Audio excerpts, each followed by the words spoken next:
I was enjoying that music then. Right, well, I'm pretty sure that didn't work, Nigel. I'm pretty sure.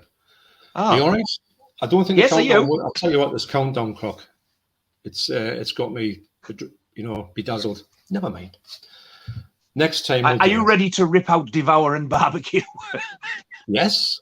Are you? Oh yes. Because we've got some meaty titles to talk about, haven't we? Today? Oh, we certainly have. Yeah, I mean, I knew that when we finished the last one, this one was going to be one of the ones. Actually, apart from the fact we've got some big names in here, there's some really good movies in here as well. Yeah, there is. Yeah, movies that we really enjoy legitimately as good movies, as opposed to just, oh, this is a video nasty, it must be great, or must be sickening. And these ones, sporting my Nightmare on Elm Street shirt as well. Yes, aye. You can't see it very well, that's all, because the print's low down. Well, I've got this one, and this is one I don't. Yeah, I mean, really looking forward to this one. Yeah, I think it's. I mean, even when we're talking about it, when we're talking about it behind the scenes, or when we're talking about it coming up, we always thought that this one, when this is incorporated, these titles are incorporated, as well as the big ones, it was going to be really one that we're interested in talking about, because there's quite a lot of stuff to talk about with these titles. There's a lot more than you would think, because some of these titles are so obscure and so like out of the ordinary in a fashion that many people might not even know about these titles and know how actually some of them are. I don't think actually there's any sort of like mainstream titles in this batch, like big studio releases. I do have two of the soundtracks to two of them, which is weird, really. Well, I'd be interested to see which ones they are. And also, they're really good soundtracks, though, but that's probably one of them away to begin with. We've got you've got a video out on your channel, so I'm going to leave that after this live stream. I'm going to leave your channel link, your video link down below, so people can check your video out and also check your channel out. I'm so excited to do that because I wanted to leave you like a link for a long time, but this is something that is actually to do with collecting in movies. So I urge everybody after the stream, because I haven't posted it yet because YouTube wasn't playing ball. That's why we're a little bit late to the party, because I was trying to get a link on. But anyway, I'll urge you to get across to Rockgod2004's channel to check that out. And fingers crossed, I think I'm getting my second one done tomorrow. Nice. Yeah. And it's one of those films I think that everybody loves. But where you see the soundtrack. Oh. Yeah. Oh, it's a wee bunny thing. Well, actually, there's more than one. That's all I'll say what it is. Nice. You see, the funny thing is about soundtracks to movies, sometimes you don't really come into them, or you don't bump into them that often. Now you forget that they've got a soundtrack. You don't know about certain soundtracks. So that's something you can bring to the mix, which I personally don't do. I mean, I collect CD soundtracks if they're available, but I don't really go for vinyl, sadly. It's just price for me. I just think it's personally, plus me record player's not playing ball at the minute. But I would like to get a couple of soundtracks on vinyl, because I did used to really. I was a bit dubious, wasn't I? But you said no. I want to see it. Keep doing it, because I thought, is it going to bore people? So I was a bit unsure. Well, no, I would like to see them. I mean, all the stuff you're showing me, like behind the scenes, have all been great. So I know that people would enjoy it. For me, I know that you would. Anybody who's watching this, who's a fan of soundtrack albums, you're going to blast out of Nigel's stuff, because there's some quite collectible stuff in there, stuff that I think, what? When I look at it, it's got some really great versions, I find. Yeah. Thank you, sir. That's all right. It's Give me a confidence boost.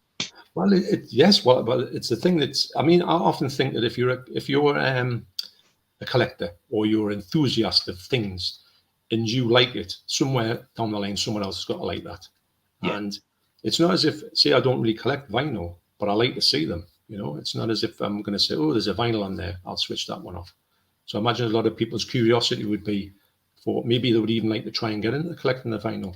Maybe even. I suppose as well, if you actually like the film that I'm on about, I suppose it's, even if you don't want to collect it, it's just interesting to see what the soundtrack, like what's out there, like, and what it looks like and stuff. Yeah, I agree. I always get a blast out of watching their sound. I watch a lot of vinyl videos on YouTube, actually, just vinyl collecting in general, with a view to never getting them, but I like to look at them. I will leave you the original pressing of the burning in me will. I know you like that when I took that out. that was nice because I was like, oh, when you just look at it and you think, if I could, I would, I don't know who I don't know. I'd have to sell me me son and me, for the price of that. But it's a nice pipe dream anyway. I think I got lucky when I got that. Yeah. It was a few years before like the vinyl prices soared, so I got it for not too bad. I was really, really lucky. Yeah, because sometimes these days vinyl can be more ludicrously expensive than some of these special editions will go for, in a way. Yeah. So anyway, after we left off the last part 1 of section 1, we left it on Cannibal Apocalypse, and which we both agreed is a great movie, but you couldn't call it a cannibal movie. It's more like, can you call it like a sort of, you can call it like a virus or a blood virus that sends people crazy. That's what it was more like, wasn't it? I mean, there was a bit of like flesh eating in it, but it wasn't like a cannibal film as what you would think. No, it wasn't like cannibals in the jungle. It was like the after effects of the Vietnam War or whatever it was that was in type of thing. It's all come back. Bit different, I thought, that one. I thought it was a really good movie, and I think sometimes it gets, maybe everyone who didn't know about cannibal films would think it was one of those type of films. Yeah. And I don't think there's a slight bit of animal cruelty in it, but it's nothing like you would imagine seeing in a real cannibal movie, as it were. I think, I'm totally against the animal cruelty thing. I don't like it at all. Yes, I've watched it, but it's far from pleasant. No. But because what happens in Cannibal Apocalypse, I don't class that as an animal cruelty thing because of what it is, and it's that quick. It's not a torture thing. It's just like sort of a bang done, and it wasn't graphic. Yeah, I've seen a lot worse than a lot in. Oh God, absolutely, yes. Movies. Some of them are like, yeah, I know. The worst of which we are going to be, looking at later. Which, the first title we're going to talk about is Cannibal Ferox.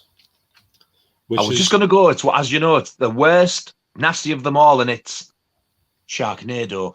I was going to go now. It's not. They don't get as nasty as that, though. I love that Sharknado, and they get better as they go along because they get worse. So a couple of things about Cannibal Ferox is it was 1981, directed by Umberto Lenzi, who I rate highly. Although on this one, I think he was quite exploitational driven. He seemed to be dropping his standards a lot on this one. It's 93 minutes. It's also known as Make Them Die Slowly. Great title. That's a cracking title, that, I think. Isn't it? Actually, it's on the back of that, isn't it? Yeah. Make Them Die Slowly. Which actually, it quite fits that movie. It does. Woman from Deep River and Holocaust. I didn't know it was called that. Well, what about Holocaust 3? What's Holocaust 2? There is a Cannibal Holocaust 2. There is, isn't it? I think there's 2. I've never seen it, though. There's the one called Cut and Run. Yeah, you've got your CD soundtrack, which comes in there. I think I've messed up and give a quick flash there. I know, hey, that's a copyright strike. It's a great presentation, as you look through it. Yeah. This is Grindhouse release, and this is from the US. Now, I think this is region 3, isn't it? I know. It is, yeah. Yeah. And as well as the soundtrack, you get 2 discs. Isn't it? No, it hasn't. And you get booklet as well. Yeah, nice booklet. It's not reversible artwork, though. I think the inside's a load of printed. It's all blurb. Is this the best version of Cannibal Ferox at the moment, would you say? Absolutely, yeah. I mean, I think, if I remember rightly, this is the only time I've seen it. And it is the full uncut version. Yeah, it is. And it's really bad in parts. But again, I've seen worse. Would you? And this one, don't you think it feels more like an adventure type of? Yes, it is, isn't it? It's a different tone to the other cannibal movies. Yeah, it seems more like if you took the sort of cannibal stuff out of it, it's not really like a cannibal movie. It's more like the people going into the jungle and a sort of an adventure, isn't it? And it inadvertently gets into a gang of cannibals who, and ferox means, does it mean ferocious? Do you know, I've never known what it meant. It's something I've never looked up. I've always wanted to, then I forget. I think it's something to do, I think it's ferocious. I don't know in what language. I think the title Cannibal Ferox is a nice title, isn't it? It's like one that really gets you. I used to always, where's the camera gone? Where's my camera? Is it there? No. I love it when they do that, because that, even if you don't want to watch it, that gets you more curious than anything. Doesn't it? Due to its shocking. Violent subject matter. No one under 17 should be allowed to view this, should view this film. And it's nicely embossed as well.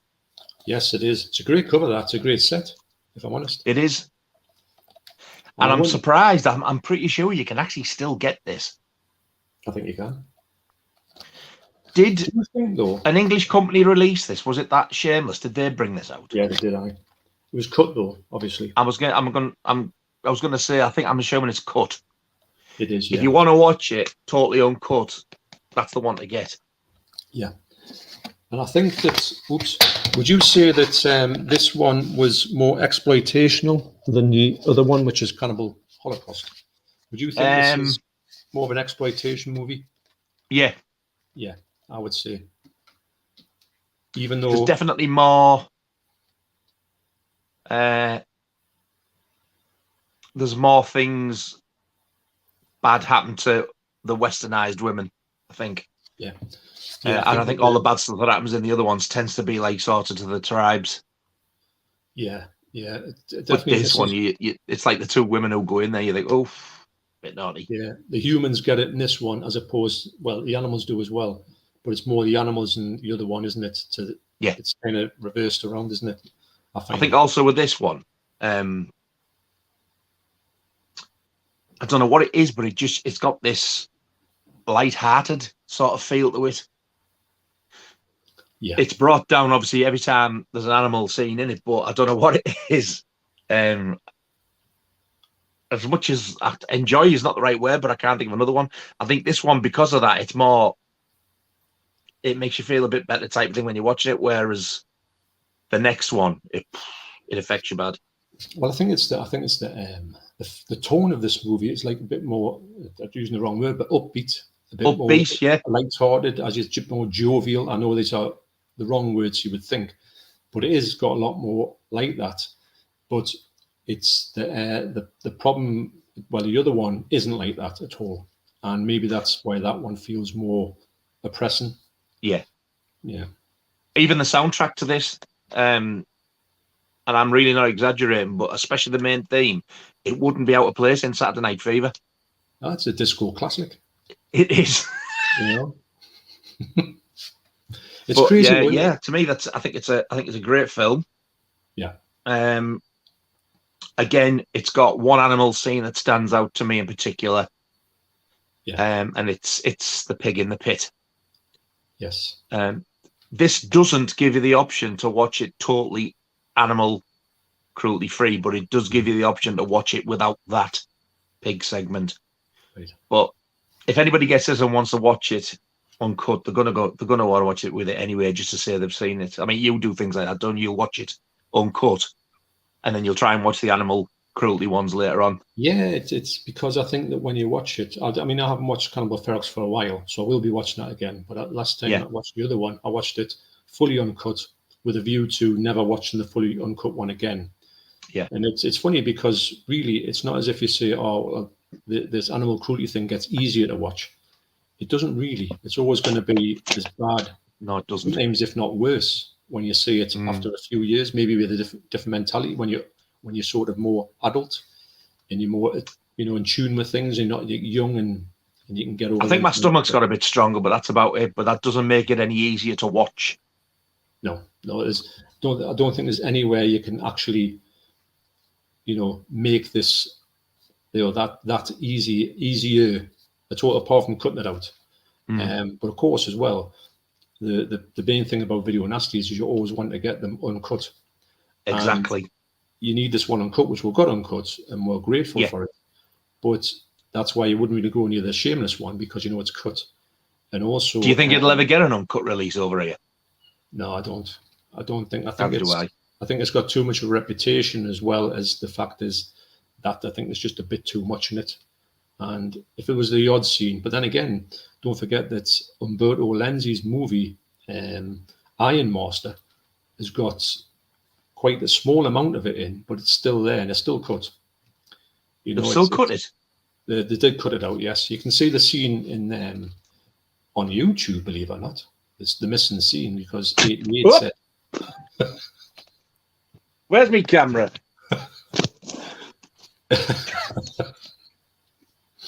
Well, it was me last week because I forgot to turn my PC on.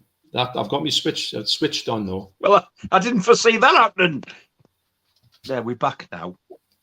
So can you cut that out?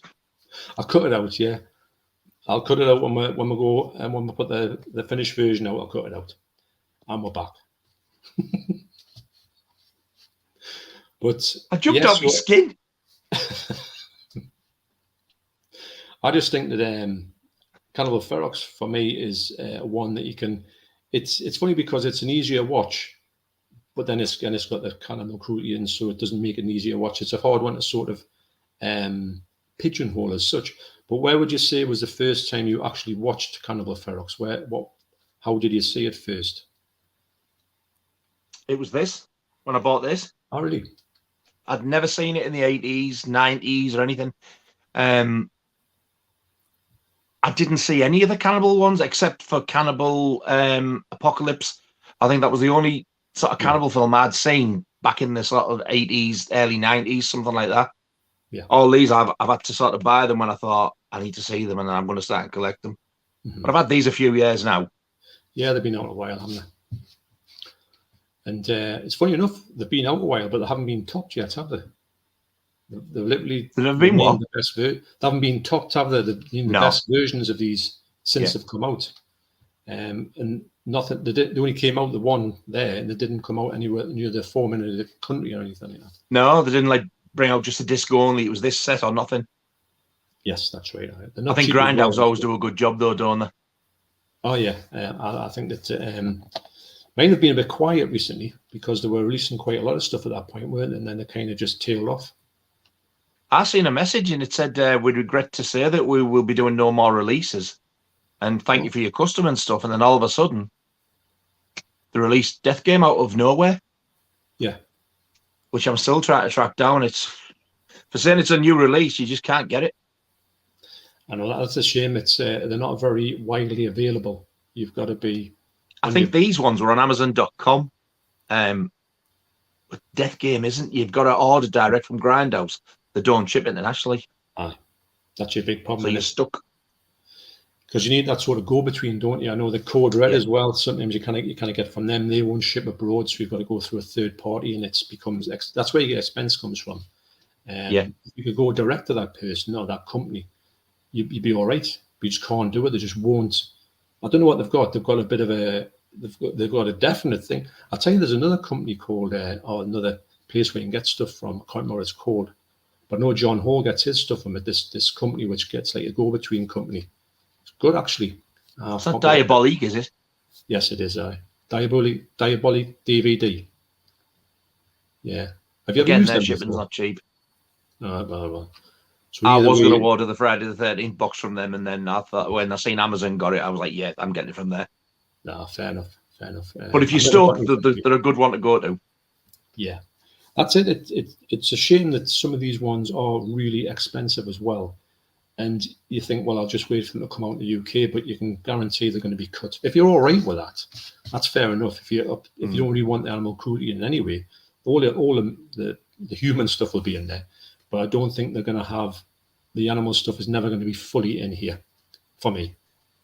As unpleasant it is to watch, though, if you are collecting any of these or if you want the uncut ones, you've got to watch it as it was meant to be. If you then decide to never watch it like that again, fair enough, but at least you can say you've seen the uncut one. Yeah, no, that's true. It's a bit. So I think if you're going towards collecting or watching video nasties, you're going to be aware that you're going to see something like this. and you can't get away from the fact, because there's quite a few in the whole of the Nasties have got a large amount of it in. And maybe that's probably why they're on the list in the first place, obviously, especially in the UK, because the UK censors just don't like it at all. Well, they never have done, they never will do, will they? No. And I can understand that, of course. So, Cannibal Ferox, what would you rate it out of 10? Well, out of 10, I would personally go for Internet Movie Database rated as 5.1 out of 10. I would have it higher than that. I would say 6.5. Well, I'd give it a 7. Right. I know you're quite a big fan of this one. Yeah, it's the animal stuff that sort of lets it down a bit. But again, it's hard to watch, but there's worse. I can watch this now and I don't dread it. I just think it's not pleasant, but I'll watch it. And I just think it's a really good film. It has had a lot of slate, and some people said like it was a load of rubbish and he was ripping off the other main one, but I don't agree, because I don't know, it's different to me. But do you think, because I mean, I know the Mondo Chelloveck, he invented with Man from Deep River, the cannibal sort of thing, didn't he? I know he was always having a bit of him and Diodato were having a big, they were always at loggerheads by saying, well, I might have made the best one, but I invented it and all that type of thing. And they never sort of agreed on this. They were always a little bit on each other's backs, but whatnot. I think Lindsay was a bit more bitter because he was saying I invented it, but I didn't get the true. People didn't recognize me for doing it. Yeah, I don't know if you want to be recognized for inventing the cannibal genre, but he was obviously wanting that. But he was obviously proud of it, wasn't he? Yeah, he was proud of it. Clearly, he was proud of it. Yeah, but I do think if this movie had been a bit more serious, it might have topped the other one. Because maybe. Yeah, in the sort of the scheme of things, like the best ever cannibal movie, as it were. Yeah. So, moving on to, I'll tell you what, I'm going to go through a few comments, and I'm going to put my spectacles on. Hey, he's finally got that round out how to do it. Yes, I know. I found out how to work now. So what I'm going to do is I'm going to go through some chats. I'm just trying to see this go into the chats, and then scared now. We'll go to the next one. So we've got some people saying hello. So we've got Chickster 777. Good evening, gents. Chickster's always complimenting me. That's great. Liam F. Good evening. Liam F. always says, "Can't wait for this." Actually, we've been really salivating at this. It's just been work, sort of. We have to go around the word thing, but again, anyway. Wordy word evening. Been looking forward to this, and excellent. We were talking actually when we were having a bit of chat before this about. I was saying wordy word has been commenting on my videos, and he's left some great comments, and I really appreciate that. Yeah, that's nice. Nice to have. Turn the blue iris, even all. Even turn the blue iris. There's Brian. Hi, how are you two doing? Doing all right, thank you very much. Yes. And we've got Trev here. Double Bill Movies. Even the lads. Do I need to have Cannibal Corpse playing while we are watching your stream? Of course you do. You do if you don't want to hear us prattling on, yeah. Do you like Cannibal Corpse actually? Or I've never heard a single thing by them. All right. The artwork was enough to put me off. I know. I think there's one called Hammer Smashed Face, which is quite a good song actually, but it's a bit brutal. Jesus, sort of like, that's bad. It's like full on death metal, you know. Mac chats. Is everybody in the show is about to begin? Oh, I like that one. That's the Doors, if I'm right in thinking. Or Jim Morrison. The Monkey. Greetings, Mondo. Greetings, Monkey. Here's a good one. Dean Humphreys, where's me ladders? Even boys, it had to come, didn't it? That's getting popular. That. Yeah, it is. Speaking of where's me ladders, I was telling Nige that very quickly we went to this concert the other night to see the Preamps, who were brilliant, and the guys from the Preamps, one of them said when Michael came into the place where they were playing afterwards, we're talking to them. He said, "Oh look, there's where's me ladders." Didn't know what he's called. He just said, "There's where's me ladders, man." So, wouldn't it be nice if the band asked him for his autograph? Hey, it might happen, you never know. St. John says, hey guys, glad to be here. Glad to have you on board. Glad to have you on. So Flarty46 says, with Maniac being passed uncut for 88 films and Evil Dead 2 being reclassified as a 15 shirt, what other movies would surprise you as getting through the BBFC in modern times? Well, actually, that's a good place to go. It depends if you mean released in general or do you mean released uncut?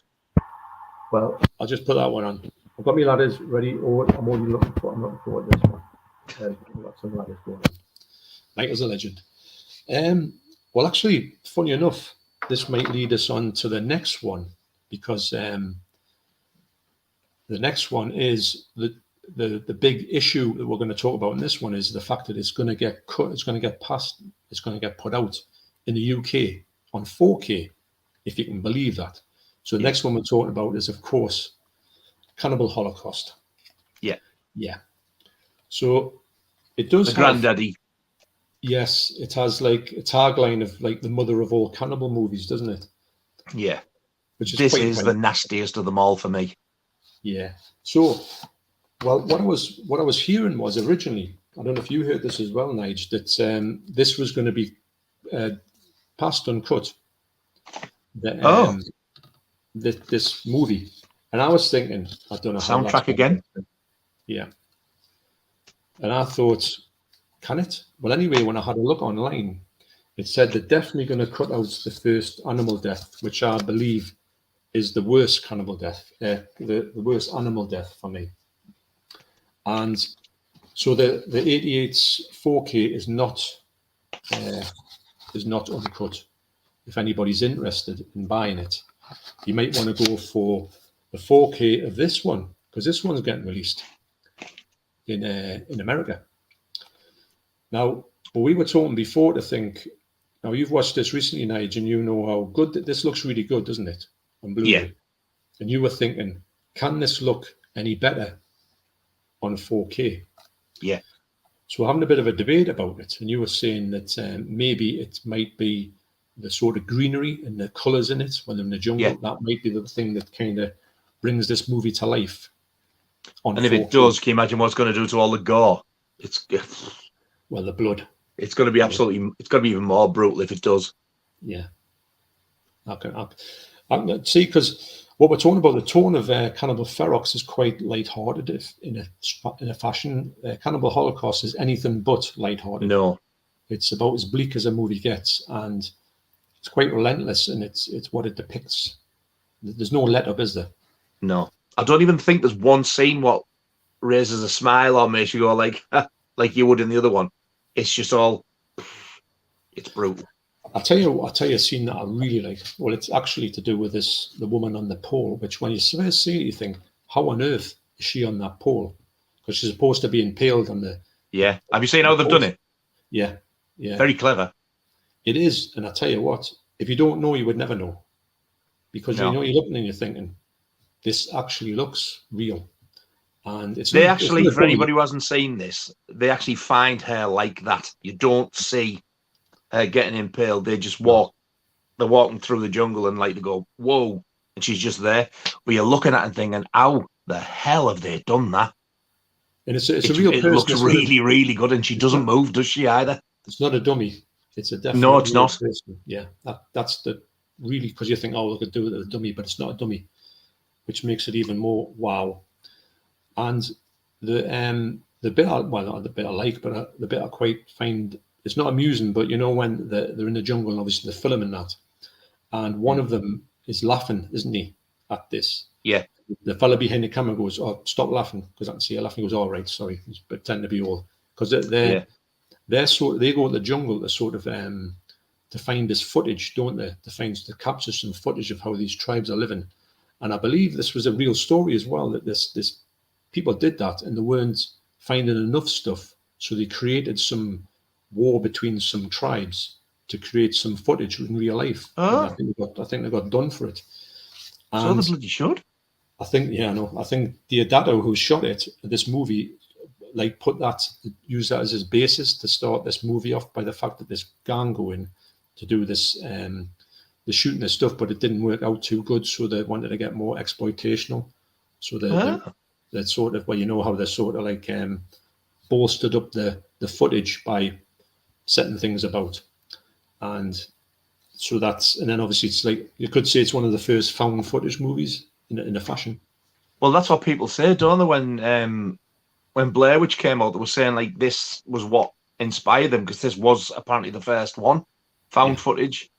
And this is the one where the director actually had to go to court, and they actually charged him with murder. He had to bring the actors into court to prove that they were still alive, because it was that realistic, wasn't it? Yes, because did he not say, maybe sort of like not really like using common sense, did he not say, all the people in here, it was real, this footage that we've got was 100% real? And then I think everyone thought they were. So then they went to say, well, you've got to prove that these people exist, otherwise we're going to get charged. I know he made the actors sign a thing where they had to keep out of the limelight for a year. Right. They couldn't do interviews, they couldn't like do anything public, they couldn't act or anything. They had to stay low to make this seem more authentic. And I think that's exactly why he ended up getting charged with murder for them. And then when they all walked in, I bet the judge felt, oh God, I feel really stupid now. It is pretty realistic, mind. It is funny, but I think when you look at the found footage and you say, is this, you can tell it's not real. It's not as if it's one of them ones, but it's much more real than snuff. The found footage and snuff is ridiculous. But this one looks quite realistic in a certain way. If you didn't know and you were young enough, you might be totally sucked into it. If, like me, if anybody's wanting to see this, or if you've never seen it, I did last night what you asked me to do before, and I watched it, because this one gives you the option to watch it with or without the animal cruelty. So I watched it for the first time ever last night without the animal cruelty, and it cuts everything out. Yeah. And you were right, it jumps, and you don't even know, if you hadn't seen it, you wouldn't even know it was missing. It's fantastic the way they've done it. Yeah. And it did make it a lot easier to watch. However, it is still brutal, the human stuff. Yeah. But you don't have that feeling of dread when you're watching it, knowing when the next animal death's going to come up. Yeah. But I think if you want to watch it, I would get this one and watch the animal-free one first. And if you're all right with that, brace yourself and then watch the uncut one. Brace yourself. I can't warn you enough, though. Watch it with caution, because it is bad. Well, for me personally, the scene that they've cut out, the first animal death in here, on the English one, the US, the 88 films one. Yeah, that for me is the worst one for me. That's the one that personally I didn't like. I didn't like any of them, but that's the one that affected me the most by saying, "Oh, that's awful." So for me, I can understand that why it's you've got to be really cautious with this movie, because you're going to see stuff in here that you've never seen before on anything, and it's quite rightly got its reputation because of what it pulls zero punches. Yeah.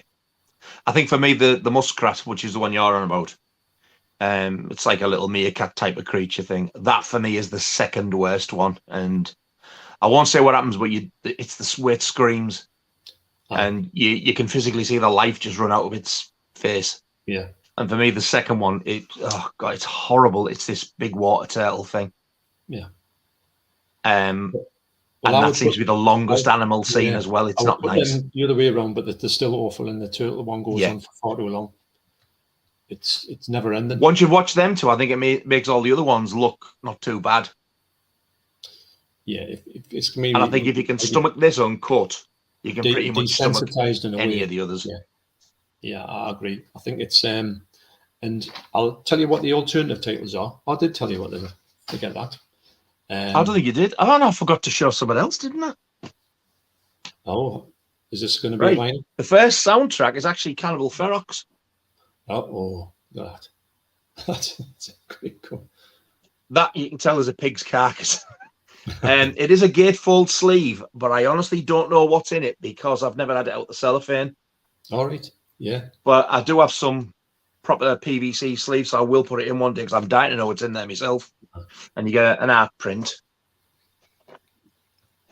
and I can't remember what colour this is.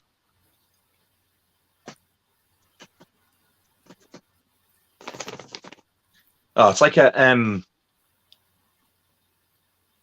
dark green. It's like sort of, what's the word? It's like a khaki. I think it's to match the jungle stuff. Yeah. It's not the nicest colour, but it's still pretty nice to have. Oh, yeah. Nice. Cannibal Ferox. Nice. But if you like Saturday Night Fever and a bit of disco, this is your boyo. It's mad, and actually getting back to Cannibal Holocaust with their soundtrack on that, the theme tune for Cannibal Holocaust is a really nice song, isn't it? Yeah. It could be on like a love story movie. Well, this is the last. Thankfully, to some people, this is the last soundtrack of the night I've got. But there's 3 different versions of it.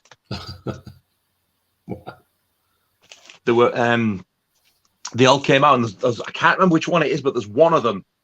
It was just for the American market, and I bought these all together. Somebody was selling them as a job lot, and I thought, right. I'm having them.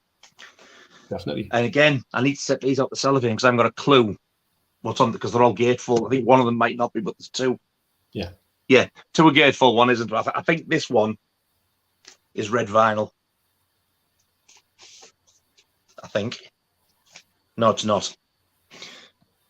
It's nice though. Yeah, it's nice, isn't it? Yeah, I love things like that.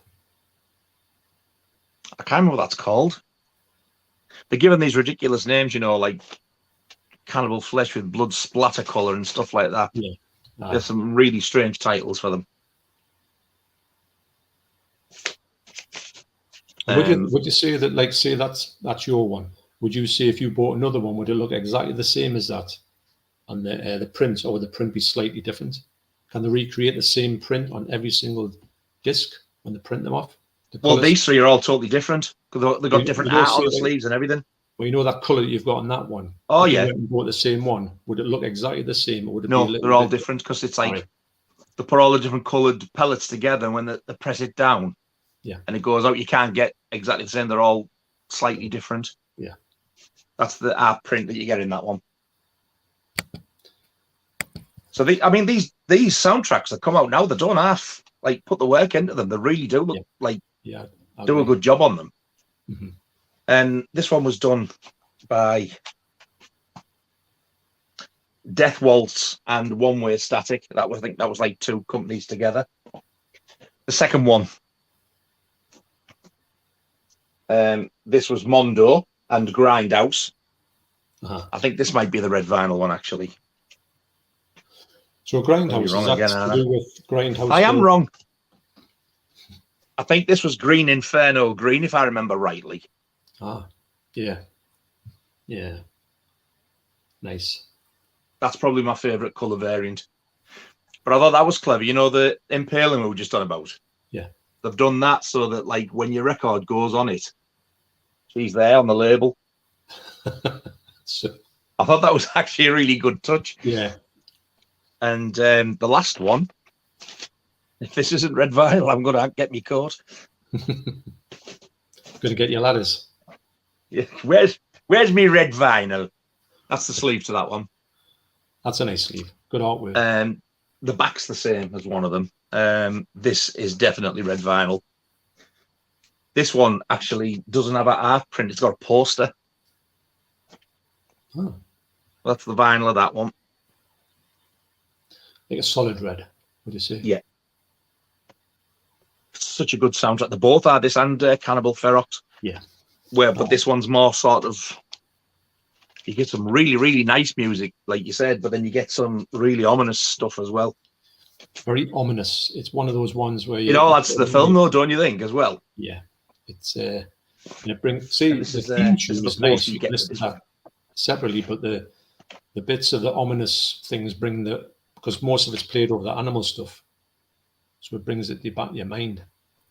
That's nice. That's the poster you get with the red one. Some great artwork. Imagine if you're it's amazing, isn't it? And you've got you sort of this is what you're going to be doing next. Cannibal Holocaust. So that's all I've got of this section on vinyl. And we've obviously both got them on CD in those grindhouse releases. Yeah, they're brilliant. I love it. I think that's a great option. I think there's a lot of stuff coming out in the UK that doesn't have them options. I think we should have a lot more soundtracks put into the special. Yeah, I agree. Just as because I mean you're paying enough for them. It's simple. I'd say a simple soundtrack. The soundtrack would be nice little addition. I think didn't Blue Underground do a couple with CDs as well? Yeah, they did. And Severin have. They did. Was it Absurd or was it Anthropophagus? They did. I think it was Absurd, wasn't it? I think so. I know. Yeah, they definitely did. I mean, I haven't gone for them because I've got a few over here. Funny enough, I saw Anthropophagus in the remastered one in CX the other day for £12. So it shows you that's probably not easy to get. I seen the first release of Anthropophagus with the slipcover the other day on eBay. And it's the same art as the video Nasty, isn't it? Yeah. Yeah, I got outbidden. It went for 50 odd quid. It's not that good. Wow. I'll keep my slipcaseless one, thanks. Well, I bought mine for £10 and I sold it for 11. I know. The only reason I did that was because I had 3 of them, and I thought, obviously I don't have me Italian classics have got to be without a slip on. I should just keep the slip. And I just says, I'm going to get rid of that one. I put it on there thinking, I'm sure I'll get a bit more than. Oh God, I wish I knew you then. Oh, this was years and years ago, and to be honest, looking back on it now, I wouldn't do that now because I didn't have that much space. Actually, I didn't have that much shelf space. As you know, I have got it now. So I don't very rarely do that, get rid of stuff. Another thing I like about the grindhouse ones, which the other ones don't seem to do, is when you get the soundtrack, they do always put it in its own little case, its little cardboard sleeve, whereas the other ones tend to just like stick it in as an extra disc, don't they, on the inside of the cover? Yeah, you're right. No, I like that little touch. I like the way that these pack them and everything. Yeah, and you've got embossing on everything on the sides as well. It's a lovely cover, that is. Yeah. But yeah, if you're going to watch it, I would honestly say get that one, watch the animal cruelty free version one first, and then put the other one on and brace yourself. Yeah. 4K is coming out by these, totally uncut. 88 films are bringing out over here with, like you say, there's something good out of it, but you know what that is more than I do. It's the I think what I'm hearing is everything's put back the way it was, because I know they reordered the turtle scene was remixed. I didn't particularly like the remixed version because it was shorter, but I think you kind of focused on a few things that they shouldn't have done in slow motion. What a strange thing to remix, of all things. Well, I think they did it because they said, look, if we make the turtle scene shorter, can we get it through? And I think they said, yeah, that would be better to make it not as long as it is. So that's how they did that with that. Plus, they said that they ate the thing afterwards as well. That's one of the reasons why they could prove to do that. They couldn't eat the first animal, and because you can't eat them. And the only thing is when they've remixed it, they focus on things that you shouldn't really want to see. Like the worst bits were kind of in slow motion. I'm thinking, I don't want to see that. So the way they've done it, they put it all back to where it was. The turtle scene is probably the same length, and it's in the same way, which is fair enough. And the first one is the one that was taken out immediately on the Shameless one. I think the Shameless one was more cut out. I think the turtle thing had a lot cut out of it, I think. But it's the first one that I think is the one that I'm pretty sure it said on this bit I was seeing online, it said this scene will never ever appear in the UK. This is what my argument is with it then. If they've said that, why bother going to the trouble of putting it on 4K? To me, that makes no sense whatsoever. Because anybody like us are going to say, right, well, I'm going to leave that well alone then. It doesn't matter how nasty it is. I want the uncut one. I agree. And to me, to be honest, I think that if for instance, these, if 88, but then again, you know yourself, when you go and get something to get passed by the certification board, you pay for it. But if they say it's not coming out unless you cut that, then you don't get your money back or anything. No. You've lost your money. Maybe they just thought, look, we're going to have to stick this out with this bit off. Maybe. The thing is, though, when you import them now, I think they just don't tend to care. They just let them through. As long as you pay the duties, if they catch you for that, that's all they want. Yeah, I think it seems to be the gone are the days of where they would confiscate your film and say, right, you're not getting it, it's not allowed.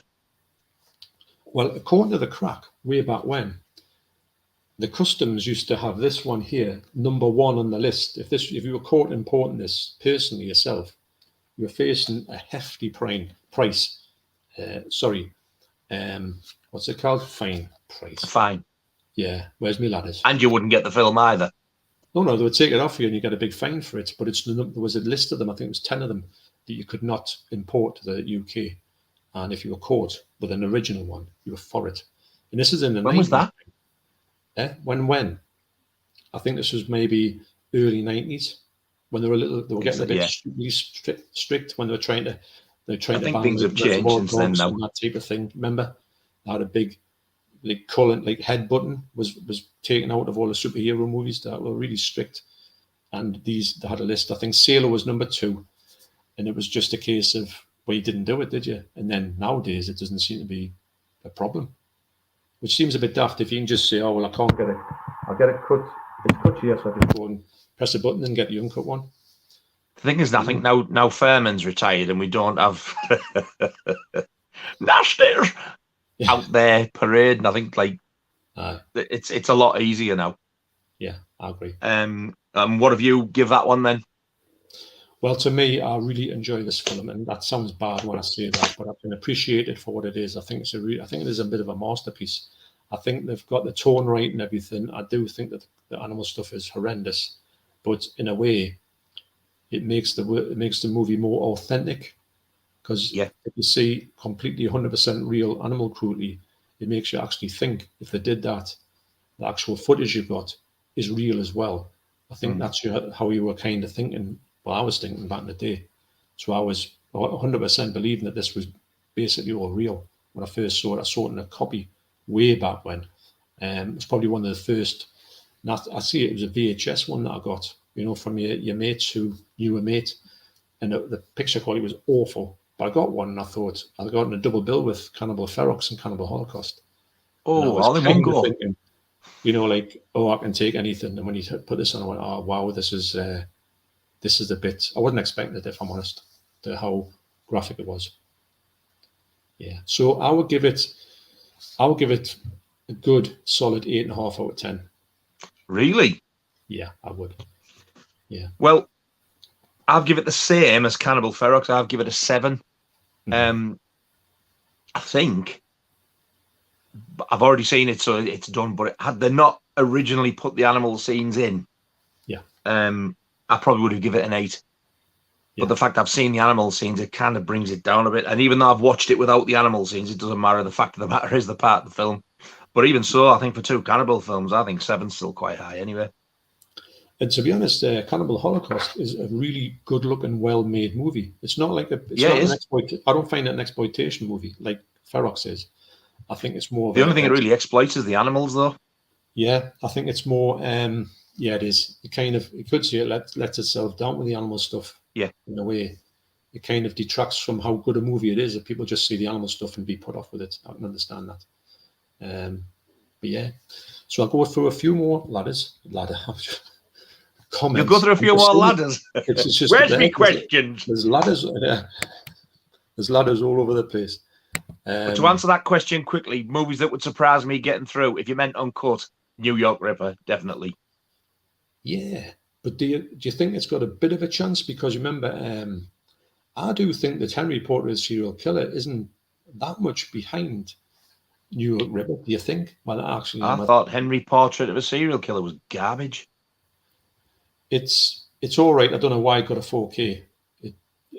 I don't know why it got released. It bored me to death. I mean, it was one of these that had this massive. Oh God, you got to see, it's awful. It's really bad. And I watched it. I was thinking, well, that was crap. Yeah. I had the soundtrack and I sold it because that was also as equally as bad as the film. I can't remember the soundtrack. I just remember watching it and I think it was all right, but I didn't think anything more than it was all right. It wasn't something I wanted to keep or even go back and get. When to talk about the 4K coming out, I knew it would be awful anyway, but I thought I'm not even interested in seeing it even on Blu-ray, on DVD. I'm not really into that type of thing. If I'm honest, like, you know, it just, I'm in that type of movie. It just didn't have the rewatchability for me. And Where's Me Ladders, of course. Could be just all the chat is just Where's Me Ladders. Nobody's found that one. I know they are in Michael's garage. So, Movie Cheer Podcast AP. Hey gents, hope you're both doing good. Yeah, we're doing very good. Thank you very much. We are. Danny Dukes, how are you both doing? Doing good. Very good. And Trev says, Nigel, Friday the 13th soundtracks video was great. So many additions. Oh, you found it. All right, thank you. When I did that, I actually forgotten, missed one out. And there's also, now I've ordered another one, which is coming out a different colour, so I'll need to do another updated one. Oh, and I've also got an absolutely amazing bootleg anniversary edition of it, so I need to update that a bit. I'll tell you what, Nigel, I'm just going to nip to the toilet if you don't mind. And I'll leave it. Is there a question I can answer while you're gone? Well, on the original cover of Cannibal Apocalypse, it was given a certificate of XX. XX? Was it really? I've heard the certificate of XX before. I've heard it talked about with the Beyond was classed as a XX. I don't know where I read that. I don't know what it actually meant. But I'm just going to quickly drain your vein. I do remember seeing the original Cannibal Apocalypse. I was thinking of Cannibal Ferox. Cannibal Apocalypse XX. That has actually surprised me because it's one of the tamer ones. It's not even. You can't really class it as a cannibal film. But I thought you meant Cannibal Ferox. I was going to say I remember seeing the video cover to that, and it was just like a black box with the title on. Never noticed the certificate on that one though, but I do remember that Cannibal Apocalypse, the Blu-ray that you get now, it's got like a blue cover, but you can turn it around. It's got reversible artwork, and it's got the same artwork as what the original VHS did back in the day. So that's what I've done because I think it's a better image. Cannibal Apocalypse XX. I can't get over that. Can't be right, surely. It's not even that bad. Ooh, slurp.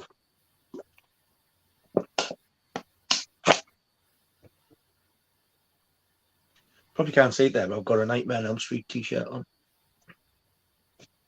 Ooh.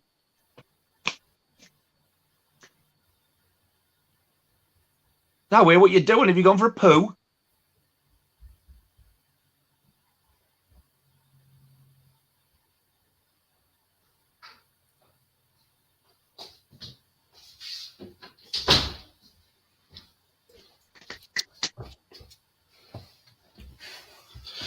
I was just looking for the next film I'm going to talk about. I was just looking for. I've got the DVD of it, but I can't find it. It's one of the ones you think. I know it's there, but you can't see it. Are you going to it now? Or are you doing a few more comments first? I'm going to do a few more comments. Black with the glasses, so I can see what I'm doing here. Liam F says Ferox, one of my favorite cannibal ones. Prefer this more than Holocaust. Yeah, I agree. Overall, as a film, only because it's an easier watch, but I think Holocaust is more sort of authentic and brutal and makes you think more.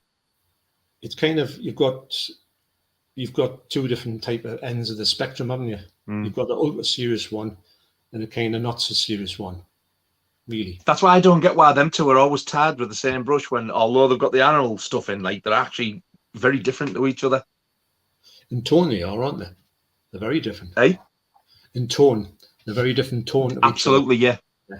Like polar, aren't they? Polar apart. Yeah. I think the effects in both of them are great, though. And they're quite brutal as well. I think Ferox has the more brutal deaths in it. Animal ones? No, the human ones. Yeah. For me. Yeah, but they deserved. Yes. Especially the bloke. Ooh. When that happened to I'm like, yes, good. He never gets. He always gets. I think he gets killed in every single movie he goes into. John Morgan. He's in loads. He is. He's in. I think he's maybe one of the ones. There must be a person who has the most nasties under the belt, and I'm thinking he might be in one of them. Like, yeah, he might be one of the people. He was in Cannibal Apocalypse as well, wasn't he? And he's in House at the Edge of the Park. City of the Living Dead. I think there's more that I can't think. He's in loads. A nasty. It isn't, obviously, isn't it? What? City of the Living Dead. Yeah, I think it's later on. Yes, he's in that. Oh, yeah. But yeah. Oh, somebody's going out on the beer. Look. So, Carl M79 says, "Hi, gents. About to go on the pop. Hope you have a good evening. I'll catch up and chat tomorrow." No problem. I think we'll have a great evening. Just thanks. Yeah, I've one for me while you're out. Says, ferox means fierce, as in cannibal fierce, or I don't know, to ferox, it becomes cannibal trout. I don't know what that means. I'll have an ounce of what you're on. Ferox. Cannibal ferox. Productions. Hi guys, how are you there? That's Michael. Badly played games with Saberwolf 68. You're right, John. It does mean ferocious. Latin, apparently. Well, there you go. Now that is, Nige, that person there is none other than Wolfie Warploy, the drummer out of the Warploys that we're talking about. Ah! So that is the said legend of the Warploys drummer. Yeah. If he's still in the chat, the legend. Wolfie knows all about the craziness that surrounded the Warploys back in '83. Yeah. But Brian says, "Is there a lot cut out of the ferrets in over here in the UK?" I think there is. I think there's either a lot more than you would think, or not as much. I think I'm going to say 11 minutes comes to mind. See, when you add 11 minutes from an hour and a half film, that's a long time to cut. Yeah, it is, isn't it? I'm 99.9% certain that pig scene's definitely cut. Yeah, I would say it is. And I would definitely say that, but I'm pretty sure there's 11 minutes cut out of it. Now, there is another turtle one in that, but it's not as bad. Yeah. It's not as close up, and it doesn't linger anywhere near, and you don't see that horrible bit that I was explaining to you earlier on. Yeah. However, how it first gets to the first, that you do see that again. Yeah, I know. There's nothing. The main thing we can talk about with animal cruelty in general. There's nothing. There's no way you can explain it. You know, there's no benefit of it. No, I wouldn't be surprised, though, John, if some of the violent scenes, the human scenes, some of them it might be a bit cut as well because they're pretty brutal. Well, actually, now we couldn't mention it. Yeah, I do think they might have a bit of a cut in that. But I don't think the Cannibal Holocaust, when it comes out, it'll be fully uncut apart from that one animal scene. So if you're not bothered about the animal scenes, then it might be a good one to go for. Because don't forget, if you go and get this 4K from wherever you're going to get it in the US when it comes out, it'll not be cheap at all. No, it'll be a ridiculous amount of money. And hopefully, hopefully these are still out now. So hopefully that 4K will last. Pretty sure they're easy enough to get hold of still. Yeah. So and the picture's great on them as well. It's not like it's a crappy picture at all. It's Cannibal Holocaust is a beautiful looking film. Yeah. Apart from what's in it. Yeah. So you can see there's might sound a bit Irish to some people, but yeah, I know exactly what you mean. Yeah. So I think that we're talking about. So I'd imagine the animal stuff and maybe the hooks would have been cut. Yeah, well, that's the bit. Yeah, the hooks. That's the bit I was trying to think about. Can I phrase it? Well, that's a good way to put it. The scene with the hooks. Napoleon 88 says Ferox is definitely a more palatable movie than Holocaust. Definitely. That's a good word for it. Yeah. Yeah, I like that's. However, if the hook scene's cut out, you won't know what you're missing. So that's one of the ones I think may well be cut. Yeah, because it's too. Yeah, it's too. It's got everything that the British censors hate in one scene. It's not near the knuckle; it's gone through the knuckle. Yeah, definitely.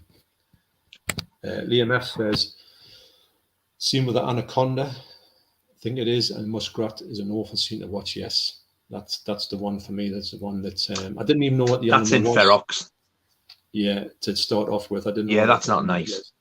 And but whatever the animal was at the time, I knew it was an animal that, well, none of them deserve it. I think it's the same thing as what was in Holocaust. Actually, I think it was a muskrat again.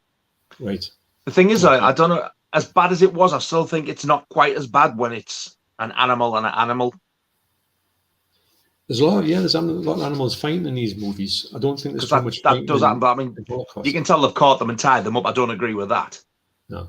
But it's just they don't butcher them the way that the humans do. That's what makes it worse. It's the way they do it as well. Yeah, I know. And that, getting back to The Man from Deep River, which is Umberto Lenzi's first movie. I've yet to see that. It's a great movie. And but there was a scene. Oh no, I have got that one. You got that one? It's Mountain of the Cannibal God. I don't have. Yeah, Man from Deep River. Is that the one? Me, Lion, and Ivan thingy, but he's got blonde hair. Ah, that's right. Yeah, I've got it. It was released over there on Blu-ray as Sacrifice. Oh, yes, that's another title, and also so I do have that. Savages.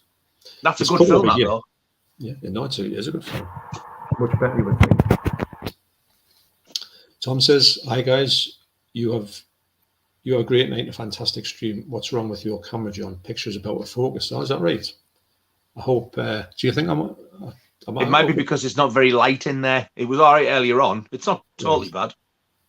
Well, I've got a light here. I don't know if that'll do any. Should I keep that on? Do you think? Is that right? Seems all right to me. I just don't want to become the man with you can see the eyes, you know. But anyway, it's great having this because I can actually see what I'm doing, as opposed to clicking on anything and you think, what have I clicked on? But hopefully that's all right, Tom. I don't know how I would get rid of that. I think it may just be, like you say, the lighting may be a little bit weird. Darren Hartley, hello everyone. There is an XT3 disc of Cannibal Ferox from Austria, the exact same transfer from Grindhouse, and it's on the back cover of the media book. Oh, that'll be expensive. Media books cost a fortune. Yeah, I wonder if that's going to be cheaper. But you don't think it would be cheaper?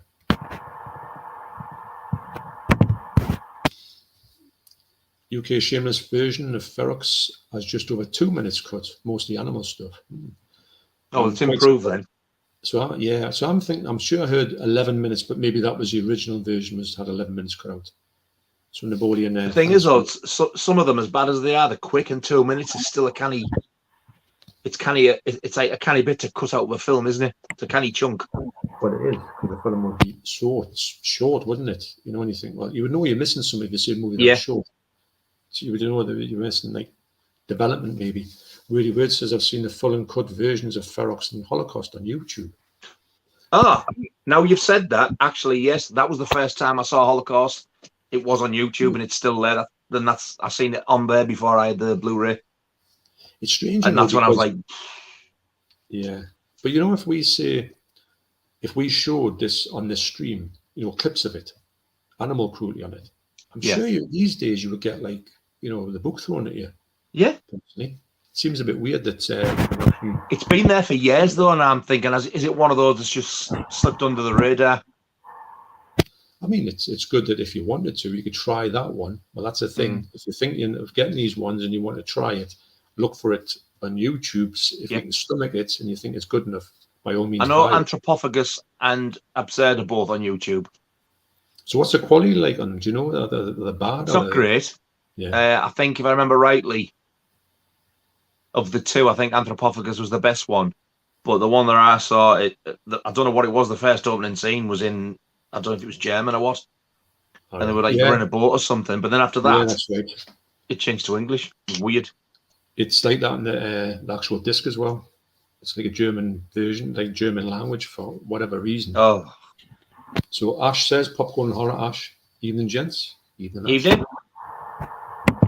Ryan says, Popcorn and Horror. I've subscribed to him lately. I've been watching a couple of his. He's good, isn't he? Yeah. Yeah, he's a good lad. Ashley, he started quite recently, actually. He's got a good channel. and I like his editing. He's got some good editing. You know, the quick flash with the cups of tea and all that. And that's a great little thing to have. I would love to use it, but you would know I'd be pinching it. I'm sure you wouldn't mind if I did it, but I don't know if I would do it as good as his, because his is quite reminds us of the Evil Dead. That you know, ching ching wing ching ching. Yeah. So Brian says I've got the AWE DVD. You know what that would be? No idea. I'm not too sure. This is the problem when people abbreviate, where they expect us all to know, and I haven't got a clue. When it comes to abbreviations, I've got absolutely no idea. I bet it's really easy when you know it, but before you know it, it's not. I know. So the audience says, yeah, many of the uncut nasties can be found on YouTube, usually crappy quality, but great if you just want to decide if you want to chase a decent Blu-ray. Yeah, that's a perfect way of putting it, because to be honest, as well, the next one I'm going to talk about, that is uncut on YouTube as well. And it was uncut on Amazon Prime, because that's the first time I saw it. And I thought, really? Yeah. Oh, yeah. Wow. The full version, not the shorter one. The shorter one, because you've got the two one, you've got the longer one and the short one. They're both uncut, but they've got extra stuff in the longer one, obviously, left extra story. Is the longer one the standard one that you would watch? The longer one is the one where I think... In English? It's in English, yeah. It's got an English dub. But there's more to do with the behind the scenes of the character. Not more. I know the animal violence is exactly the same. But is that the one with where the opening scene's halfway through the film? Yes. Is that the longer one? That's the longer one, yeah. All right. Well, I haven't watched that one yet then. All right. You want to? It's brilliant. Because I'm sure it was foreign language with subtitles. I'm not too. To be honest, I don't remember. Could be wrong. I will watch it though. Yeah. Yeah, definitely. So we'll have a few more comments, and then we'll talk about that one coming up, which Brian says here, which and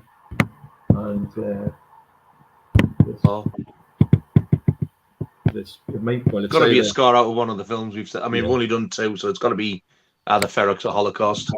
Yeah. Which, to be honest, either one, I couldn't say that's not a bad score to have it at. That's not a score where I say, oh, that's way off. I would say that these movies, you can get a certain amount of... It's hard to say you can enjoy something where it's got that stuff in it, but you can in a fashion without being heartless.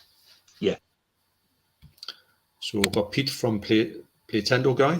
All right, Pete. Even gents, hope you're well. Yes, doing pretty good. Pretty good. And then the comments have just went completely mad. They do that, you know. They kind of go, you think, oh, I'm at the end of the comments, and then just an whole lot just go woof, like that. And Weary Bird says, you're right, Napoleon 88. I saw The Beast in Heat on here in cut and uncut versions. Wow. And Pro Physical Media nods, even Ferox gets an 8 from me. It's funny, it's a one that a lot of people, I know John Hall, he really rates Ferox. He thinks it's such a fun movie, you know, we're talking about the way that people go on. I'm actually glad to hear that it's getting some love, because it always fades in the shadow of Cannibal Holocaust. Normally people say Holocaust the better one. Yeah. And I don't know, I think Ferox is a really, really good film. And it's funny because I like the fact that it's not getting dismissed. It's not as if everyone's coming here and they say it's awful, it's awful, it's awful. Dismiss. Nothing redeeming about it. Because sometimes you can get a movie that's controversial, but you can say that you get nothing out of it. Yeah. But at least people are kind of more or less saying what we're saying, that there is merit to these movies, no matter how hard they are to watch. I think Ferox is it's not as slow, it's faster paced, I think. Yes. Yeah. There's it's just think of them as chalk and cheese. They're not going to be they're not the same movies. So you've got your no, they're not. You've got your serious one, you've got your light-hearted one. Depends what you want to go with. Obviously awful. And if anybody tells you they're both the same, they're lying. No. Well, if they're saying it's both the same, then they haven't seen the movies. No. You can't have done. So we'll go back to the next thing. I'll take my glasses off. When I take my glasses off, I can't see a thing. Now I'm absolutely blind. So the next one is quite a, well, I found it quite a misleading one, but it is, yeah, Cannibal Man. And I tell you what, I don't know about you, Nige, but I absolutely love this cover. It's just amazing. It is such a good film, and it's actually, you really feel for him, don't you? You do? Because he does one thing wrong, and then he has to do more wrong things to try and get himself out, and the more he does it, the more he kind of gets himself into trouble. And it's totally the wrong title, because there is absolutely zero cannibalism in this. Not at all. Absolutely nothing. No, not at all. Yeah. It's really odd that they've got this in the, I'll just a bit of a censor there. But for me, I nearly did. I always heard that this movie was awful and it had no merit whatsoever.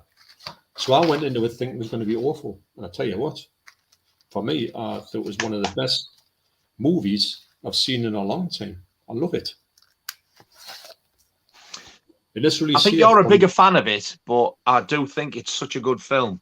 It was not what I expected at all. It was far better. No, it's not. It has got animal cruelty in it. If you're watching the shorter version, and this has got the two versions, the shorter version has got the animal cruelty in from the bat. And I mean, from the Amazon Prime, it comes in. The first thing you see. Yeah, first thing you see. So beware. Lasts for about a minute or so, and then you've got nothing else. And to be honest, the way it's done as well, it is only I say only, but it's one slaughter in a slaughterhouse, isn't it, of a cow, and that's it. It's not too graphic. No, they don't dwell on it. You don't see them like making it what you see in the supermarket. It's done, it's dusted, and then you don't have to worry about it again after that. Yeah, that's right. And but for me, I'll tell you what the alternative titles are. So it's 1972. Actually, Cannibal Holocaust was directed by Ruggero Deodato. That's the fella. See? I'll just, one time, if I just look at you, I might say, can you take this one, Nige? Do you want to take this one? Well, actually, I'm looking at it thinking, it's, I'm going to have to put my glasses on for this one. Where's my glasses? Eloy de la Iglesia? Yeah, I'll say that. Eloy de la Iglesia, yeah. Who was meant to be a good director. That's what I thought as well. It's also called, a good title of it is called The Week of the Killer, because this movie does take place in a week. That would probably be a more sort of sensible title for it. This is strange, this though. Well, I can see where they're going with this one. The apartment on the 13th floor. That even sounds like a horror film, doesn't it? It does, but do you know what I mean by the fact I thought, well, hang on, he lives in this shack in the middle of nowhere, kind of in this like estate, and there's just this house plonked in the middle of it. Yeah. But he is kind of the 13th floor, the bloke with the sort of binoculars. Yeah. That could have been, with that. There's a lot to this movie. There's a lot of subplot in it, isn't it? Yeah. A lot of and actually on Internet Movie Database, it's a 6.2 out of 10. Quite high for a nasty. So I've actually got a bit lower. But I will never understand this for this film. It's yeah. There's no mention, let alone any cannibalism in it at all. I don't know where it came from. Actually, I'm just thinking maybe it has, and I'll tell you why. Without plot spoilers, well, obviously this fella works in an abattoir, and he like you say, he does summit, and he's got to try and cover his tracks. And the more he tries to cover his tracks, the worse it all gets. I mean, that would be, that's human nature when you just say, I'll just try and rectify this, and it goes wrong. If he just owned up and says, excuse me, but because he's not doing that, because he works in the meat processing factory, and how he disposes of things, and when he goes to the place where he goes to eat food and that. Yeah. Remember that bit with when he gets served the meal, and he says, "Oh, this is nice." And the woman says, I forgot about that bit. We've got all the meat from the factory where you work, and he's going. No, I'm saying so. Yeah, but it's not like he deliberately did it, though, if that's the case. He doesn't look too pleased when he finds out what he's eating. No, I don't think anybody would. I tell you what, when he's eating that, whatever he's eating, it does look disgusting, mind. When you realise what it could be. But anyway, I'll not go any further than that. But no, I do think that this movie is it's like almost like a dark comedy. Yeah. I think that there's a lot of humour in this movie, inadvertent humour. But it does get quite sad because, like, you can't help, although he's going around doing what he's doing, you can't help but feel sorry for him because of the reasons he's doing it. You think, will you just please try and get yourself out of this mess? And then he goes and does something, you think, you've made it 10 times worse. And you think, well, I'm going to get out of this one. And then he goes and makes it worse again. You think, God, for God's sake. I know. A lot of people would probably think I didn't like that ending. I actually like the ending because it makes you even like him even more. It's actually what probably would happen in real life, or what could happen in real life. It's not exactly a fantasy ending where you think, oh, this is stupid. I really don't think this deserved to be on the list. No, I agree. And however, if they put it on the list just for the animal cruelty, fair enough. There's worse. Oh yeah, a lot worse. But I'm glad they did, because if they didn't, we wouldn't have seen it anyway. It would have just been a totally what the hell? I've never heard of that before. I would have never went near that. I would have never even known it. So what have you marked it? Well, for me, although it's a 6.2 out of 10, I would definitely give this without a shadow of a doubt, because I've watched it 3 times now. I've only just got it. I would give it a 9.5. I absolutely think this is just such a good movie. I get so much out of it. I'm going to change my marks. I think I've marked it far too low, because as we talked about it, I'm remembering bits and I'm thinking, no, actually it was a lot better than what I thought. I think I was going to give it a 6. I think I'm going to give it a 7.5. Yeah, because it is such a good film. It's got a great story. Yeah, when you watch the extended cut, where it's got this more stuff to do with his backstory, and especially about his mother, what happens to her. The fellow, it's all to do. Can't really go into it without telling you, but it's hilarious. It's not hilarious at all. You don't see it. It's like a backstory though, and you say, "Do you remember this about your mother?" And they talk about it, and it's so awful, but you can't help laughing at the fact it's that bad. It makes you laugh. Well, it kind of, you've got to see it to know what I'm. If I tell you, it would tell you that sort of like the spoiler plot in that bit. It's just great that this bloke. Well, basically, you know how nothing's going right for him. Yeah. And then this fella recounts a story about his mother, and he literally. And you think, good God, he's sadder than what I thought. You must just think, oh my God. And he does say to the bloke, "Can you please stop talking about it? It's me mother." But I know you said that the slaughterhouse scenes later on, is it exactly the same? It's no longer or anything? No, it's exactly the same. They've just put it in the middle for some reason, because when the start, I can handle that one. It's not nice, but it's not the worst thing I've seen. No, it's a lot. It's put it this way: if you literally close your eyes for a minute, it's gone. It never comes back, and there's never any more talk about it in any way, shape, or form. So that for me, although it's one of the ones where it's got a little cruelty into it, it's pretty much not a thing that you could really think that it's not like it may be in the stock footage that they've shot in a slaughterhouse for whatever reason. It was going to happen anyway. Yeah. Right. So but I think this is just, and to be honest, so far that's the highest scoring one.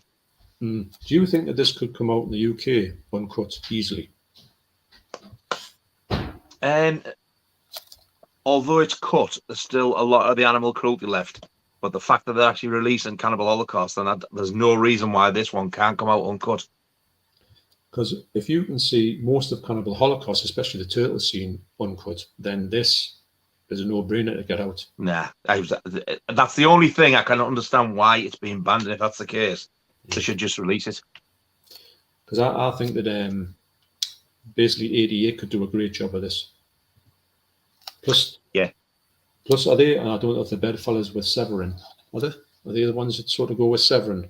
Because if they do, yes, I think it is. Because it was Severin and 88 who did Well, them last ones we got. Oh yes, I know. Man. House on the Edge of the Park. I was doing that. Is that 88 who was bringing that out? Yes, uncut allegedly. Yeah, well, that was Severin. And I think who brought out over here Delirium? 88. Right. Well, Severin did that one. And Night of the Demon as well. That's a Severin. But yeah. So yeah, it is them too. Yeah.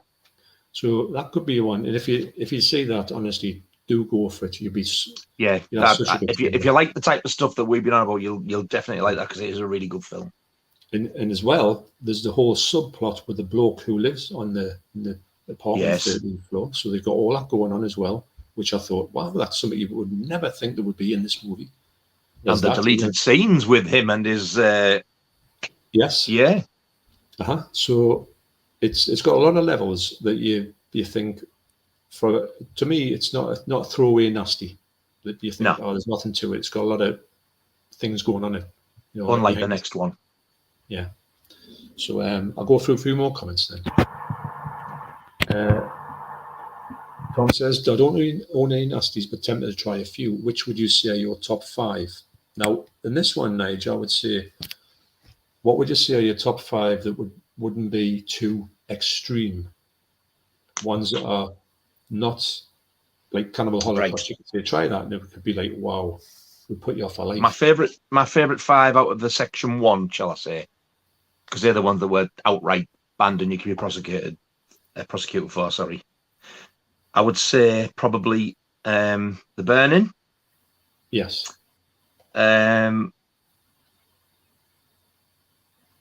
Zombie or Zombie Flesh Eaters.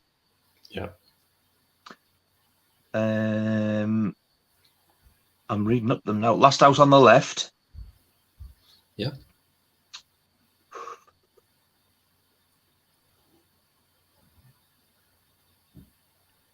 There's so many, isn't there? Like, it's hard to pick 5. Yeah.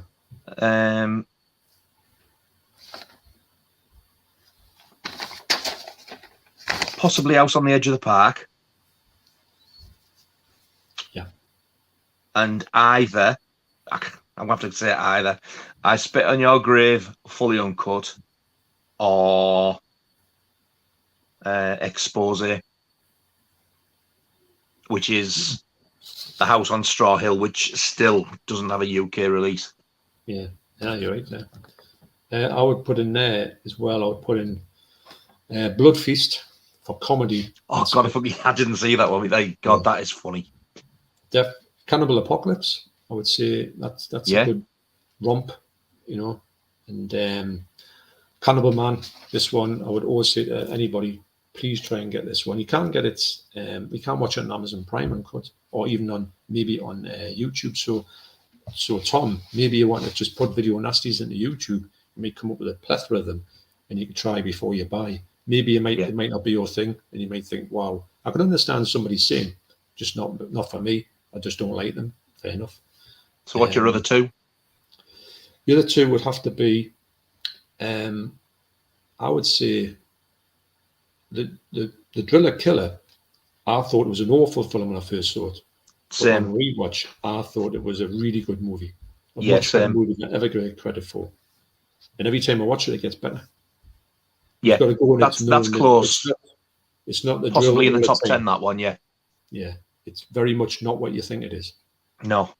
Yeah. And your last one? The other one would be, I'm going to say there's a few, let's have a little look at this. Where's my list? I would say, it's not easy, is it? It's not. I wasn't expected to be put on the spot with that. If I'd have known, I would have picked them out earlier, but it's like... Well, I'm going to say, I would imagine that Tom's seen Friday the 13th, because Friday the 13th is on the list, isn't it? Section 3. Yeah, Section 3, so I know you can go a little bit further than that. I mean, you've got things like The Thing on Section 3. I think if I could go like to Section 3, Friday the 13th would be my favourite, but because that's now so readily available, I keep forgetting it was ever listed, to be honest. Because, I mean, when Tom Sin doesn't own any Video Nasties, he might actually own Video Nasties, but not know the actual Nasties. Yeah, So exactly. There's kind of that as well, you know. So you'd be surprised what's on these lists down the line. I've got a couple that I didn't realise were. They're not in the section 1, but I've got some that are in like section 2 and 3, and I had no idea they were until I looked. I was quite shocked. I was really shocked at some of the ones in 3. And then again, some of the ones in 2 I thought should have been in 1, and vice versa. Yeah, definitely. It definitely shows you that they didn't really look at them when they got them. They just said, oh, this must be bad. I mean, to be honest, this probably got in because of the title. This was called... Yeah, but there's worse cannibal ones than that. Didn't get in. They were in section 2 or 3. I know. And they're far worse than that. Far more graphic. But then again, you had people who didn't know what they're doing, writing these lists up. Really didn't it? In fact, I would definitely say my favourite one out of everything would be Friday the 13th, because the original 1980 Friday the 13th is my second favourite film of all time. Really? Yeah, after obviously Jaws is my favourite. Yeah. The original Friday the 13th is my second. I mean, I do like it. I know that it's not a Jason movie, but I like it because it's like it's like a separate movie. Kind of started the whole thing ball rolling. I've got to give it credence for that, but I know I prefer the Jason character, so I prefer the later ones. But but as a standalone movie, I think it's great. You know, for what the thing is, if it wasn't that film, there wouldn't have been none of the others anyway. Yeah, that's true, and it set off the roller coaster, didn't it, for the whole 80s? I'm not going to say any more, but he is in there. He is in it. Yeah. And actually, yes, Nas have been the specific. Actually, he's from Boots. Wordy Word says definitely depends what your threshold is, Thomas. That's a basic. I mean, if you think depends what you want to go for. Do you want to go for the extreme ones like we've just been talking about, or do you want to go for ones that are a bit more? There's a few in here where you think, what on earth is this for here for? There's a lot of them in there. You think, I mean, Blood Feast. Why on earth was that in there? In the video Nasties, the section 1 especially. It's got to be the title, and although the artwork was like illustrated, looks very cartoony. He's got with a dirty great big what are they, meat cleaver. He's got a meat cleaver in the end. It's like they probably looked at that and thought, that's gone. Yeah, I know. If they've actually watched it. A lot of them they just looked at them. I think actually in that film that came out called Censor. Have you ever seen that one? It's like a new film. Oh, I bought that without looking at it because I thought I liked the sound of it. Yeah, I enjoyed it. It's a bit weird, like. It's a bit odd, but I did enjoy it. It's got some really good extras as well, like video nasty related documentaries and stuff. And it did say it's a good release. That it did say the things of like, you know, the what's it called again? The fact that this they were saying things in the, you know, like, oh, this movie must be bad, so we're going to cut it. I think the woman was saying, well, why would you cut it? You haven't seen it. And they were saying, oh, we'll just skip past that one. So it was a lot of that was true, wasn't it? And I'll bet you, that's exactly what they did do. Mm-hmm. Oh, yeah. Well, it's obvious, isn't it? It was all political anyway. That's all it was. So, Woody Word says, thanks for the mention of my comments, John. Yeah, well, I was saying tonight that it's nice to hear that when you it's great to have comments on you, because that's how I get to know loads of things in my comments about stuff I would never know, and when I say it, and then Wordy Word had commented to say that it was nice for me to actually talk to him, and I says, well, this is what it's all about. That's what it's about, though, isn't it? Why you do it? It is. So, but I appreciate him saying that, because you know, it's all part of just the process of enjoying it, and but it was nice to get that nice comment off Wordy Word. And, yeah. It's just nice to get nice comments, isn't it? Really.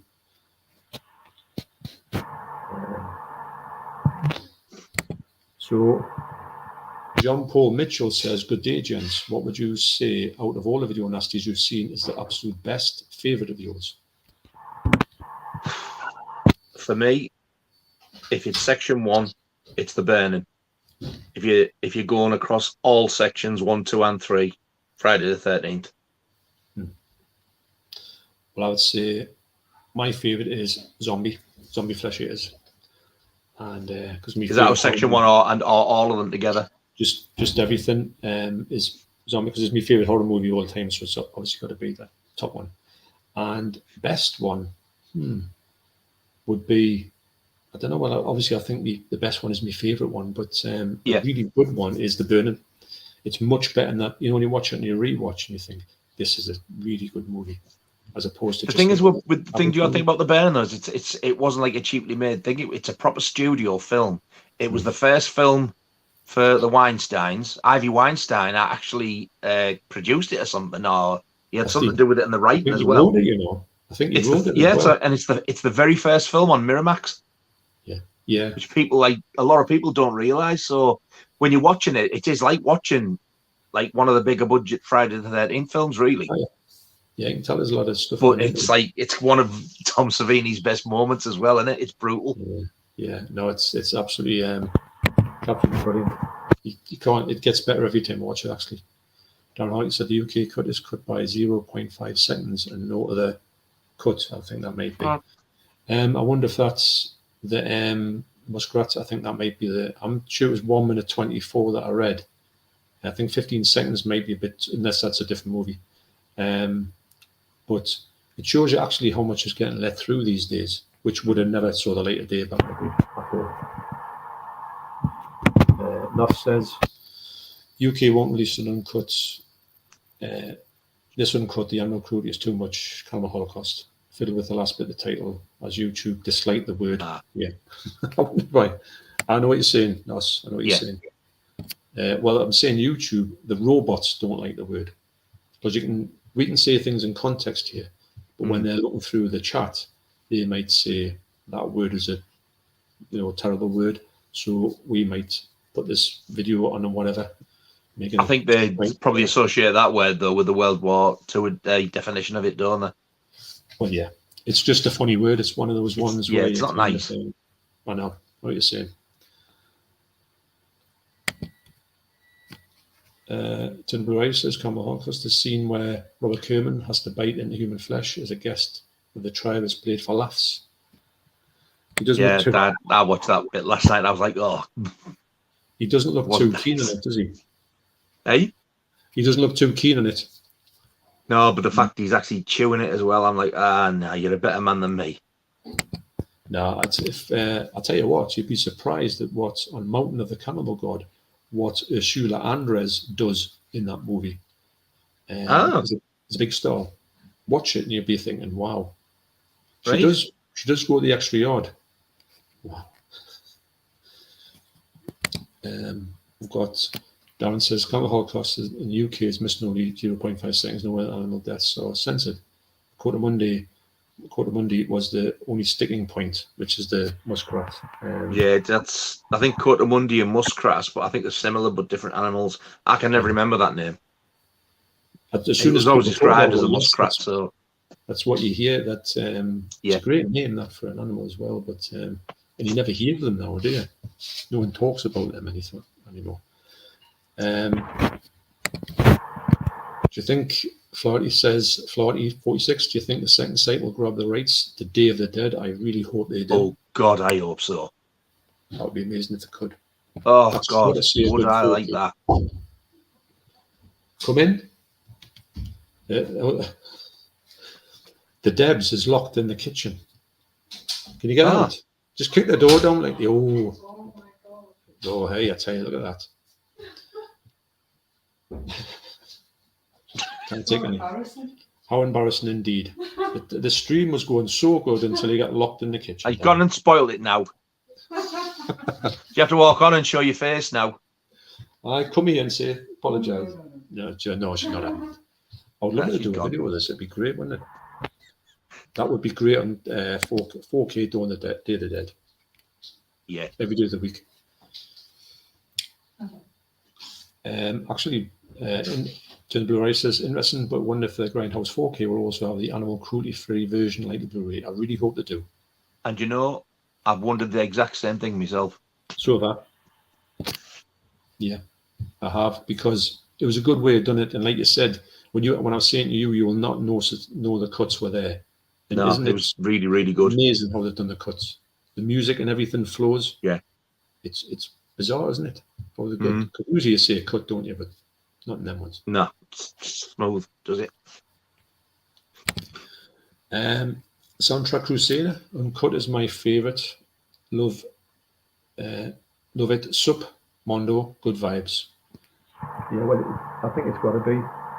because really, I think one of the things if I said to you, I've got all the video nasties, but they're all cut, it just takes the sting out of it. It's just like, why?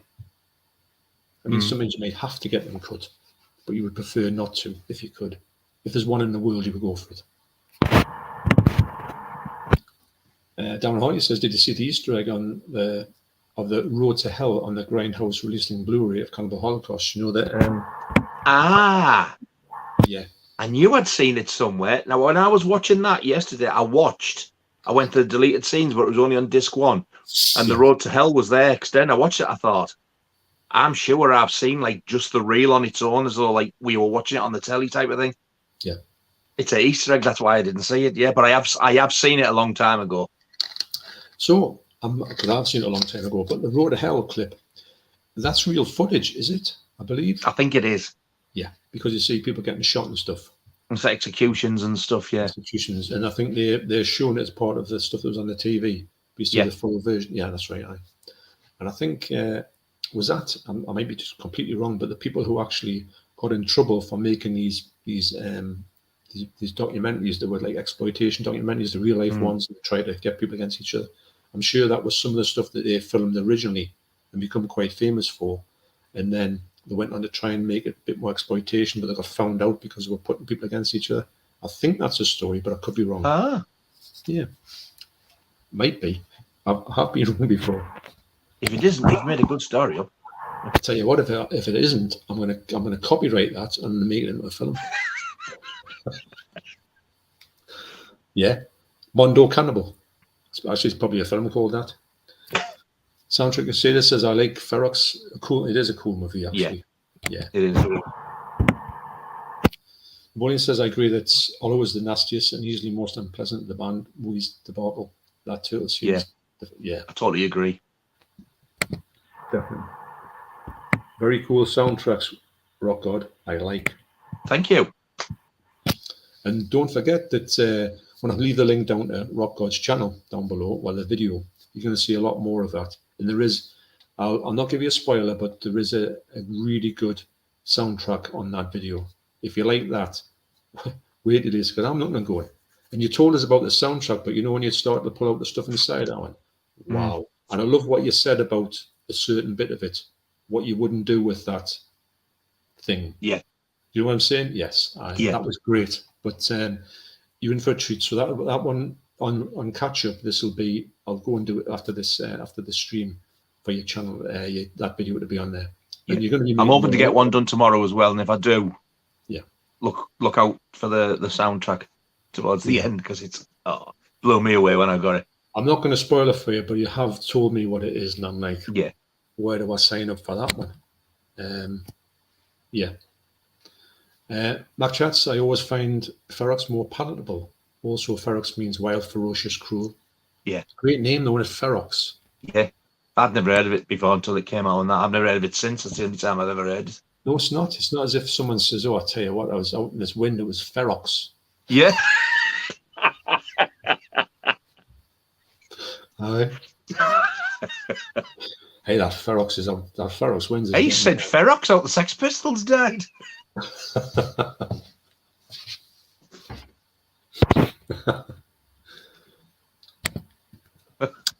So Wayne Johnson says, hey guys, I still own Cannibal Holocaust on pre-cert VHS on Go Video.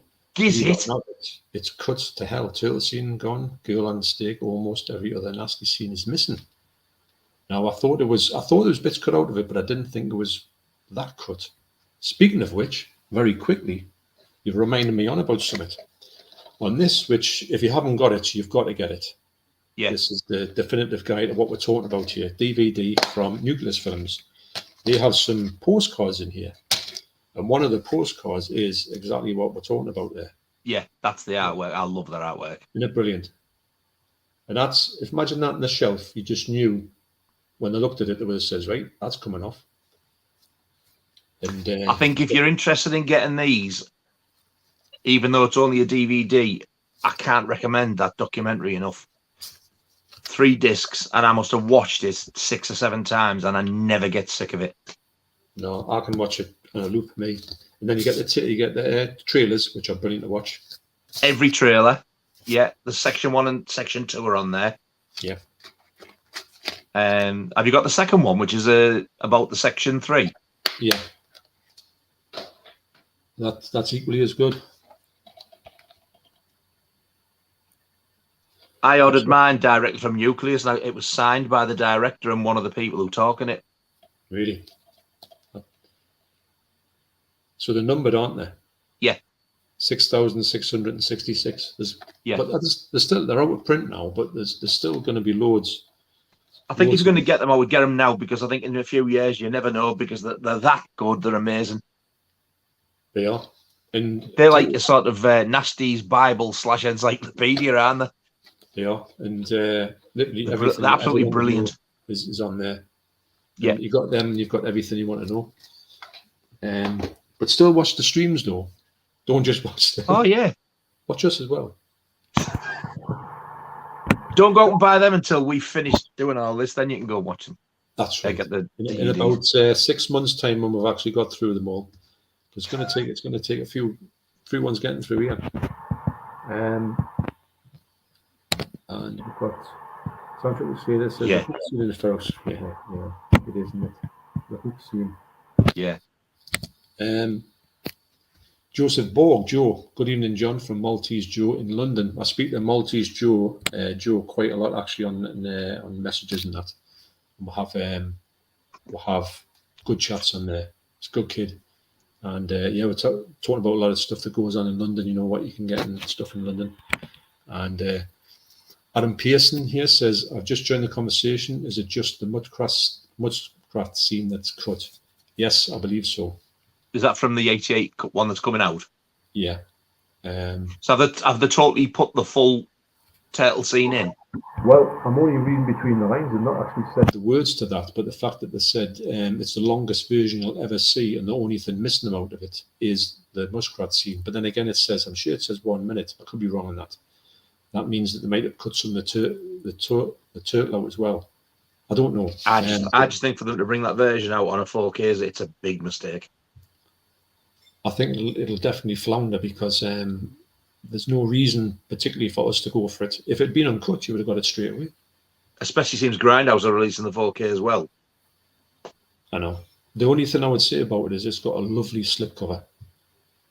That's the only sort of down part. I would love it for the slipcover, but then again, what would I do with it? We just go in the shop. And also, you need to know what the hell is Grindhouse going to come out with, because I can't see them using that same one.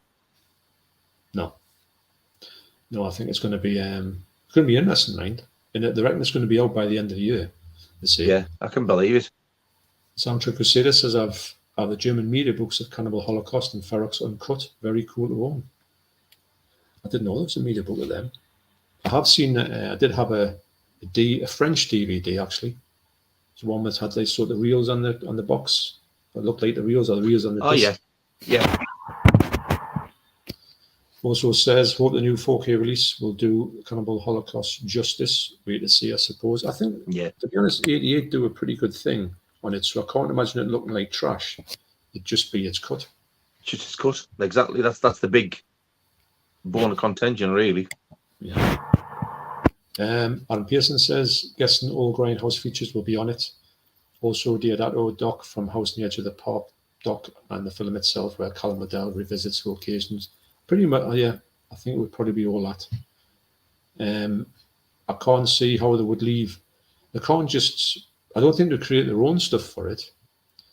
They would have to port other things across. I don't think they would go down that. They've been in cahoots for quite a while now, so they're probably just. And I don't think I'm only guessing about this. I don't know if Arrow are quite somebody who works with other companies. They seem not to. I mean, could be completely wrong with that. I know they've got even earlier on when I showed you that on 101. Yeah. And it said on the discs, Scream Factory, Shout Factory, sorry. Yeah.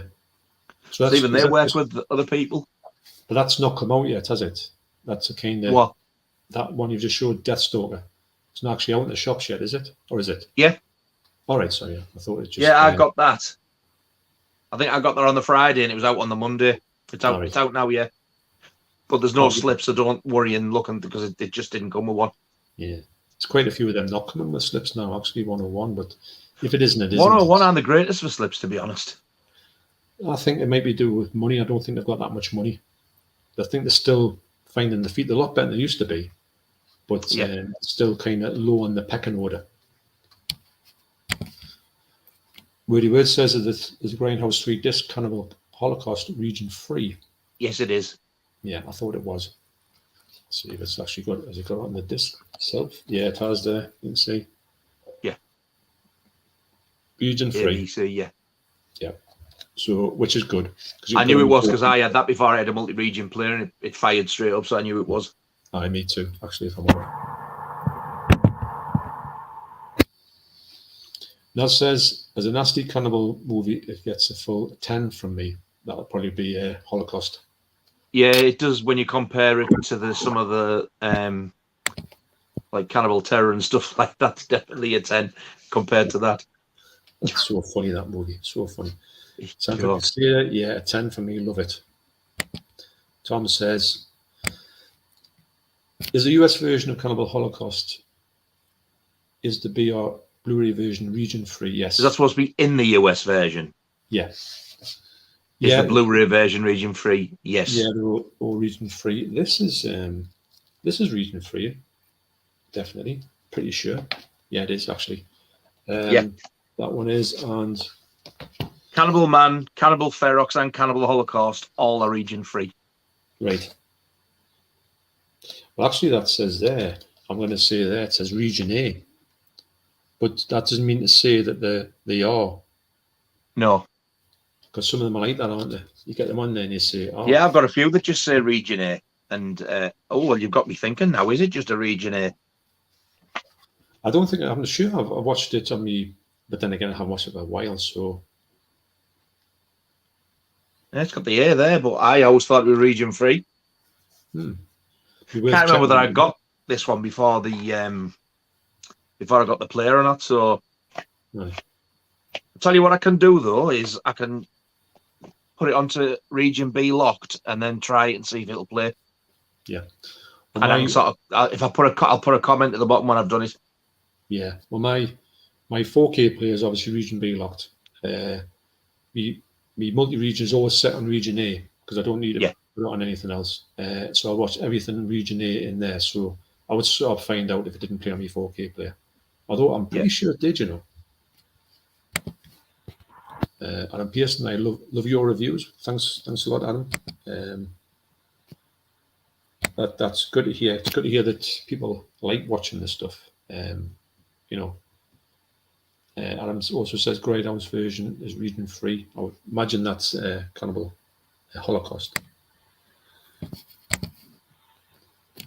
Own the replay version of Cannibal Apocalypse, and it is indeed has a double X on the reverse artwork. Ah.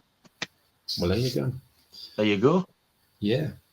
I'm sure the Beyond was. I'm sure I saw something about the Beyond before I even saw the movie, and it had double X as a certificate on this, whatever it was. I wasn't aware there was such a thing. I was aware there was something. I'm sure that it says somewhere because it was one of those ones. I'm sure the double X goes back a long way, and it puts it into something that's a bit more extreme than normal. Uh-huh. But there's a definite thing, but you don't hear anybody really talking about it. Madly enough, you know. I think it's a good thing to have my movies at double X. It sounds like a sort of a Frankie Vaughan. Both discs. Ferox is region 1, so that's region A then for the Blu-ray. So it could be, yeah. Well, that surprised me because they're both from Grindhouse as well. Yeah, I don't know why they do that. Maybe there's some kind of thing behind it why they've got to do that. You just don't know half of these things. Ryan says, when I saw John Morgan at NEC, he told me his favourite saying from Cannibal Apocalypse is the one, you've all got to do is, all you got to do is piss on it. So that's the, is that the one where I know what he means. Is that when they're in the what's it called, the sewers? Remember that? So no, I can't remember it now. Who's John Morgan? John Morgan, he's the one who gets killed in every single thing he's in. He's obviously gets killed in. Is he the one who's in Ferox as well? Yeah. Aye. Because I know him as Giovanni that weird long name he's got. Giovanni Lamberto Giovanni, yeah. Medici. Yeah. Oh, no. I can't remember where he says it. I can't think of it. Oh, you watched it not so long ago as well. I'm sure it's in the tunnels. That means I'll tell you what, the picture quality on that US one is beautiful, isn't it? Yeah, you get a it's unreal. Yeah. Adam says, loving the discussion. It's great. This, I mean, me and Nige, when we're talking about this, and you know, we obviously know that was going to be what's going to come up next and all that. So we'll have a catch up, and we're all excited.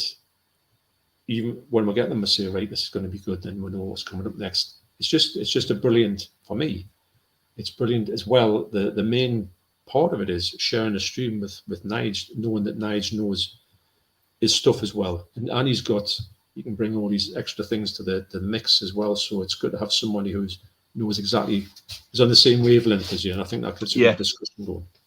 As somebody who did, say if someone said to me, oh, I want to talk about a Marvel thing, I'll be struggling in that way because I don't really know that much about them. You know, so that's just not my thing at all.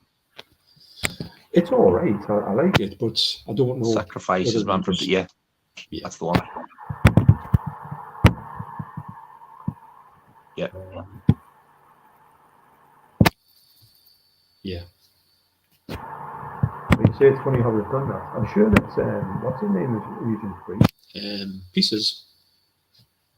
I think that's region Pieces. 3. Yeah, Pieces and Grindhouse. What about it? I think it's region 3. Yeah, I think it is. Yeah. Mm-hmm. So that's why I can't understand why Ferox is here. That's what I am going to test it. Yeah. I want to set the player to B and see if it plays it. Yeah. So there's Andy from Forgotten Word of Movies. Hi guys, hope you're doing well. Fascinating and entertaining stream tonight. Thanks. Thank you very much. And Andy's got a great knowledge of movies. He really has. When you see him on his streams, he knows a lot of movies. And I'm in awe of his got knowledge, and I'm glad that he's getting entertained by it because, to be honest, even though we're talking about this, we know a fair amount. You do tend to kind of get to know a few things that you didn't know about, and still pick bits up, type of thing. Yeah. Yeah. So it's all good. Like, Alf Garnett is in the chat. EG in the chat. I've talked Alf before. A few names actually. I love Alf Garnett. Be careful, it rubs off. That's what she said. Says I bought a new phone, the buttons are all over the place. So Wolfie says, John, whatever you're doing is messing with the mic audio, mate. Well, yeah, it is. Is it? It's every time you seem to press on that, it's getting this loud, weird background noise. It's all right now. I think it's when you're skipping the comments, it does it. Because what I'm doing is I'm touching the microphone's obviously built into this, so I'm touching it. It would help if I put my microphone on, my little microphone, which I think is over there. I might go and put it on in a minute if that's a thing. But that was 8:13, so where we're now. I wasn't too far behind. So I'll tell you what I'll do. I'll put that on now if I can. And then we'll go to the next film. We'll go to the next film.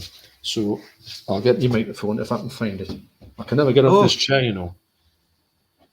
I'm trying. Oh, there it is. It's looking at me in the eye. I thought I'd lost my film. Where's my slipcase?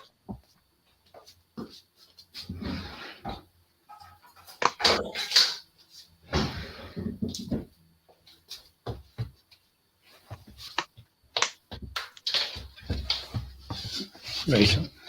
So, if this works, you should get. I hope I can still hear you with this. What's that? I said, I hope I can still hear you when you put this on, because last time I was like, I can't hear you. I'm gonna usually I put it up the shirt. And it That's what she said. So it'll be going if I touch this with that. So you need to stick it in now. I do, right. So it's going in now. So here we go. How are we, Norman? How are you doing? What? Are you all right? Can you hear us? Yeah, it's a little bit quieter, but I can hear you. Right. So if I'm doing that, you can't hear that? No. All I can hear is you. Yeah. So So you think I'm all right with the actual volume of that? Does it sound okay? It's a little bit quiet, but I can hear it. Right. Well, let us know in the comments if you think this is too low, because I'm only clicking for the things, and it does click on the. I know it does, but it's kind of how do you get around that, apart from if you've got the microphone in. So let us know what that's like, Wolfie, if you think that's better. Testing 1, 2, house in the lounge. That's what we used to do when we used to test the microphones when we practice with Wolfie and the band. You always used to say testing 1, 2, house in the lounge, for whatever reason. I'm ready. Alf says, I watched Sharkbait, brilliant shark film since The Shallows. I haven't heard of that one. I like me shark films, mate. I do. Yeah, I think they're very watchable. So, and then we'll have this one, and then we'll go to the next one. Yeah. So, Turn the Blue Eye says, I think the title Cannibal Man references the fact that he mixes some of the bodies in abattoir, so making people unaware. That's the bit you said, isn't it? Yeah, it is, and it's so funny. She's like, it is when finds out what he's eating. He's going, and she says, yeah, got the meat from your place. And he's kind of like, what? Say what? Right. So the next one is, I'll just put this just there. Right. So the next one is, yes, Devil Hunter. The Devil Hunter. Mine just says devil. All right. So I don't know what. Yeah. Well, it could be. You know, all these titles were all different, weren't they? They were kind of like. I'm hiding that because mine's the Severin one's got 2 films on with another one on. Yes. Classic. Another classic. So both on one disc as well. I know, it's because, to be honest, the quality on this is really nice for what it is. It's not brilliant, but it's better than you would think. It's also called, it's 1980, 104 minutes. That's quite long, that. It's a lot longer than I thought it was. Is it too long, do you think? Yeah. Could have done an extra 15 minutes taken out of it? Yeah. It's by none other than Jess Franco, so that says a lot. That says a lot. It's also known as the Manhunter or Sexo Cannibal. Oh. Well, the title that came on when I tried to watch it earlier on was I think it was like El Cannibal or something. All right. Well, I'll take these off, and but I wanted to sort of refresh my memory a bit with this, because I've only ever watched it once since I bought it. Oh, didn't know that. It's got a reverse cover there. Is that the original? Oh, there you go, El Cannibal. Well, there you go. You're right. That's the one that comes on the film.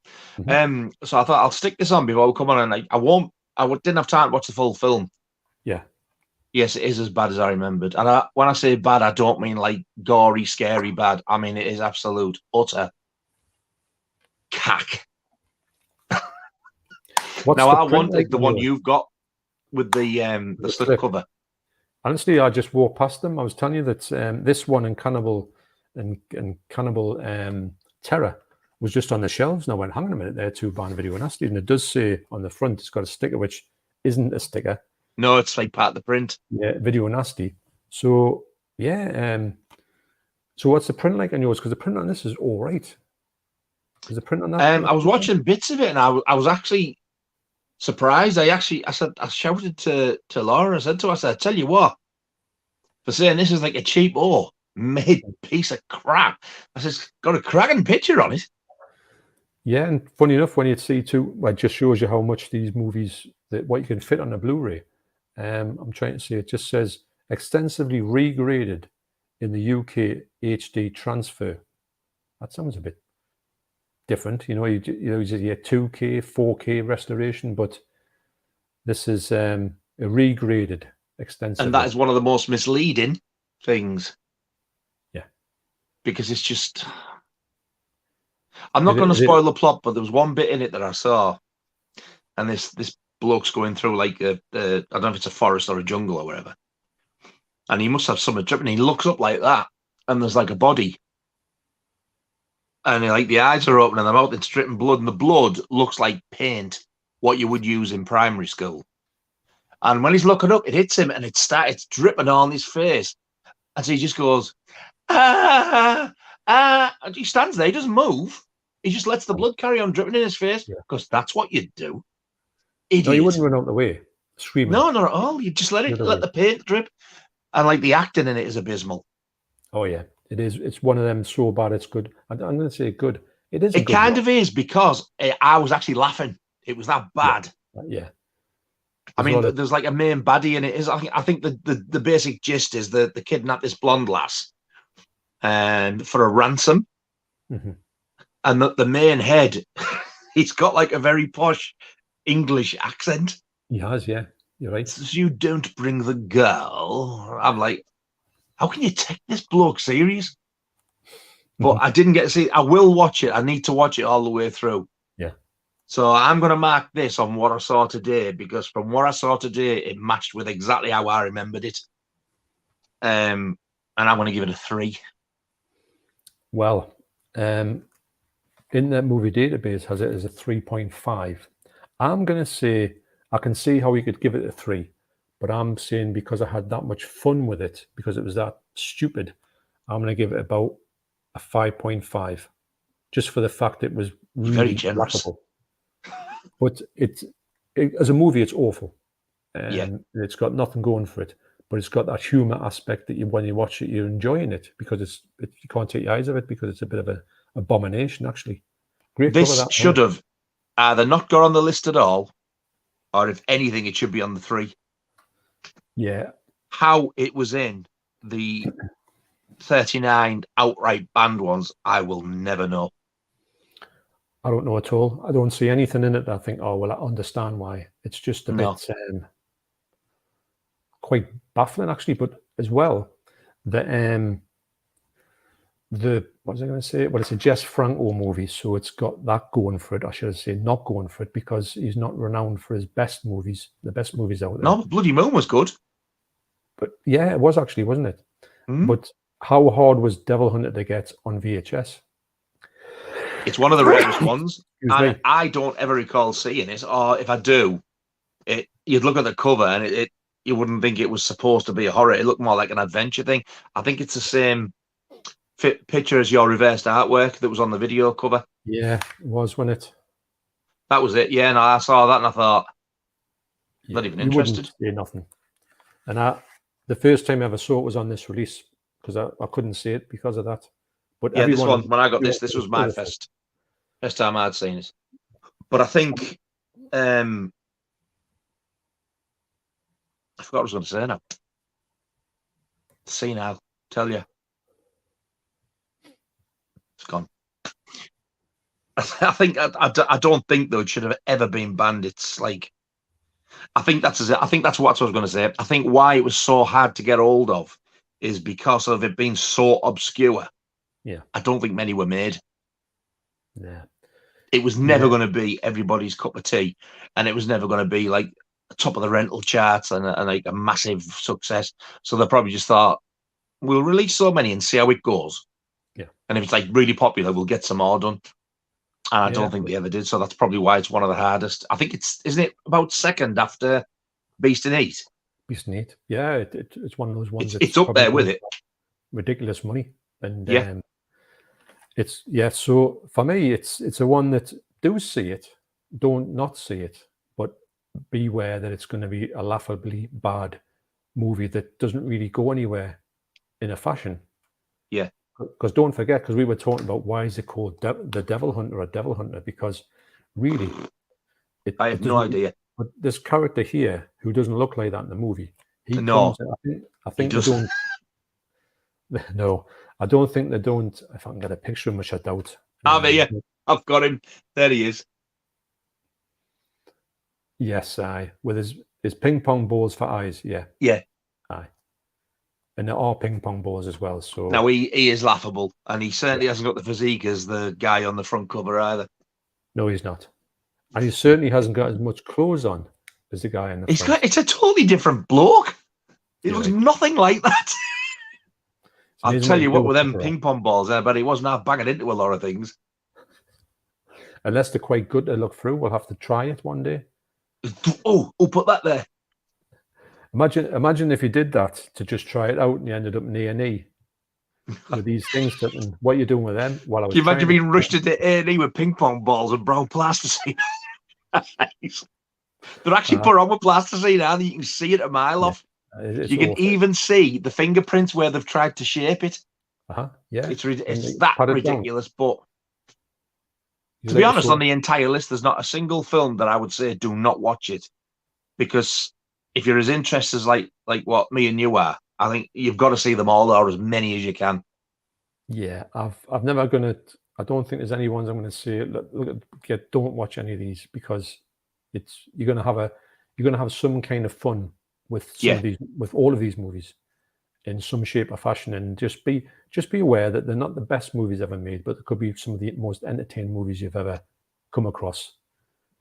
I tell you what, like, if you don't cheat and look ahead, by the time we get to section 3, you're going to be really, really surprised if you don't already know some of the titles on that, because like we're talking like big studio films on some of it's ridiculous.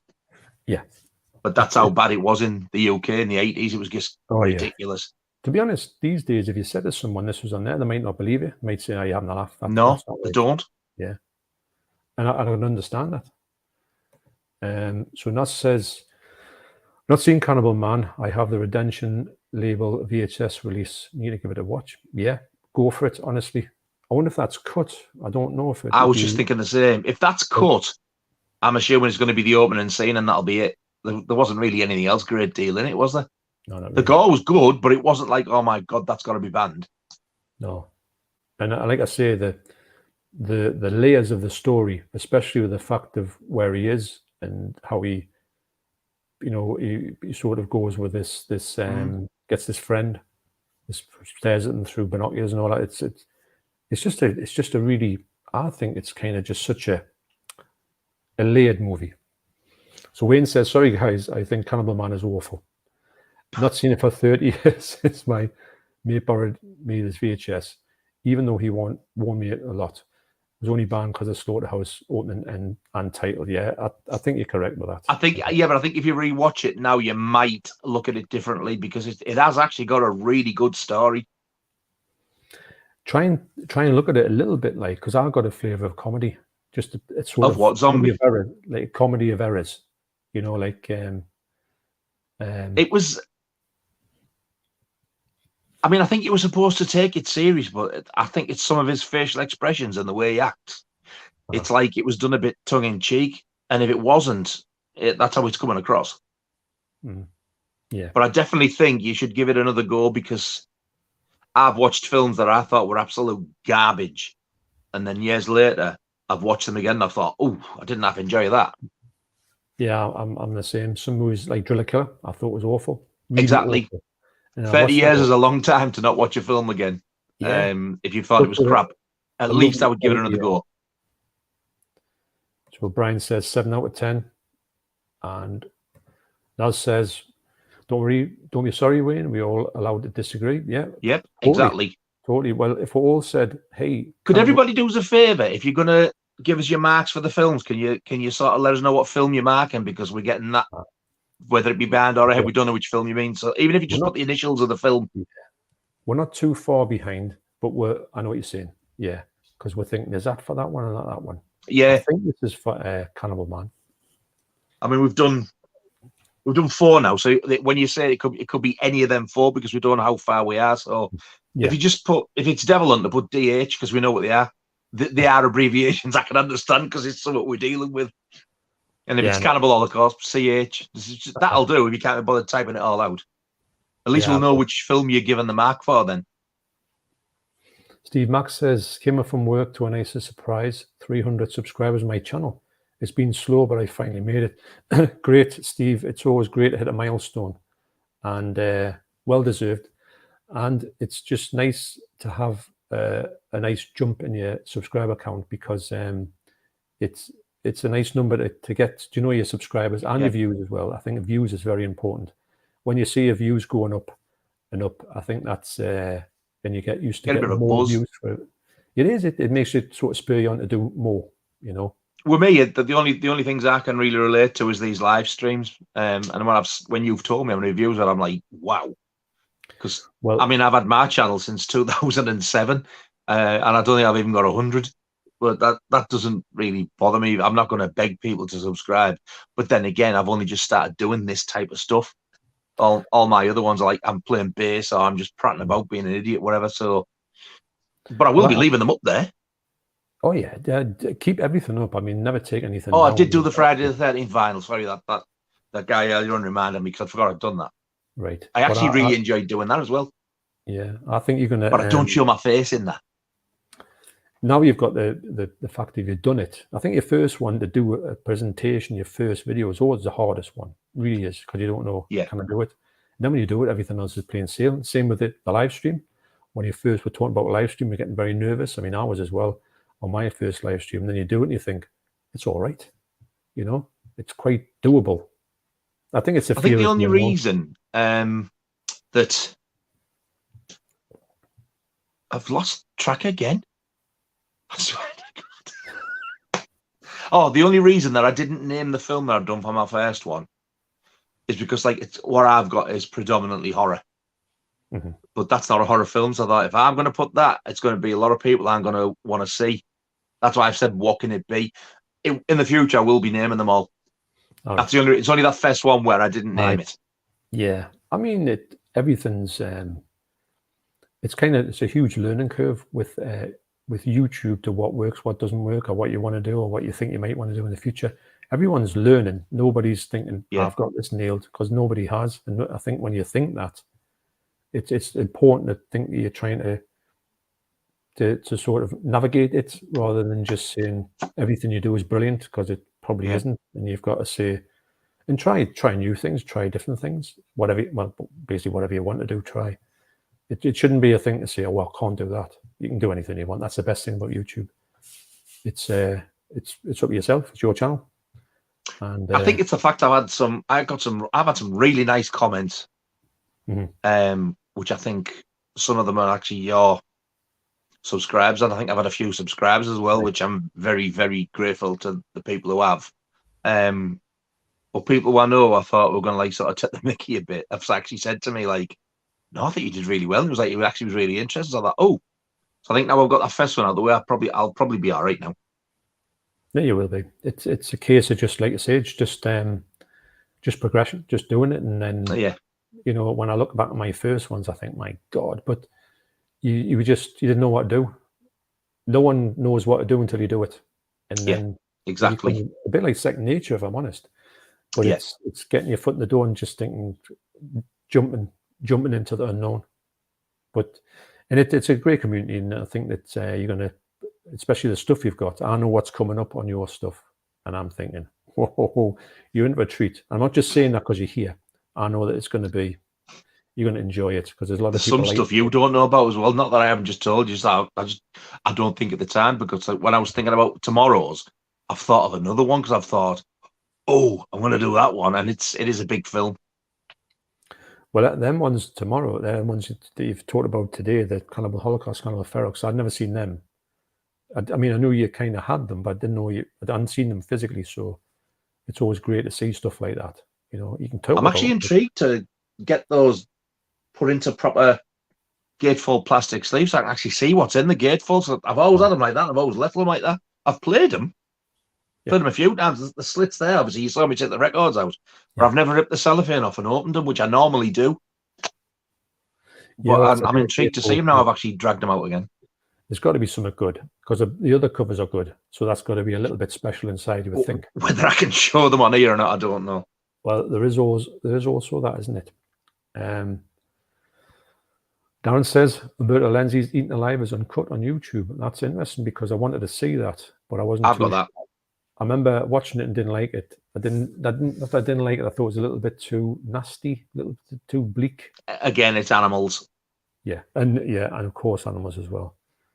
Just strange that it's uncut on here, because they kind of stand it, even talking about it, and then they're showing the uncut versions on it. But like I say, it could have been from way back. So this is nice. I've gone, it says Steve Mack made that 301. You know, so that's great, and it's great to see people just subscribe to people and just. And I think as well, I think the views, if you get more views, you get noticed more. This is by the algorithm, whatever that is, and that'll take it to more people, you know. And the fact is, I think the one I did the other day, I don't think it's even been done a week yet. And I think it's already got 50 odd views. Now I've got videos on there that took about 2 or 3 years to get anywhere near 50 views. So to me, to get 50 odd in a week is huge. And I think so. If you've watched it and enjoyed it, thank you very much. Well, I enjoyed it. Appreciate it. If you don't forget that when you get like bigger, when people get to know more of your channel, they'll go back to that one because I haven't seen it. So you'll start to grow, and old ones can become big out of the ordinary. And you think, well, how did that happen? It's funny how it works. I mean, it's funny. Yeah, it is. I don't know how it works, but it just is what it is. Darren says yes, it was only cuts 0.3 seconds when it got its first UK DVD when exploited many years ago. Now I'm wondering what that would be. Would you think that would be the Cannibal We'll Ferox? never know because they're not referring to the films because we keep like racing or dragging it back. Alf says so many great 4Ks this year.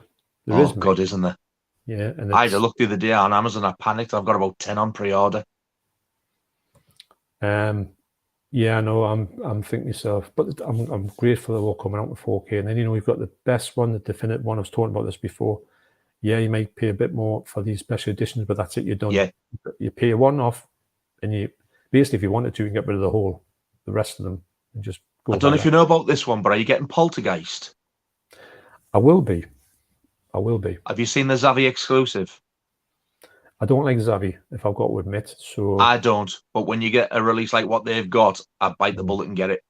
Really? It's the old singing, old dancing. Like it's got poster with the new artwork on. I don't know if it's 2 separate ones, but the original cinema artwork where she's I like that. Sat in front of the telly, but you see the outline of the town. It's the same as the UK quad poster.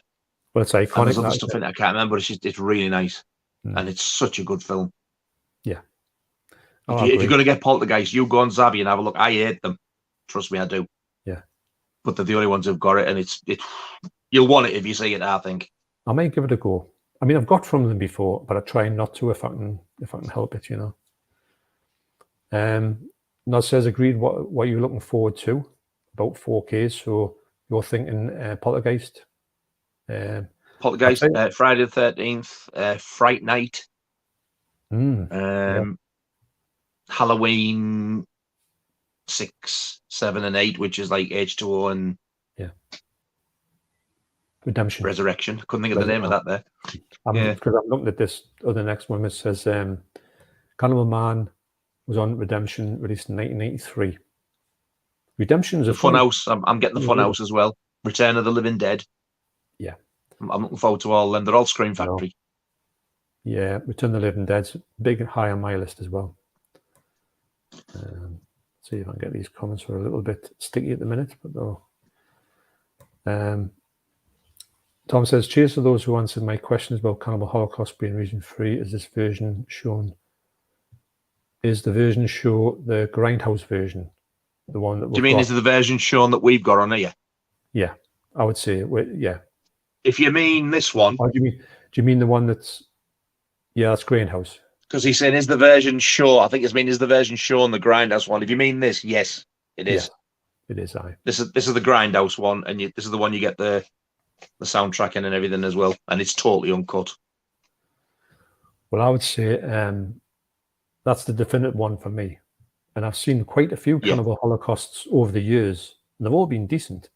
But this one for me is the one that ticks all the boxes.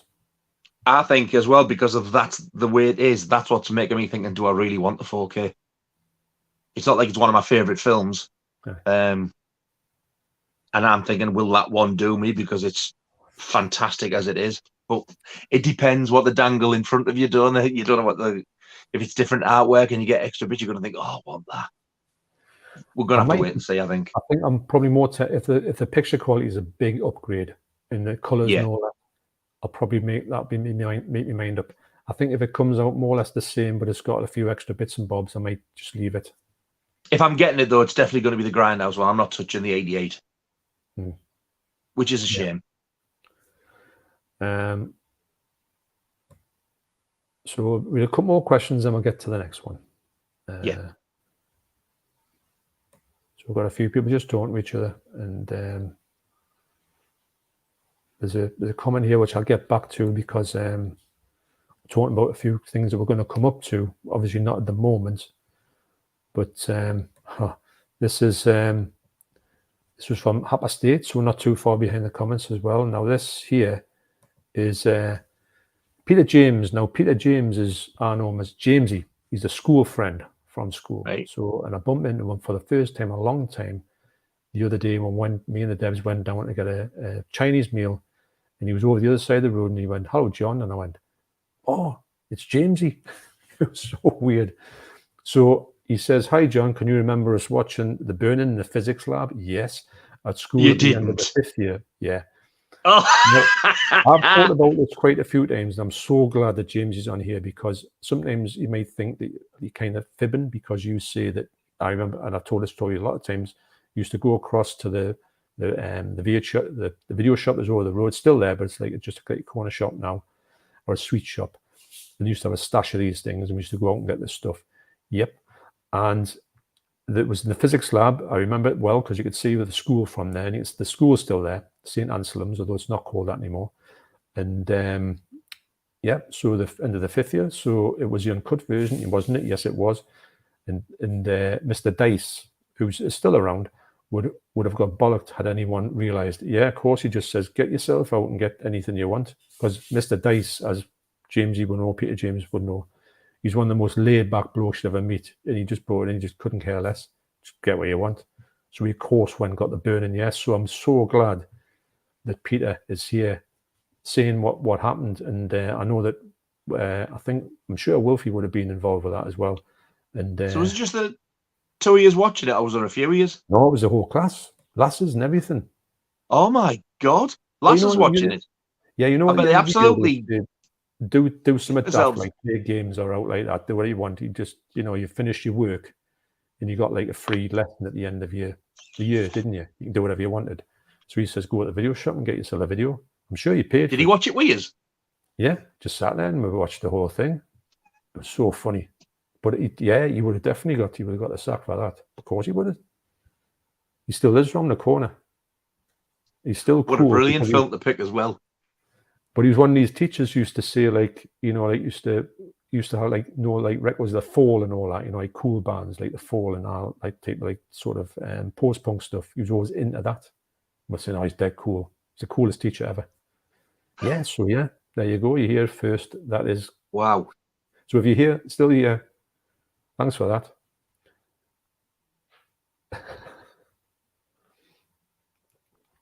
So actually, no, we're not going to that because we're going to.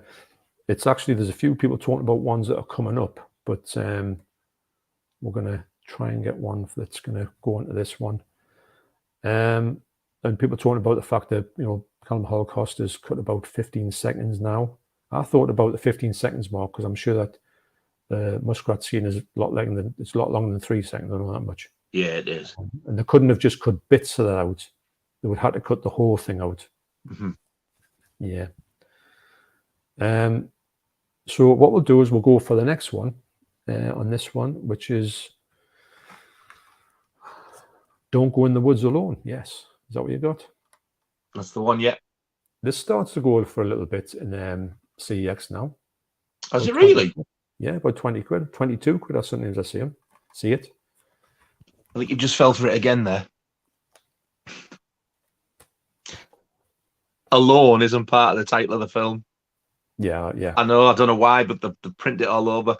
If you watch that Video Nasties documentary, they say the same thing. It's actually don't go in the woods. When I first watched this, I thought, what a load of crap. I hated it. I'd never seen it back in the day. I bought this and that was the first time I seen it. Then I waited a couple of years and I watched it again.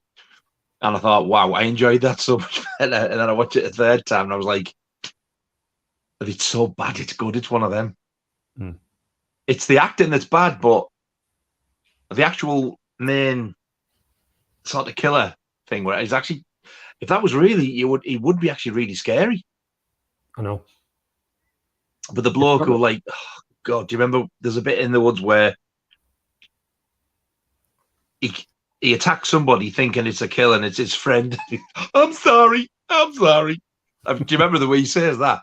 Yeah, it's awful. You think, Christ, how did you get paid for this?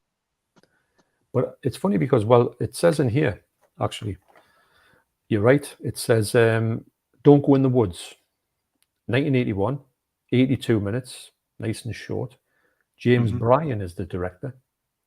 It's also known as The Forest 2, Forest of the Dark Beasts, and Don't Look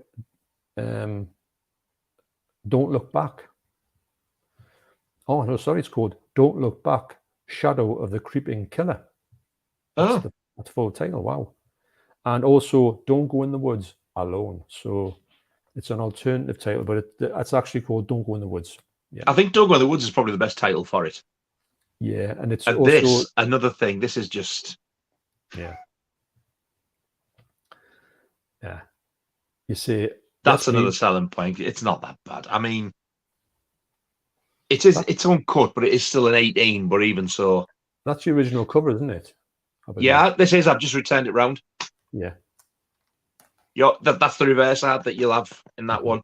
I just wanted to do it without the slasher classics, as I've given up on them. All right. Oh, yeah, because I'm it's still there, look. Oh, it's still got the numbers on. Right. Yeah. But it's basically the same artwork. It's just without it across the top. It's one of those ones where it's one that's like cheaply drawn, isn't it? It's like not very well drawn. Yeah, and weirdly enough, that is actually in the film. Yes. Not the drawing, but that is actually a drawing of a scene that's in the film. Yeah. You sometimes get posters where people do artwork and like you just don't see it. And like Jaws, you don't see that shark swimming up to like you do on the poster, where that is actually in the film. Well, you don't see any of that, do you? No, exactly. And he certainly doesn't look like that. No, would you class this as a slasher? Yes, I would actually. I suppose they call it slasher classics. But I know it's got an element. What did you think of this? Did you enjoy it? I did. But the fact is, what I did going into it, it's got a 3.7 rating on thingy, so it's got a low one as well. So for me, what I think of is that these movies that I've read a lot about these, and I've seen a lot of the documentaries as well. So it does say, as it did say with Cannibal Man, it's awful. So I go in with that mindset anyway. So if I go in saying, right, this is an abysmal film, so I'm already programmed to think it's awful. So I've got zero expectations, and I usually find that I enjoy them. And then you get pleasantly surprised. Yeah. Yeah. I enjoyed this. I liked the setting of it. Yes. The acting was so bad, it was funny. Yeah. I tell you what, though, if they remade this, not that I'm asking them to, but it would be scarier. Yeah. But for it, you've got to think though, they didn't have any money. It was zero budget. It was all unknowns. But yeah, I think I actually would recommend that one. It's not going to be the best film you see. Don't get me wrong. It's really cheaply made, but it is enjoyable. But if you're a fan of those type of movies, or you're willing to be prepared for that or put up with that, you have a good time with them. I can't say say, do not go anywhere near this, because there's always something to be got from it. But do know that it's bad. We're not saying. Do you know? In fact, I think when we finish tonight, I think I might watch this. I think I'll leave it out and I'll watch this one. I'm thinking I want to watch them now. It's weird. I was that close to getting the soundtrack to this on vinyl. Oh, well, yeah. There's only 100 made. I think I was at 50. Very low number. And the only reason I didn't get it, secondhand, was the poster that came with it was missing. Said, no, so if I get it, I want it with the poster. Yeah. It's not like that type of thing where you can get another one just for the poster, because it's that rare anyway. But I'm thinking now, should I just got it without the poster, you idiot? Because it wasn't really expensive for what it is. Yeah, I think that I think it's one of those things where you think, well, sometimes you do want the complete ones. You want to be a completist, but then again, if it's so low on what that's what I mean. I've got to take it. Kind of regret it, but there you go. I've got to say though, the music in this is absolutely horrendous. it pierces your ears and it's repetitive as hell. Yeah. I wanted it not because I love the music. I wanted it just like to collect it to put in. Yeah. It's one of Because those I've got the film and I do like the film, but yeah. Jesus wept. But the artwork on the record, they did use this as well. Whereas this has got a white background. The record was black. It was really, really nicely done though. Mm-hmm. But the one that got away. Yeah. But yeah, I think an enjoyable film. A lot of people think it's really, really, really terrible, but you obviously haven't seen Devil Hunter. But I think this is very watchable. Yeah. And if like me, because I'm like, I can be quite critical. If you watch it and you think it's crap, wait a couple of months and watch it again, and try and concentrate on it. Yeah, I can get away with a bad film a lot easier than I could do. In the back in the days, if you got that on VHS when you were young, and you put it on and you seen how bad it was, you would probably turn off straight away, or just say, I'm not watching that rubbish. You would never give it a second chance, would you? But when you grow up, you get into that type of thing. You seem to appreciate them more, don't you? Yeah. You're more forgiving. But for saying that this is supposedly that bad, it got in the section 1. I don't know how. It's not that bad. But I've given it a 5, which I think is quite a high rating for it compared to what some would give. I've give that one 5 out of 10. Yeah, I will give it a 5 because of the reason I did enjoy it a lot more than I thought I was going to enjoy. I thought it'd be one of the ones where I put it on and go, well, I've watched it. I'll probably never go back to it. It's there. Yeah. But I find that I do look at it and think, I might get that out again. It's not as if I skip past it and think, well, no chance. I'm definitely going to watch that again. I'm going to leave that out. It's an entertaining watch. Yeah. Yeah. I've done it again. I go to say something, I forget. It was something about that film, though. Never mind. And I think the print on it looked pretty dodgy, if I remember. I don't think it looked very good. Unfortunately, though, they did actually come back out with these with a slipcover. Release it like that, then they re-released it a bit later on with a slipcover. I wasn't buying it again for a slip. No, I think I would, however, like the Severin version of it. Is it Severin or Vinegar Syndrome? One of them's released it, and the slipcover is gorgeous. It's like what their really thick card ones are like. Yes, but the artwork on it's amazing. They're lovely. You're right. So what I'll do is I'll go back to a few comments then. But it's so yeah, we're so 3.7, and we both said a 5 for that. I think that's a fair do. Yeah. It definitely deserves more than 3.7. There's far worse. Oh yeah, it's not that bad. I don't know maybe somebody who's it's a lot of people are commenting on it. A lot of people are doing it, and a lot of people might put it down as 1. So it might struggle to get anything. So Brian says Zombie Nightmare 80s is pretty poor. I remember that title. Can you remember what that movie is? I was going to say I don't think I've even heard of it. It does ring a bell, but I don't. I wonder if you've got another title, like an alternate title. Where's my phone? Where's my ladders? Where's my lad? So Zombie Nightmare. See where we're at with that one. See if it comes up with anything. Oh, while you're looking for that, I read another rumor another day about a mega box set about this. All right. Screen Factory denying it again, but somebody had posted artwork which I've saved on my phone, but they were saying it was mocked up, but we don't know. They deny everything. They denied Friday the 13th, if you remember rightly. So I'm open. They always deny things and then they always come out. Yeah. Zombie Nightmare. No, I've definitely never heard of that. No, I haven't, but Adam West's in it. Oh, I'm intrigued now. You what? I'm intrigued now. Yeah, I like Adam West when he used to. It's a 2.6. Wow. Oh Christ. And there's a fella in here called John Michael Thor. Right? Yeah. Thor? John Michael Thor. Wait to see a look. Get a look at him. Aye. So that's quite an intriguing title, actually. I've never even seen it on the shelves or anything. Ever. I've got to look out for that. So Bad Lieutenant says, not a video nasty, but Ebola syndrome has been passed uncut in the UK. Yes, it has. You ever seen that one, Nige?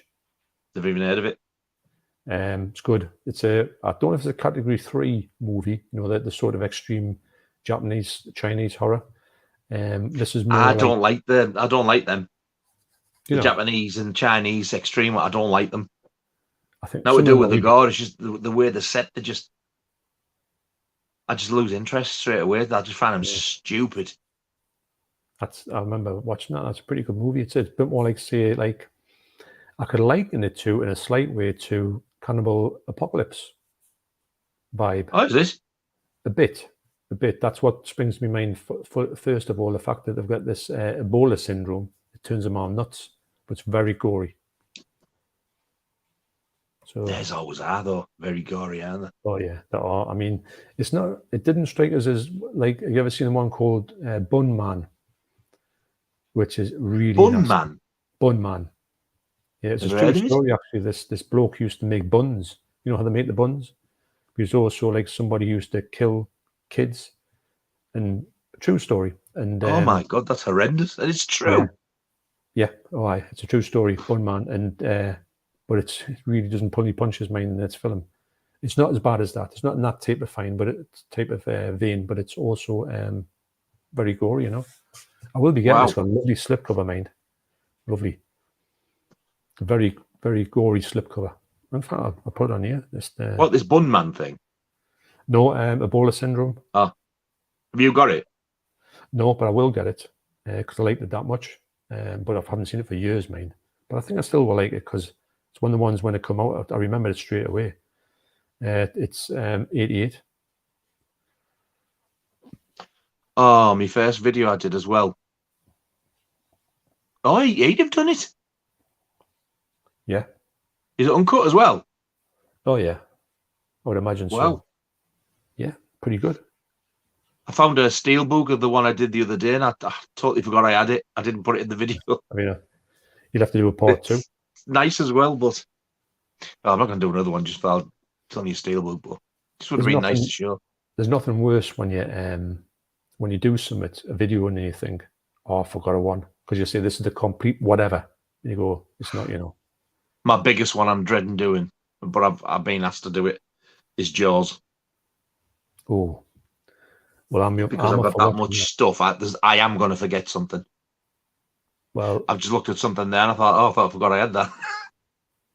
Well, if it's that big, put it into 2 parts, so then you've got like a chance to put it right. It might come to that, you know. Yeah, I would, because you can easily do a first part, then think, hang on, is there anything I've missed? And you can put it in the second part. Spend a bit of time doing the second part rather than doing the first one. You know, if you've got that much stuff, that'd be good to see. Really would. Steve Max says, I've got the Turbine 4K Steelbook of the Texas Chainsaw Massacre. Looks good. Haven't seen the 2022 version yet. 4K Steelbook. Where are they from? Turbine? Are they German? I think, yes, Turbine. And I think that Second Sight are doing it this year, yeah, apparently. That should look the best it's ever looked. You know, go on the net. I'm definitely waiting for that. Yeah, oh yeah, massively. By Lieutenant, ironically, the Vipcore cut DVD has the full Road to Hell sequence on it. Wow, how bizarre is that? That's nuts. And that obviously is 100% real, isn't it? The Road to Hell. Brian says, I've got to go to the doctor's. I've got Ferox. No worse. Oh, no, definitely not. Imagine if you went to the doctor's, you got the Ferox. And the set here says, oh, I had to double check, and you've got Ferox. You would be like, would be horror? You had to hear that word. You wouldn't even know what it could be. Darling, I've got the Ferox. You've got galloping Ferox rot. I tell you, we're going to do some procedures on you. We've got to check your ferox. So if you care to bend over, the examination's about to begin. We've got to go and get a machine here. Doctor, fetch the ferox.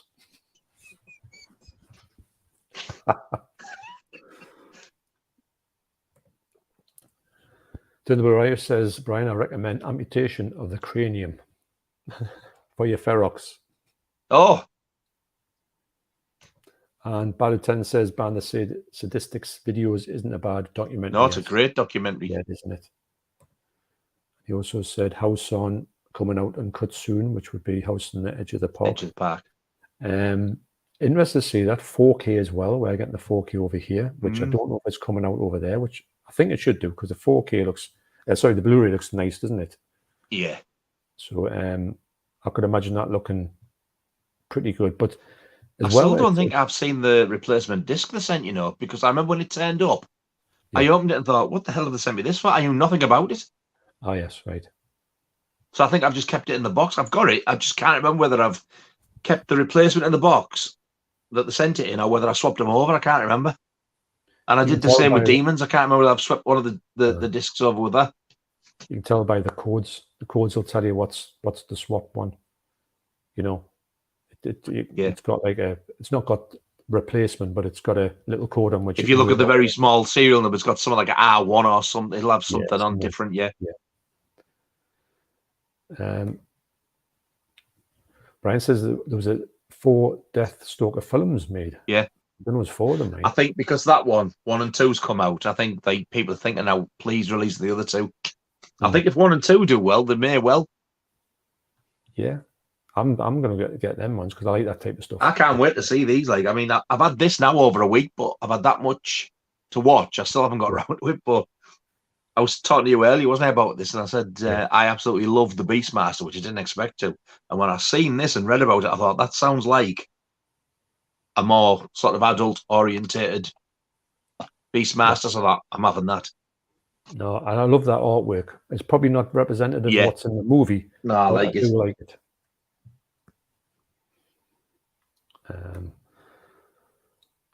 Darren says, when Johnson totally agree with my pre-search from Go video of Cannibal Holocaust is severely cut and would not get passed by the would have got passed by the BBC if submitted in 1982. Yeah, it was just, I think it was just the name of it, the reputation of it, the cover.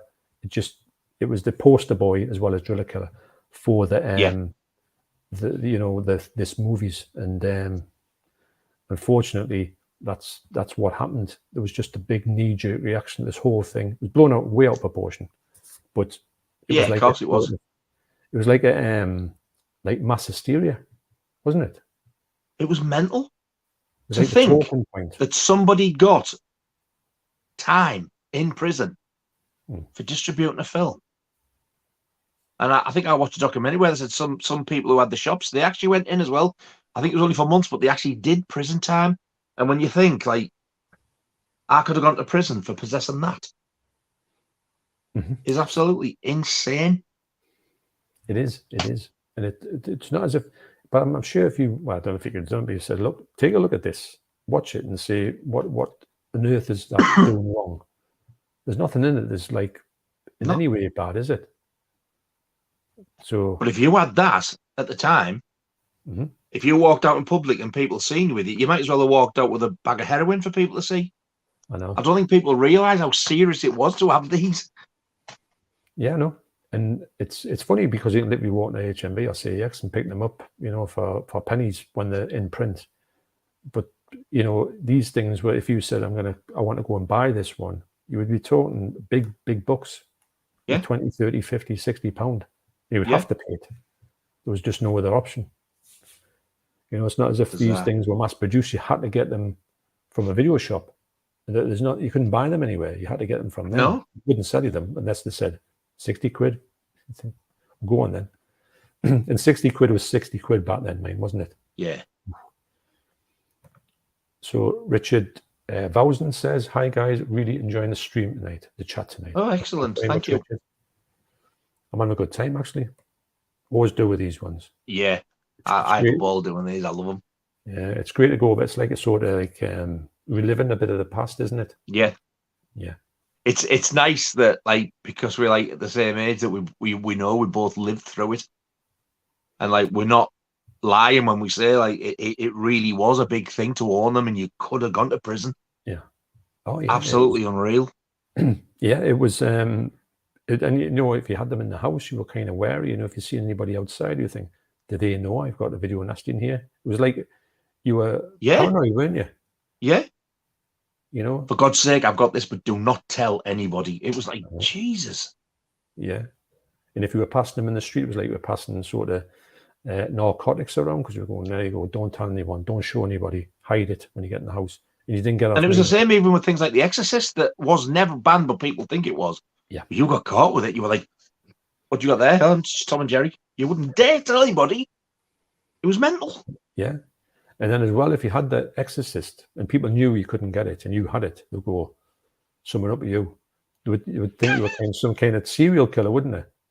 Oh, you've got The Exorcist? Are you Yeah. Well, not really. I just want to watch a horror film.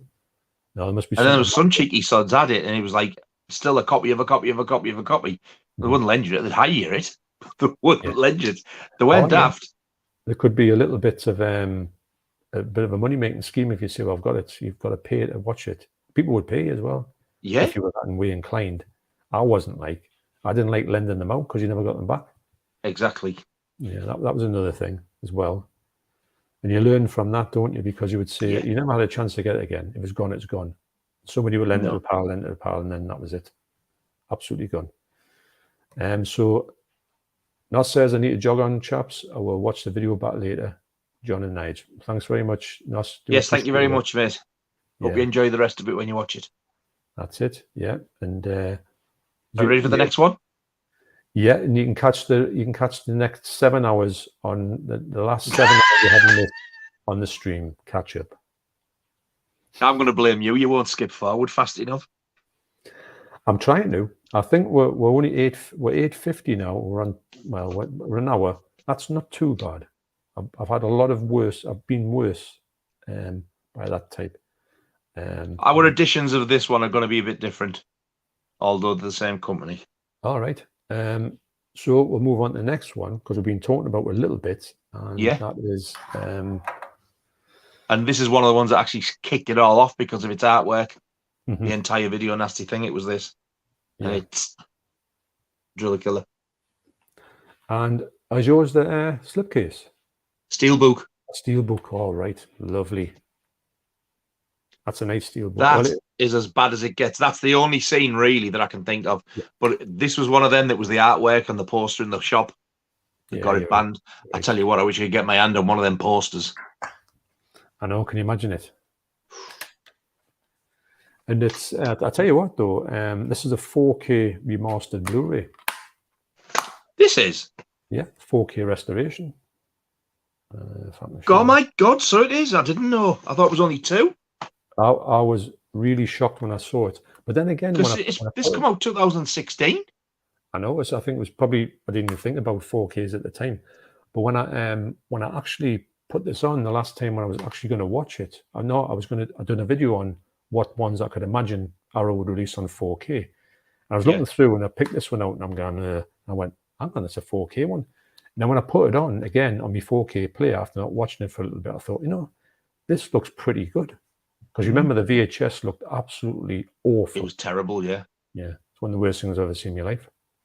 I just forgot, actually. I meant to get it out and I totally forgot because I was too busy looking for Devil Hunter. Out there, I've got a US double DVD of this, which was a really nice edition as well. Yeah. But when this come out, I thought, no, this is my main one. No, it's nice. I love that artwork. I mean, but when I saw that poster when I was like 12-ish, whatever it was, it knocked me sick. I've never seen nothing like it. I remember the shop in the town used to have it. It was like a video shop in Newcastle. Yeah. And it was in the poster in the window, and I remember just walking past and just staring at this poster thinking, I can't believe that's the back of it. It's one of the nicest steel books this I think I've seen. That is good, isn't it? That's the back, the front, even the side. I think they did a really, really good job on it. I think the disc's probably going to be the same as yours. Yeah, it's DVD orange and Blu-ray black. Did you get that on the booklet as well? Yeah, that's brilliant, isn't it? If you played it loud, it would do your head in. The music, God, that band in it. Awful, isn't it? God, yeah. No wonder he lost his mind. Do you know this? I've got a feeling that's, and I might be totally wrong with this. You know, The Damned. I'm sure they had an album that said this album is meant to be played loud, or play it loud. Was it play it at your neighbours? But I'm sure there's a record that says this needs to be played loud. I wonder if this is where they've got the idea from. I don't know if it was copying off that, because it just stuck out to us, you know, the fact of I'll tell you what I did notice in this movie I forgot all about is the fact that the fella in it, he does, it's a dead rabbit, but he cuts the rabbit up to shreds. Oh yeah, yeah, and it goes on for that 20 was not nice. I know it's already dead, but it was still not pleasant. I totally forgot about that. So in a way, it's got that scene. It's obviously. I had until I watched it. I rewatched this a couple of weeks ago, and I was like, do you know, I like this more than what I realised. But then when that bit came on, I was like, I win, man. Yeah, I'd fast forward that. Like, I think it was a bit kind of just. Do you know what bit used to knock me sick of this? And it was so stupid. At the beginning, you get this. He's been talking for a while, and then it starts to show you outside, and it shows you real homeless people, doesn't it? Yes. And that bloke who's asleep on the stairs starts throwing up in his sleep. Yeah. So he's laid there, he's going like, and this stuff's that turned my stomach.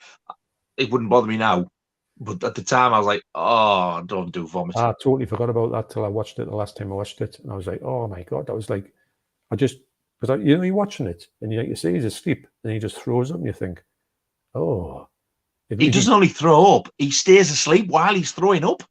Oh, you can see it's like his stomach's convulsing to push it out. And he doesn't even stay. He carries on snoring.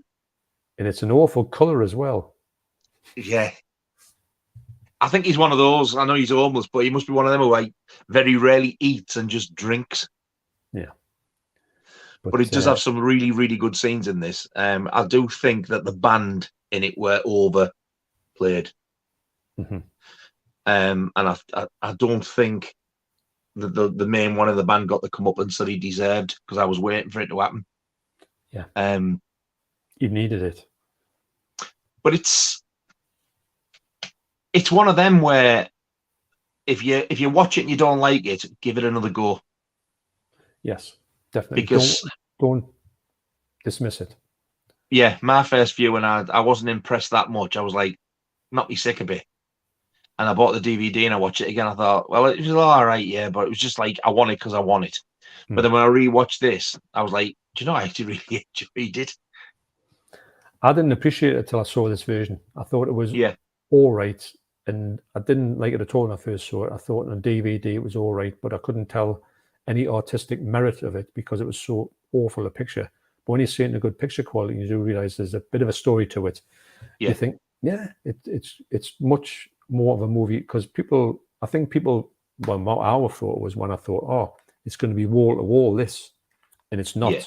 So be prepared that you're not going to see this at all. There's only a couple of things with a driller. The drill doesn't come in for quite a while as well. No, I think he sees it, doesn't he, and thinks, And he gets the power pack and he's going. Yeah, I think when it first starts, I don't think he's actually killed anybody. No, it's like a sort of a gradual, his mind is just going, isn't it? It's like things happen and he's getting more and more and more pushed over the edge, and then one day he just snaps. That's it. It's more of a thing in his mind, isn't it? It's more of a thing. It's sort of exercising at what makes him go crazy, as opposed to, like, he's not a serial killer. He's not anything. Just a normal kind of artist. He starts very artistic. It's one of them sort of Andy Warhol artistic groups of people. Yeah.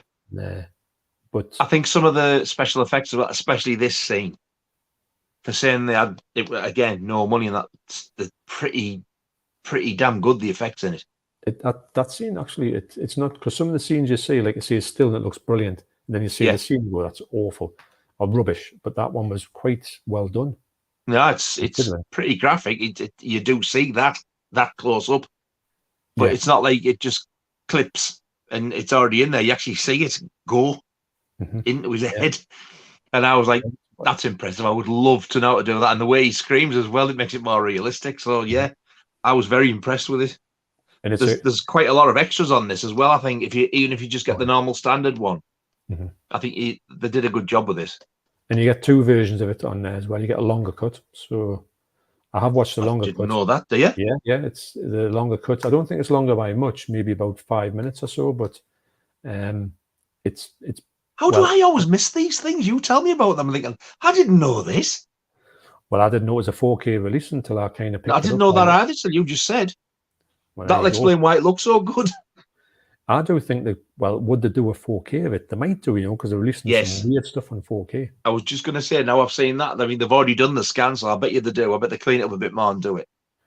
I would, if they did a good package of it, I would definitely go for it, because, that's a great cover, but that's all I've got of it. Just a kind of basic ammo race. So a good version of that, they did they did Hills of Eyes in a great special edition. There's nothing to say they couldn't do that. Yeah. You never know. These days, anything's fair game. Speaking of I missed out on the the 4K Hills of Eyes. If you got the box, it was less than 15 quid, and I missed it.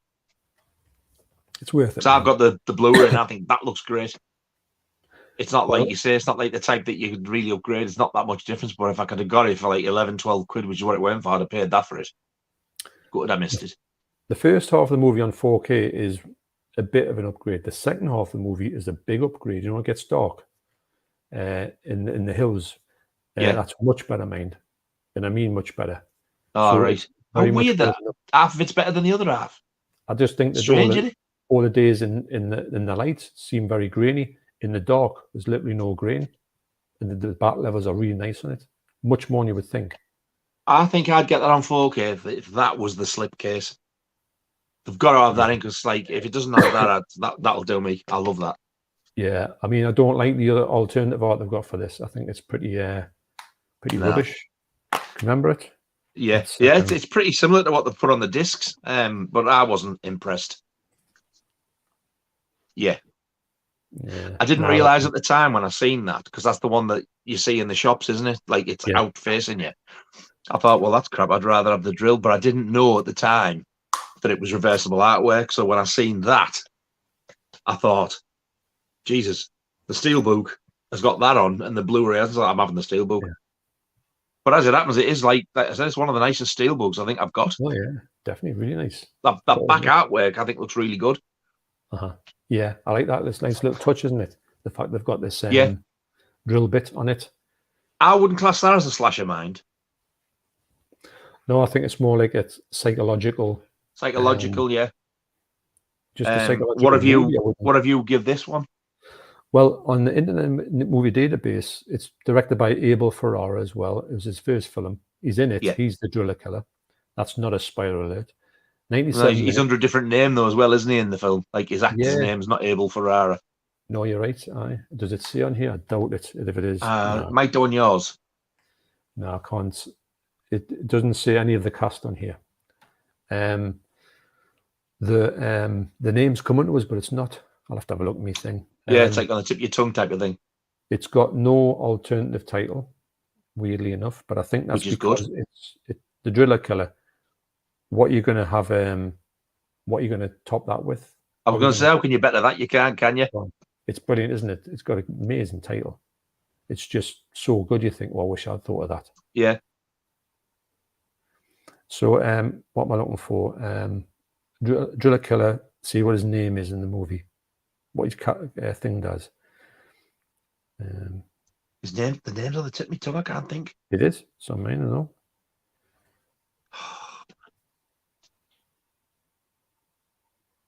So it says director Abel Ferrara. So it's not Lane, something Lane. Mickey Lane. Do you think it's Mickey Danny Lane? It's Lane. Cleo Lane.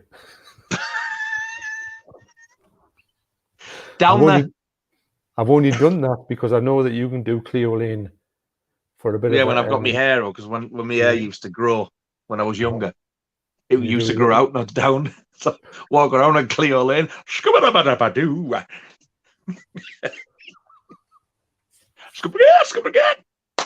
up. That was a good way to feed into Cleo. I thought Cleo Lane would have been.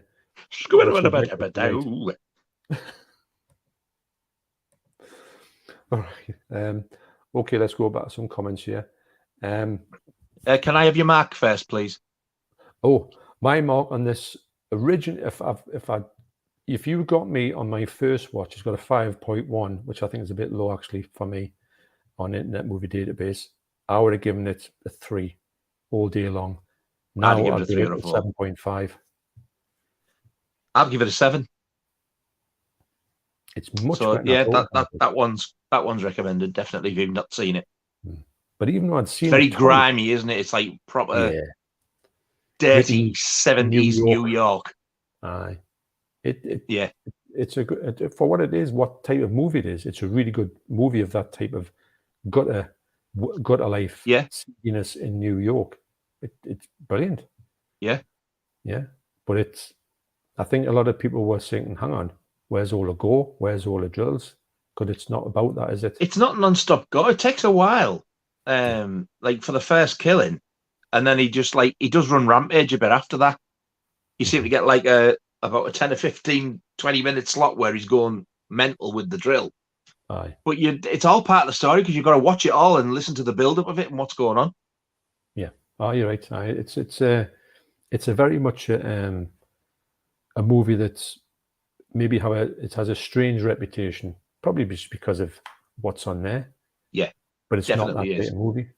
But it's not bad because of that. But then again, when you go and watching that, when you're a young kid, you go, hang on, where's his drill? That's what you say. I'm waiting. That's all I wanted to see. Like they just wanted the gore scenes, and that was it. That's it. Like, where's me drill? But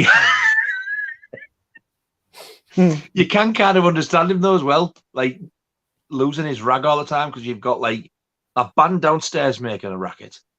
Aye. That idiot who says he's going to come and buy his paintings, he's an artist. Aye. And the way he speaks to him and tells him how crap it is, that you can see him. He's skint, he's desperate, he wants his rent money. Yeah. And like you think, you can see it. And then he has the argument with his girlfriend, stuff like that. So it's building up and building up and building up. And then he just snaps. Yeah. I know it's a really good movie. And it's a good serious movie as well. It's not like a throwaway movie at all. No, definitely not. Yeah. So we'll go through a few more comments. So we've got Badaton saying Liam F. Hong Kong Category 3 films very gory, like Dr. Lamb, Bun Man, The Untold Story, based on a true story. That's what I was telling you about, the Bun Man. Played by, I think he's called Andy Lamb. I think that's what he's called, but he's great. I'm laughing at that next comment.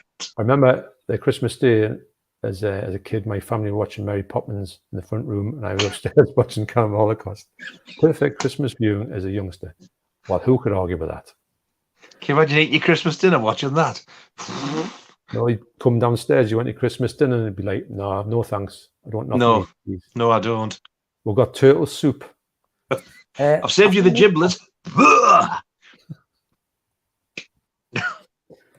So, we've got Mark here, and Mark says, really enjoying these live streams, gents. Well, thanks very much. Oh, hello, mate. I wondered where you were. Oh, good, I'm glad you're enjoying it. Mark Norwood. Oh, is that Mark Norwood? Yeah. Yeah. Because when he had said about that, I hadn't seen the one with the Norwood on, so I didn't know I'd seen him. I'm sure it is. It looks like him. It's got to be him. Well, I'll take your word for that because I haven't seen him, but yeah. He's a good lad. Though. He's a very good lad, is Mark. So the comments are where we're now. We're about an hour away. We'll try and go through a few comments here and see where we are. And the Double Bill Movies says much better, John, nice and clear. So he's either needing me glasses. Oh, good. Me for this because I would hate to be going. Phone. Yeah, I can quite lean now. Yeah, if I'm up. Hope nobody's tuning in now. I'm sitting going up.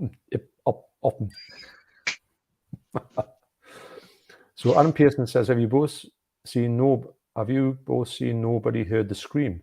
Great movie by same director as Cannibal Man. Notice Indicator are releasing some Grindhouse titles: Big Gun Down and The Swimmer and Corruption. Now, No, I haven't, but I'm interested now as soon as you've said that. I haven't seen that or heard of it, but the fact it's the same director, I'm intrigued. Corruption is, believe it or not, I've not seen it all the way through, but I've seen bits. It's totally different to what he would normally do, but it's Peter Cushing. Oh, really? And he's quite evil in it. Yeah, he's actually. Can you imagine Peter Cushing doing like an abuser and battering his wife around? It's that kind of thing.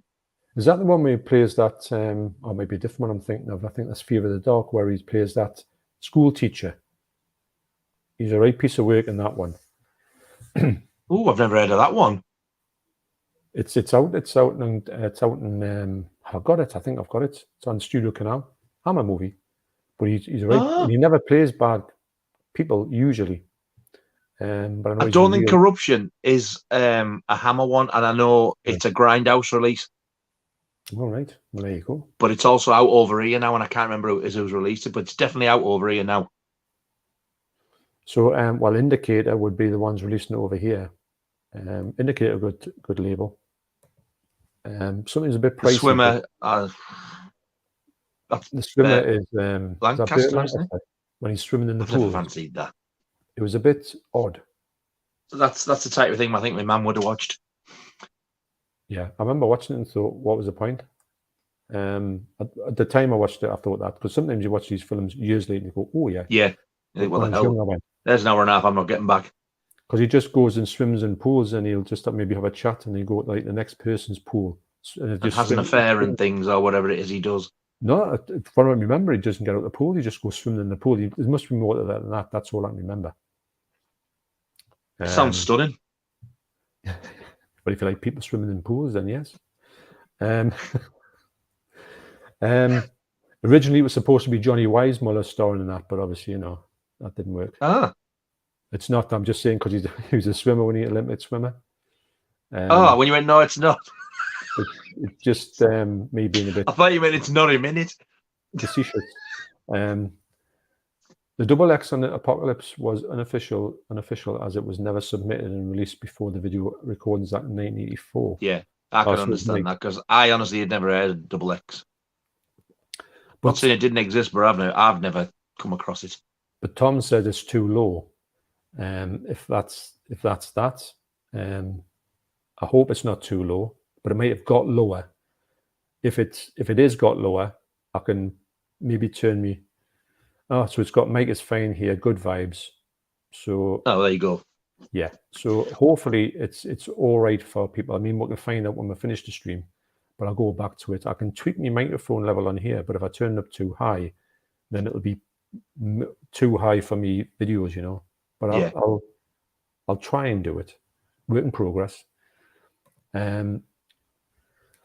Joe says, hi John, it's probably been confirmed by now. Grindhouse Cannibal Ferox is region A locked. Just open it up to try my region B player. Maltese Joe, yes. Well, that's fair enough. That's very good. So Ferox is region A locked. Cannibal Holocaust is region 3. Mm-hmm. This is quite bizarre. I had to look at this to think, how is that spelled? But I know what it is now. And Bar Lieutenant says, Apocalypse is cut by 2 seconds in UK flambéed rats. Yeah. Mm-hmm. So Mike might be. I'm just reading these out. Mike's maybe 10% quieter than previous volume, but it has fixed the hiss. So maybe, hopefully, if you turn your volume up on your, well, I'll have a look at it for the next one. But I'm assuming mine's all right. I mean, I sound all right because I'm hearing my own voice, aren't I? And you sound at the same level as me, but that doesn't really mean something. So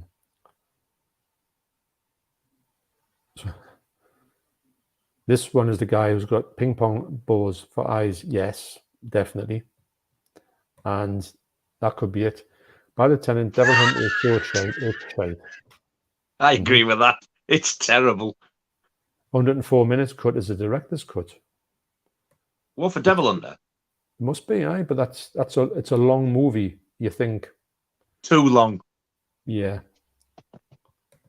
Napoleon88 says, I'm pretty forgiving on bad movies, but I can't give Devil Hunter a pass. It's a stinker. No offense to anyone who enjoys it. I've got to say I enjoy it, but I know its limitations. Well, I only give it a 3, and I think I was being generous, to be honest. I don't know if it's the same, but like, you know how sometimes like the UK ones run faster. Yeah. This is the American one that I've got in a corner. This, it says 102 minutes. So it'll be the frames and all that. If the UK one's 104 minutes, I'm not going to lose any sleep if I don't know out and get it, though. Yeah. Yeah. I basically only wanted it to separate the two. I'm not overly keen on having them on the same disc type of thing. Aye. I wasn't so bothered about acts, though, because that was like more, you got like a bonus film with it. And both acts and the bonus film, I really enjoyed. They were both good. And very short. But as that one there, you've got 2 stinkers. So Bad Attempt says, has Jess Franco ever made a decent movie? Well, I think he's made a Bloody few. Moon. Bloody Moon's good. But he's made a lot more worse ones than he has made good ones. And Darren Hartley says, actually here. Bloody Moon, the phony Spanish lover. Yes. How can you top dialogue like that? No. It's just, someone must have wrote that down somewhere. Let's say that. Darren Hartley says, Franco made Faceless 1987. It's a decent film. Actually, it's not a bad film, that, Faceless. I've never heard of it. Yeah, I remember, because it starred as his wife at the time. What was she called? Blonde-haired woman. Very good looking. And he isn't very good looking. You're not wrong there. Yeah, so she was just a young lass. You've probably seen in loads of, she's dead now, like, but she's, what's her name? But you would have seen her in a few films. When I watched Bloody Moon, there's an interview with him. And it was like he's not going on. I don't think it was long before he died. And when it came on, I couldn't help but laugh. Because the camera fades on his eggs like that. Far from attractive. He did. Obviously, everyone knows that they created Yoda in his image. So he is Yoda, and that's true. And even Yoda went impressed. I'm not. Yeah, that's right. The Nasties are strong with this one. I can't do a Yoda voice. I would have done Yoda voice. I've got a clue. You know where I'm like with Star Wars. I can't stand it. It doesn't interest me. It's not your bag, is it? No. It's because it's science fiction. I just, no thanks. It says, Bad Attempt says somehow Franco got 5 films on the list. Yeah, I knew he had a canny few. I didn't know exactly how many, but I knew he's probably got more than anybody, to be honest. I didn't realize he had 5. I knew he was there for a bit, but I'm thinking, but I mean, obviously. Did he do Cannibal Terror? I don't know. That might have been Joe D'Amato. Might have been, but I'm not too sure. Because I think it's one of them that gives you the false director. I'm not sure. Like, the different name. He had loads of pseudonyms, didn't he? Yeah. Cannibal Man. Cannibal Terror. Could be, 2.4, that was, wow. Directors. Yeah, it's bad. Eileen Durrell, Oliver Mathot, and others. Writers, Jess Franco. So, yeah, he probably had something to do with that.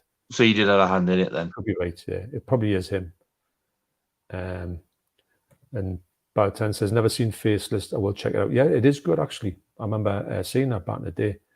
And it was one of the ones where, and then we talked about this last week, Nige.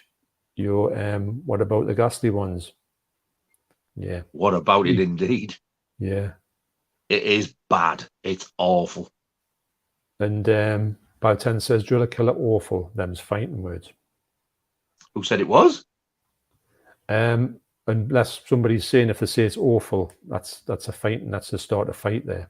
If you said, oh, that's Driller Killer awful, them's fighting words. So somebody must have called Driller Killer awful. But, yeah. It certainly wasn't none of us. No. We both liked it. And I think this is about the very well made all-star cast and great gory practical effects. I think that was Faceless that they're talking about there. And Danny Duke says, Look at that. Did you know that? No way. 85? Well, there you go. 85. I'll have another look just to make sure Wow. you are. Speaking of 100 subs you were talking about, well, like I say, I'm going to put a link to that video, which I wanted to do before the stream, but it'll be on here after the stream. So if you're watching this on catch up, check down below and you'll see that video. And like I say, you'll enjoy it and keep watching, because you won't believe what you see in it. That's all I'm saying. Yeah. 85. What about that then? Bloody hell. Brilliant, eh? It's more than what I thought. What were we on the last time we looked? Was it 50 odd or something? I thought they had 50 or 60 odd. I think when I'm saying 50 odd, I think that was the views from the video that I'd done. Right. But bear in mind, if that's got 50 odd views in a week, I've never, ever done that before. Ever. Right. Oh, well. If I get 50 odd views on one of my videos, it took about 2 years to get there or more. I'm not exaggerating. Oh, good. And to me, what the thing is, for me, and I'm not just saying this because you're sitting there, Nige, and I know you, it's the fact that and we're all going to meet up one day, and I don't want you filling us in when you meet us to say, hey, you. When you said that, I didn't mean it, Nige. But it's, what was I talking about there? I couldn't fill a form in. I'm not like that at all. There's a good comment coming up. There's Alf Gormit says, best time of the year, getting dark every early time for a horror. Yeah, I've got to say, I'm in more, when it gets darker and sort of more towards Halloween, I'm much more in the thing for. It's funny you should say that, actually, because ghost movies. I'm into ghost movies at the minute. You know, ghost movies. I've just started on a bit of a kick with them. Well, when we were looking for Devil Under today, she said, do you want your Conjurings getting out? I went, yes, definitely long overdue ago. Them, I love them. But I looked out today and I said, it doesn't look, although it's still warm, it doesn't look like a summer's day. I said, the way the sun is now and the way the lighting is, it looks very autumnal. It was almost like Halloween-like. Yeah. And it seems to have happened overnight like that. It's weird. It's starting to change. Yeah, you're right. Which I'm all about. Oh, I've been dying to watch Halloween 3, but I'm saving it for Halloween because I absolutely love it. I've got a lot of that type of thing planned in for Halloween, October. Hopefully, I'll get the time to do it. This is a good comment. You two lads make a great double act. Maybe a future live chat on Hammer horrors. Oh. So, are you familiar with Hammer? Would you say? I've got some. I don't have a lot, but I've got some. Well, actually, funny enough, I know we're talking way down the line here, because obviously the streams, there's plenty of life in the video nasties. I mean, we're just scratching the surface here. Yeah. And so after the video nasties, we'll have to think of another topic. Yeah, definitely. So, Hammer, I mean, I'm well into my Hammer stuff, so there's nothing to say that a Hammer stream couldn't happen at all. The Hammer ones I'm very, very familiar with are the Christopher Lee Dracula ones. Yeah. And I do have, I've not watched them all, but I do have the first. Do you remember they brought a black DVD box out with red writing on? Yeah. And it was like, I think about 8 to 10 films in or something? Yeah. Somebody give me that because they got the next updated one. I got that free and I was over the moon with it. Watched a few of them on there. I think I watched a black and white one, which I didn't know was a Hammer film. I can't remember what it was, but I really enjoyed it. But I do like them. It's just that I've seen probably a lot more, but with Hammer, I think I saw most of them when I was little, when they used to get the horror double bills. Oh, yeah. Yeah, great. There's one, I don't know what it is, and I'm hoping from the opening scene, I think it is. I hope somebody can tell me what this is. There's a Hammer film, and it's a vampire film. And when I was a kid, as soon as you saw the fangs, that was it. I was under the covers. That terrified me. Right. But I think you've seen somebody. I think they want to cross this, what looked like a field, but I think it's just like the grounds of a big house. And there's like I think it's a hooded female walking towards them, but you can't see the face. But when they look up like that, the first thing you see is the fangs, and I ran out the room, and I have no idea what the film is. It doesn't ring a bell, but I've got to have it, or I've got to seen it, or somebody in the comments would know about that, because Hammer's got a really good following on here. Because there's a few female vampire films, isn't there? There is. It could be one of the what's it called? The trilogy of it was like Lust for a Vampire, Countess Dracula, and there was what's the other one as well? The Vampire Lovers. Could have been one of them. The three ones with Ingrid Pitt, who was brilliant. Remember Ingrid Pitt? Wasn't she in The Wicker Man? I think she was, you know. Yes, she was. I don't mean the main one, because that was what are they called? Elk? Bridget, no. Bridget. No, it wasn't Bridget Bardot. Bridget. What do they call it? Because you used to go out with the drummer out of the Stray Cats, didn't you? Did she? I think so. I've got her face clear as a bell in here. Blonde hair. Britt Eklund. Yes. I'm sure she went Britt Eklund, but there was another woman famous like that who was in The Wicker Man. I'm sure that was the one you're on about. I think it was. Look at this one as well. Speaking of numbers. Whoa. There you go. So 92. That was definitely only 50-something last time I looked. Well, it shows you, the thing is when you get like views on it, the more views you get, the more it's sort of like, it starts to grow. And great, you know, that's what. Well, if anybody's watching us watch it and got it up there like in 4 days, I do appreciate it. Thank you. Thank you very much. The best thing, if you watch that video and you do like it, and if you've or you hear liking what you hear and what I'm telling you about this video, you'll be amazed that you'll be knowing that that'll be more of the same coming up. So you know that you're going to have some good stuff coming up, you know. Tom says not many people like Xavi, but I get my movies from them and had no problems. I know we've talked about this before, Tom, and if you have a good experience with them, great. I'm not saying everyone shouldn't go with them. I'm just saying I'm just a little bit on the thing with them. I just try not to be. They've dropped me before. I remember when the Arrow version of the thing come out. Mm-hmm. They had the box one. Yeah. And then they had the steelbook. Aye. I pre-ordered them both on HMV, and then when it came onto Xavi, I think they were a bit cheaper, so I cancelled HMV, pre-ordered them both on Xavi. The steelbook turned up. I didn't get the box one, and I've still not got it to this day. Wow. And that's happened on a couple of things that I've ordered off them. I hear more horror stories from Xavi than anybody else, unfortunately. Yeah. So the thing is, I rather would have had the box Blu-ray rather than the steelbook. Yeah. So I was a bit gutted, really. I still don't have it. And it's not cheap to find that one as well. No, but that was thanks to Xavi, otherwise I would have. I know, that's it. Liam F says, brilliant that, Peter James. That's about that Mr. Dice. It's funny, you know, it's when you know a teacher, and the teacher to me always seems ancient. And here I am. This is when I was in school. We started talking like 15, 16. And then Dicey, as we'll call him, he lives around the corner. And I see him sometimes wandering around. And I think, you know what it is? You look exactly the same as you looked then. Well, how's that happened? He never looked ancient then. He doesn't really look ancient now. He looks about 60. Well, the last time I saw him.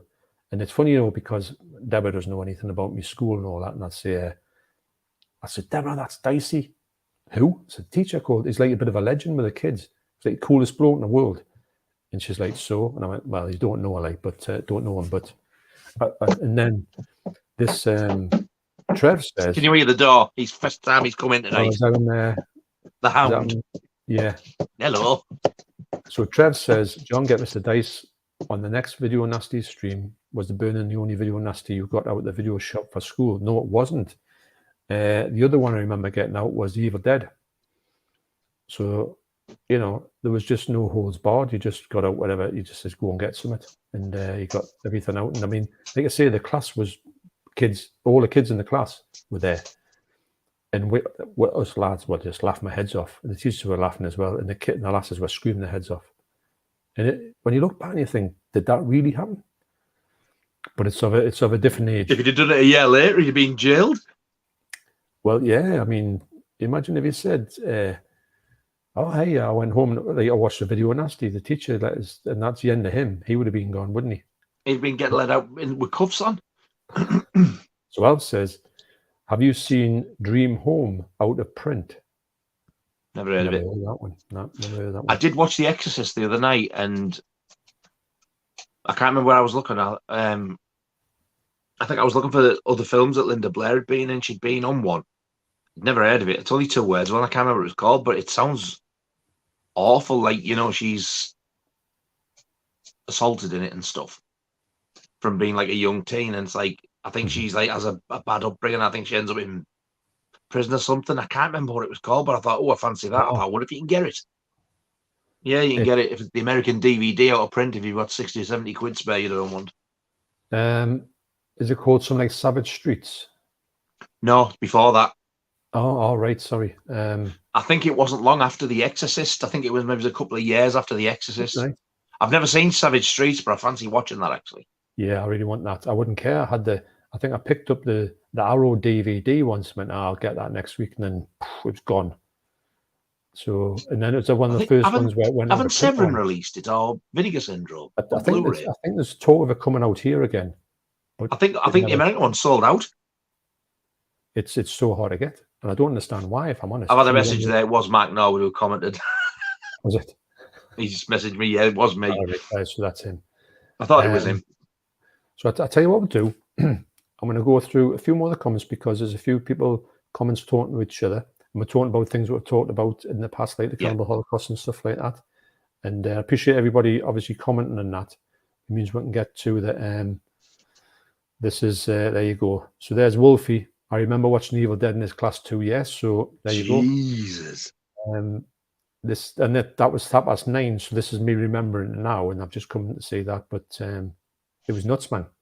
And I'm so glad that them 2 lads from school have sort of there, because I've always thought, if I could get someone to say, yes, I watched that in Dicey's class. But it was crazy, man. It was brilliant just going to the shop with his money and saying. That's weird though as well. Like Evil Dead wasn't section 1, but Devil Hunter was.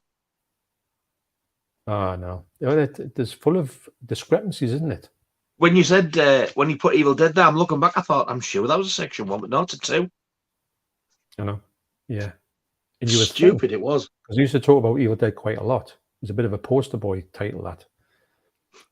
Evil Dead was mega popular when I was at school. Oh yeah, everyone loved it, and actually I think it was quite frightening when you watched it as a kid.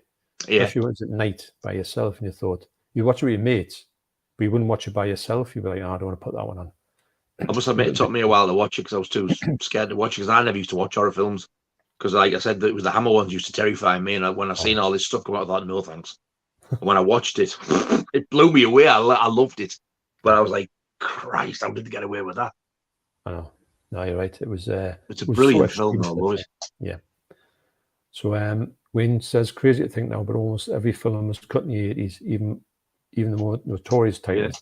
I used to hunt down at video X rentals, imports from Holland, Greece, etc. Yeah, I think everyone used to go to Holland and that to get you. Yeah, the lengths that some people used to go to. And don't forget, there was no internet, so you'll have had to send a check, send it by post. Hope it got there. Postal order. Remember the postal orders? Postal order, yeah. Postal orders can have 10 quid postal order, and you have to go and put it in the thing and hope that they were kosher on the other side and didn't just rip you off, and you had no right to reply. If you didn't get it, you didn't get it. No. You had to trust somebody. With an expensive hobby, I'll tell you that much. So I'll tell you what, we'll go to the next title. So the next one is now, after this one, I don't have any of the other titles that are on this list, so I'm going to leave up tonight to take the helm of the other ones. So this is the last one I've got.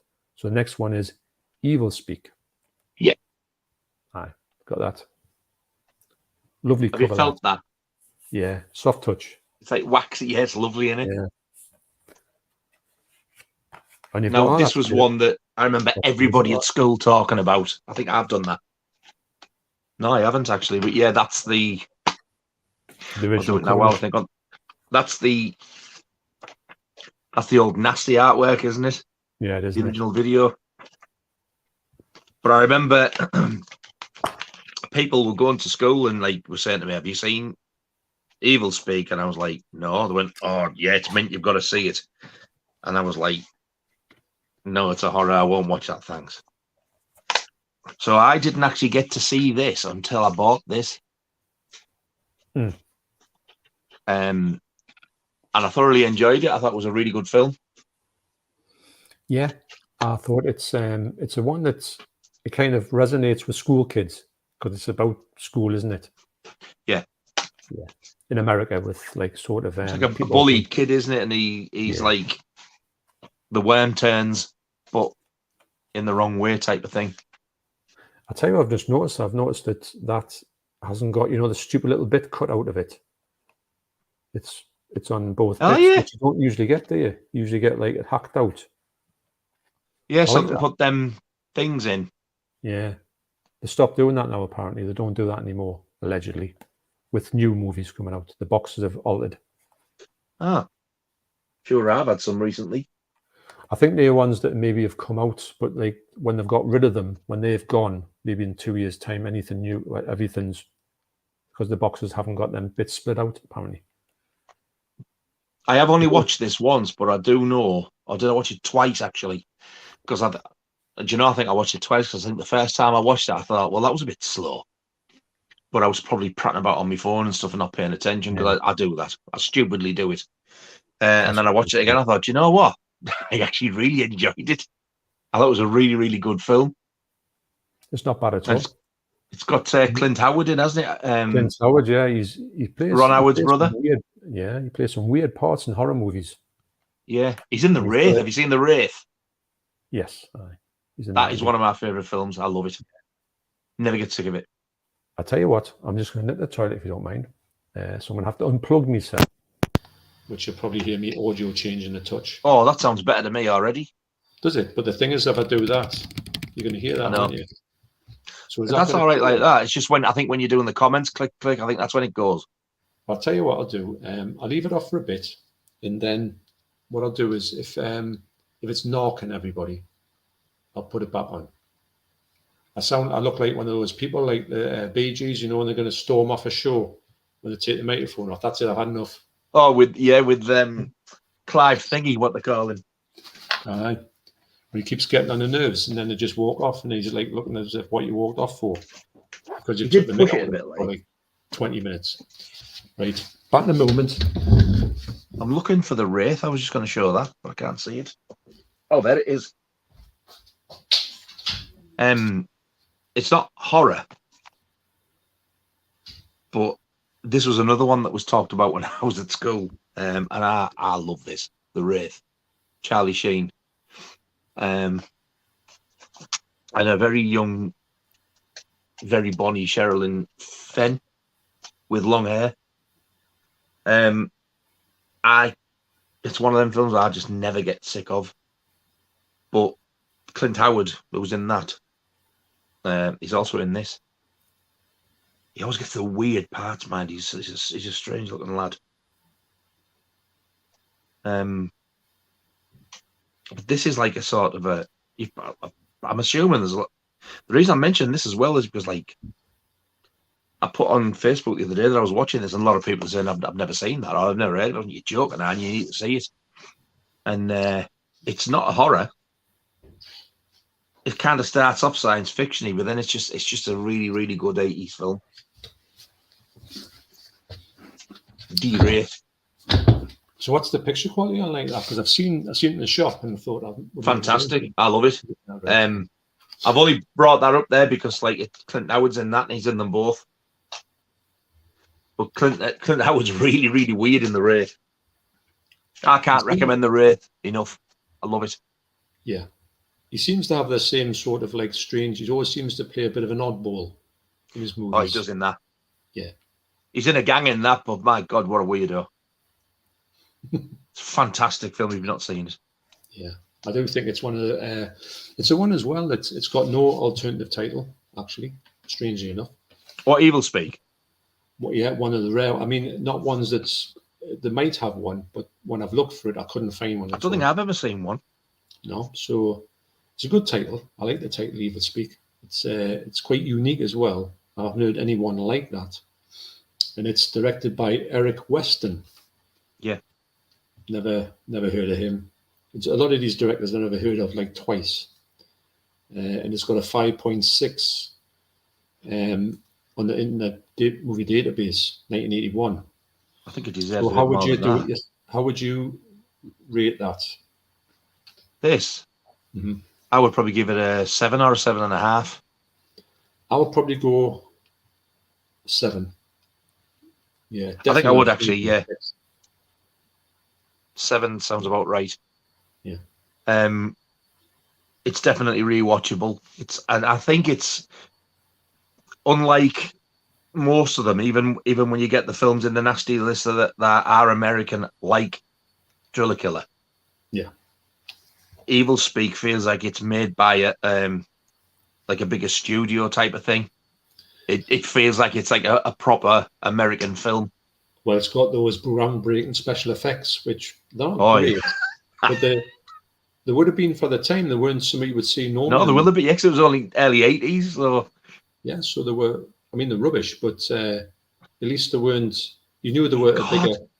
Look at the green letters on that green screen. They look amazing. It's a computer thing projected on the screen, and it was. I mean, it's awful, but it shows you that they must have had a bigger budget, because a bit like Tron. Yeah, it's like a sort of Evil Speaks like a sort of horror Tron in a fashion. And he had his little cat, didn't he? Was it a cat or a dog? Oh, I can't remember. I think it was a cat, and he was feeding it and stuff. Watch it again. Really do. I think the whole cat side of the story was part of what sent him. I'll get you. Well, yeah. So, would you think that the only reason that was, or one of the reasons it was banned for, is the fact it's got to do with it's like a school thing, isn't it? School thing with pranks and all that. That people don't like. They don't like that in because people can copy it. The thing is with Evil Speak, it's one of those films where I don't know why it was banned. I can't. Was it the title? Because I remember at school they were saying you can take it 2 ways. It's either Evil Speak or Evil's Peak. But I think it is Evil Speak, because it's all one word. But because this, when he's doing his ritual, the voice talks to him, so it's got to be Evil Speak. But why to ban it? I don't know. I honestly couldn't tell you.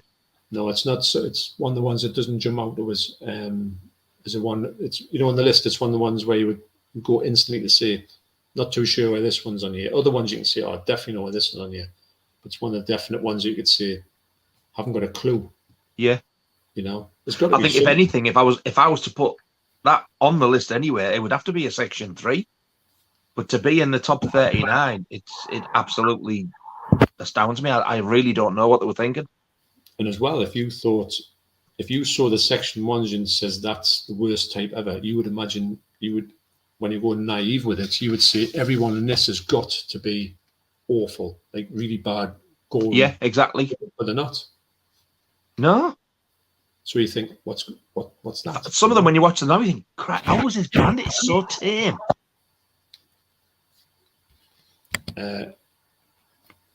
Well, 10 says Ebola is a 100-minute uncut extended original Hong Kong. The original Hong Kong one was cut to pieces, so if you get it, you're going to get the full one. The Batman Who Collects Evening, how's it going, lads? First timer, so be gentle. Hello. Oh, excellent. We are gentle. Thank you very much for watching. Talking about banned video nasties, we are gentle people. Yes. Like extreme horror. It happens. Mac Chats thought I had mono. Turns out I just had a pain in my ferox. He had a pain in his ferox. There's no worse, is there? No, and the cream doesn't have sting. I'm not coming to work today. What's the matter? Something's up with my ferox. I've only got the ferox, haven't I? And I've got that cream to put on it. That's it. Doctor says I've got an itchy ferox. What about this one? Have you got the ferox? No, madam. It's just the way my trousers.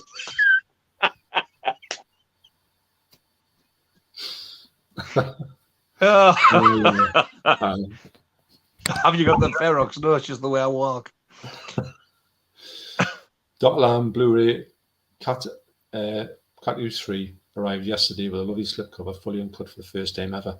So yeah. So Category 3, Dr. Lamb.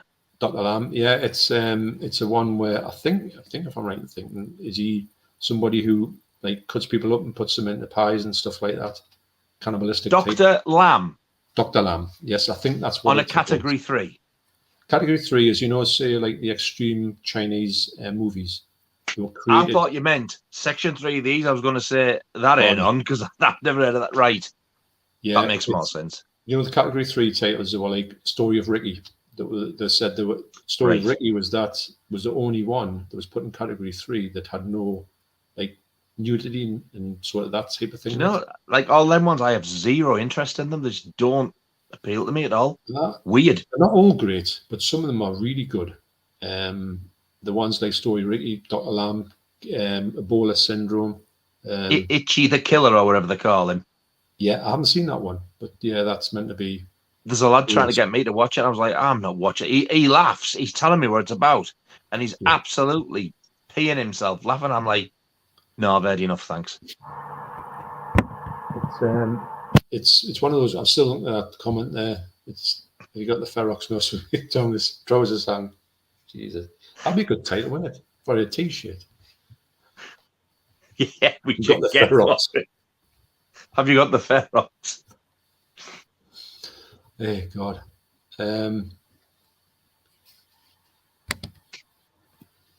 Al says, first time in our life, much better than watching the BBC. Hope you do more. Yeah, it was plenty more. Oh, what a nice thing to say. Thank you. Yeah, it is. Thanks, Alf. But it's funny. It's the great thing about live stream is, I mean, we talk about what we're going to talk about. Obviously, we've got the stuff laid out here, and then we'll go ahead. But we don't know how it's going to work out because of the comments do kind of create a pathway for you. So it's a kind of the thing where you've got like it's the sum of the two parts, if you know what I mean. For me, anyway, I think that it's a great thing to have a live stream. I think as well. And I'm going to say this about Nige. It's kind of what you see is what you get. Now, if we watch a video of Nige or watch a video of me, you might think of me as a certain way on that video. But when you see a live stream, you see exactly what the person's like. I'm not saying we're not what we should be on the videos, but I think everyone's more yourself. Proper. You try. Proper. It's like I know. It's like. What? It's like you try to be a bit more professional type of thing. You want it to be as though you do an interview type of thing. Because I've seen yours the way you're like that, but like when we're talking like this, it is different. I know what you mean. Yeah. So what I'm saying is though, with when I talk to you offline, I'm gonna have a chat and all that. I mean, the stuff we're talking about and the swearing and a good old swear. I'll have a good swear fest, which is great. Obviously, YouTube don't like that thing, so don't do that. No. But anyway, I know that when we're talking, we're having the same conversations as we are now. So I know that this is what you, in a way, I'm trying to say is that I'm really glad that you do like that. And I can tell you, it's just like it's good because it's kind of just like two bros talking, really. Yeah. Kind of off the cuff, but the streams are far more laid back, aren't they, than when you do your videos? Yeah, I think they are. They're not as structured because they can't be. And also, you can. I just think the more. I don't know if you did a video like if you say that I'm going to show my Blu-ray collection on a live stream. I don't know if that will come across well. If you know what I'm saying, but I definitely like. I think it's more personal this way because you've got you're interacting as you go along. It's not like you're watching the video then commenting. You're actually talking and you're getting a reply type of thing. Yeah, and it's. I mean, I'm skipping some comments which I'm trying to get through, like the ones that are what we're talking about and all that. And I think though, like, and it's by no means at all meant in a disrespectful way at all. But I think when people start to talk to each other on the live stream and you're reading them out, I think that kind of slows it down. That's why I put my glasses on. So if I know that people are just... I was going to say, if we had 48 hours non-stop, then it wouldn't be a problem. You could read them all. But when things like that happen, you're thinking, oh, well, we're going to have to skip it type of thing. Did you not get That's me not email? meant in a bad way at all. Yeah. Nige, did you not get me email? We are doing 48 hours tonight. Oh, no, I didn't. Oh, well, that's all right. I'm not doing out tomorrow anyway. That's all right. So, yeah, so it's all good. We'll get through them. Imagine that. I bet you someone's done it somewhere, you know. So yes, so no, but it's great that well, basically, when you do something, you hope that someone gets something out of it, don't you? Yeah. I mean, we're getting a blast out of it. But absolutely, I love it. Glad to hear positive feedback. That's what it's all about. You know, it costs nothing to just say thanks, or to somebody doing that, or for them to put it down and just say thanks. I don't know. It's what makes the world go round. That comment that's still there now, I think, what a nice comment that is. It really is. It's nice to be nice, I think. There's too much not niceness going around, if that's not even a word. Yeah. Mr. Dice would have something to say to us about that. Dicey, say, what's that? What are you talking about? There's enough shit going around without us adding to it. Exactly. Let's have a little bit of laughter, shall we? Right. Do you want to do a couple of more comments for the next one, or? I'll do a couple more comments. We're on 9:56 on this comment, so Driller Killer. We're not too bad. I got it, Driller Killer. Yes, Driller Killer, excellent. Is more of Is a a more psychological drama. Yes, it is. Yeah. It just happens to have a bit of gore in it for the crack. Let's see where we're going, because I'm starting to lose a bit of the comments. Jimmy Lane, there you go. That's him. So thanks for that. Yeah. Yeah, that would have bugged us. It's funny. I got the lane. I just couldn't think of it. Yeah, we've got Cleo Lane. We're close. Yeah. And their brother down there. We'll make this the last comment we're going to talk about till we get to the next movie. Paul Conway says, isn't Saffron putting out I Miss You Hugs and Kisses? Not a great nasty from what I remember, but yes, they are. I've heard you say this, but I have yet to find anywhere where they've said it. I've looked. Well, actually, getting back to Summit here, Mardi Gras Massacre, right? You said that you got yours completely cut off, and Ad says mine's still there. Yeah. I've got a thing 2 days ago which says we are currently, this is not looking, we can't get anything of it, but that's where it is at the minute. It's kind of not there, but we're just getting in touch with it. It says it's not there. I'm going, all right, that's fair enough. And I got one just before I come on the live stream actually that says we've cancelled it. We can't get it. We're going to cancel it. So yours is cancelled now as well. It's gone. So I don't know what they're doing with this movie, because all the artwork's there for it. They've got the release date on 88 now as 20-something of September. But normally when that is going to be the release date, they normally have the pre-order up by now. That's what I'm saying. If this gets put back again for any reason, it's looking dodgy. I think I might just bite the bullet and go for the Severin one. But the only thing I'll say is that I was talking to a bloke in HMV, not Stephen, who I know, but another fella, and he had said that that some people, and I don't know if this is going to work with this one, they'll, like say BBC, they'll only release a certain amount to Amazon because they don't like Amazon to have a stranglehold on a certain release. I remember you telling me this, yeah. Yeah. So maybe, and I don't think this is a thing, not with this one, because they go with 88 all the time. If 88 are keeping the things and not giving it out to Amazon, maybe we can No, it's gone off HMV as well. All right, fair enough. And it's not. If you go on HMV, because I was going to pre-order it off them. If you type Mardi Gras Massacre in HMV now, which is no search found, it's gone. Oh, just the only place you'll find it is on 88's website at the minute. I just don't get it. Because usually they'll come up and say, look, we're having problems locating the elements, or the elements have got vinegar syndrome, because some of them have, like Nightmare City. The elements had vinegar syndrome. That's why it's got that sort of horrible thing on there. And baby. Oh. Hello. We both went there. Well, I went.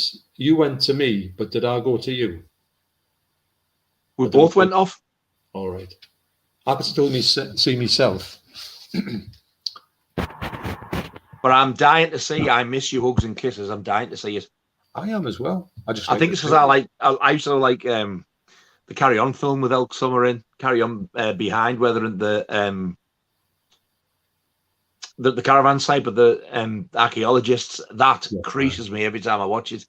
Yeah, I can't imagine there being in a film like I Miss You, Hugs and Kisses. Like I know it's a true thing and there's a murder and stuff, but it's just a film I've always wanted to see. I've never seen it. I hope you're right about that coming out. Si Robson said it's Cleo Lane along Glen Close near Kirsty Alley. Yes. Very good. Exactly. Brian says Driller Killer is 7 out of 10. Yeah, I wouldn't argue with that. Yeah, that's what I'd give it. And Paul Conway says Driller Killer was disappointing after watching Zombie Flesh Eat as a 10-year-old. Yeah, well, there's the two different entities, them, aren't there?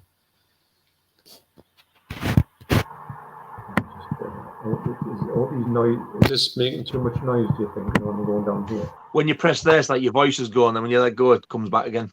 Because, to be honest, I don't even know whether the what's it is on here, the microphone. It's somewhere probably there. I maybe put my hand over the microphone. Does it change when I do that? No. When I talk like that? No.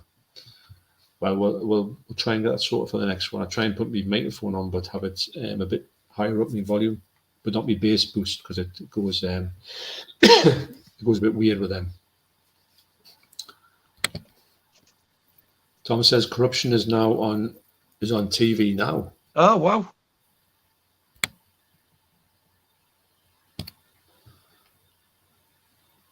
Right. So what we'll do is we've got next one. Quite a few people just talking to each other here for this. So should we move on to the next one? Yeah, we'll just trying to find the one that maybe I'll go past. Talking about like buying multi-region Blu-rays and stuff like that. Have you got a multi-region Blu-ray? Yeah. At night, yeah. I think it's essential, isn't it? Yeah. If I'm honest. Definitely.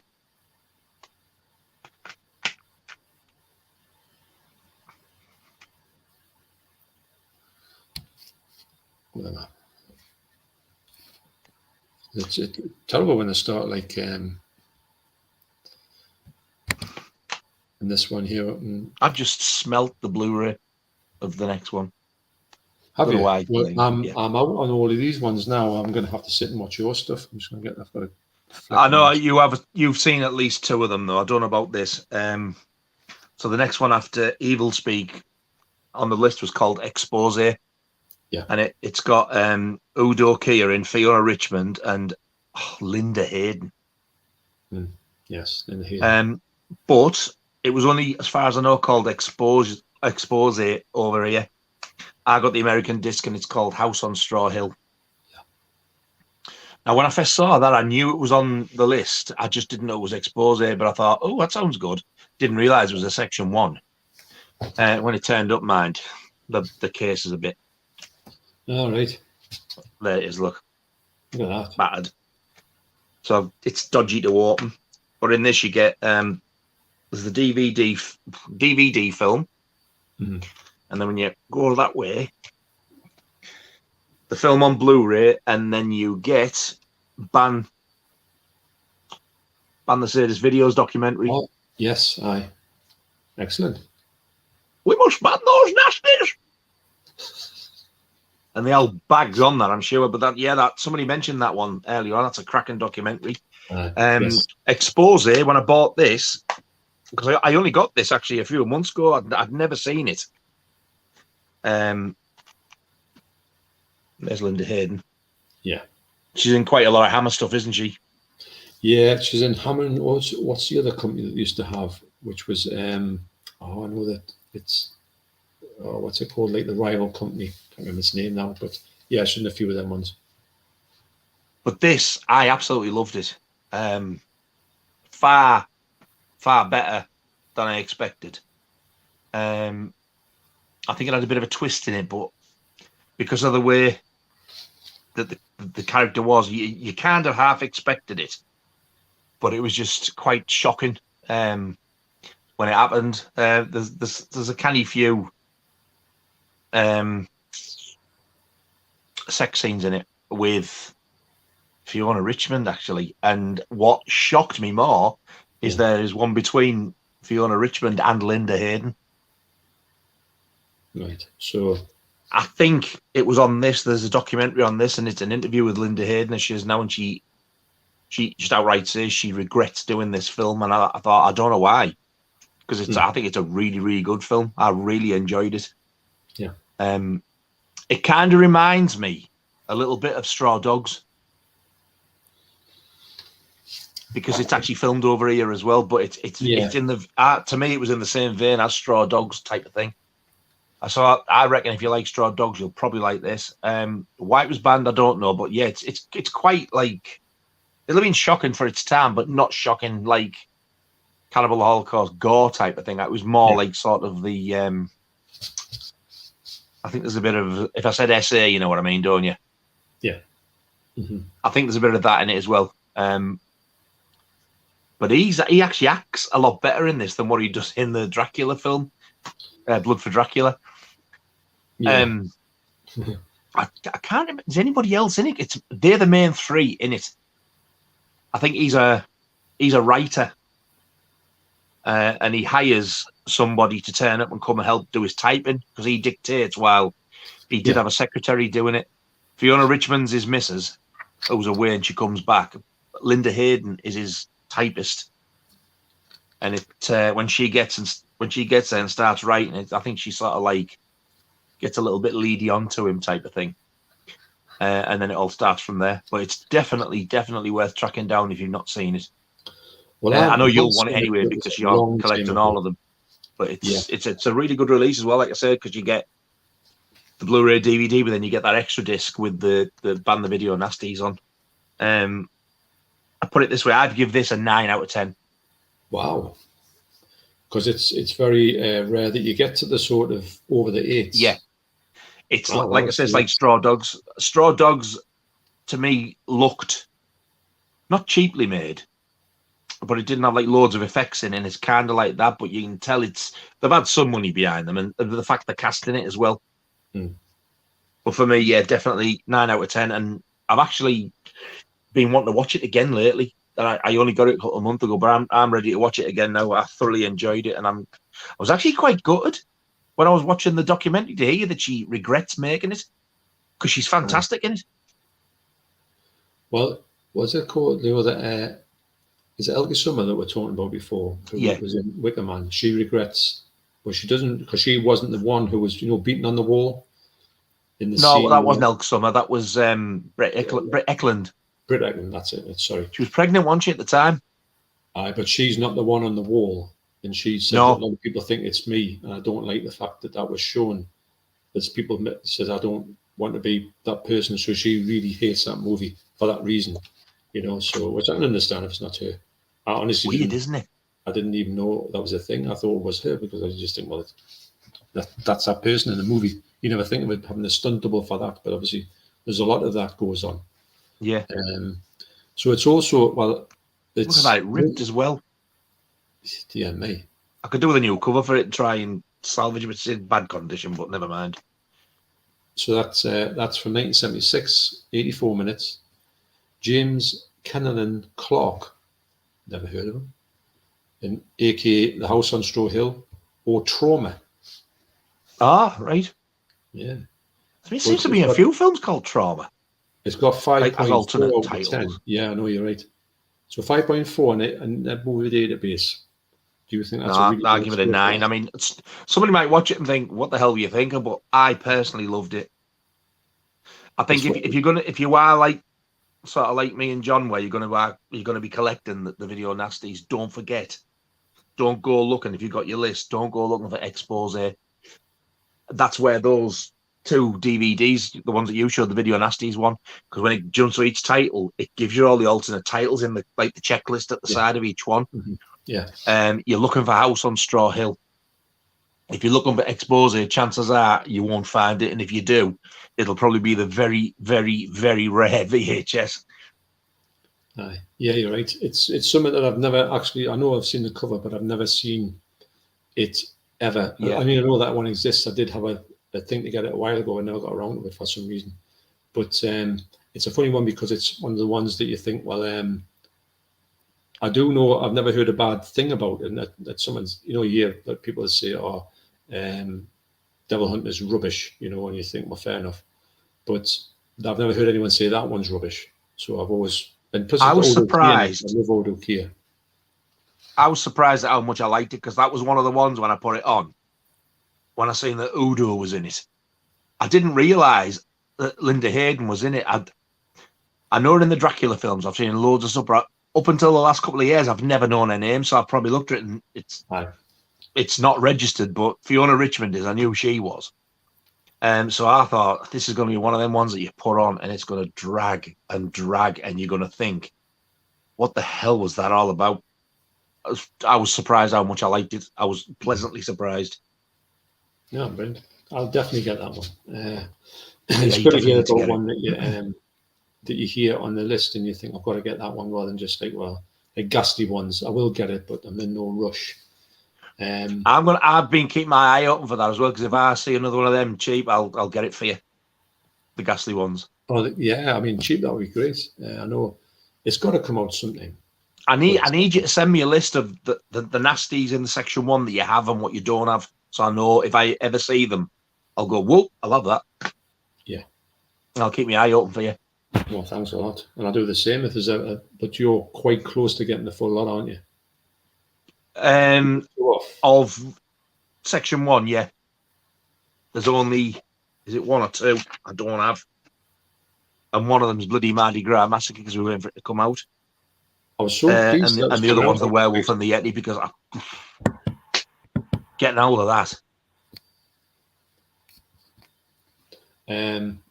Yeah, I don't know. Well, that's when that. I've got a feeling when they come out, the Paul Naschy films will all come out in a big box set or something like that. Well, they already have. Yeah, but the Scream Factory, so they cost you a fortune, the 50-odd quid. Oh, well, that's something where you just think, and there's not even the Humber out separately or anything.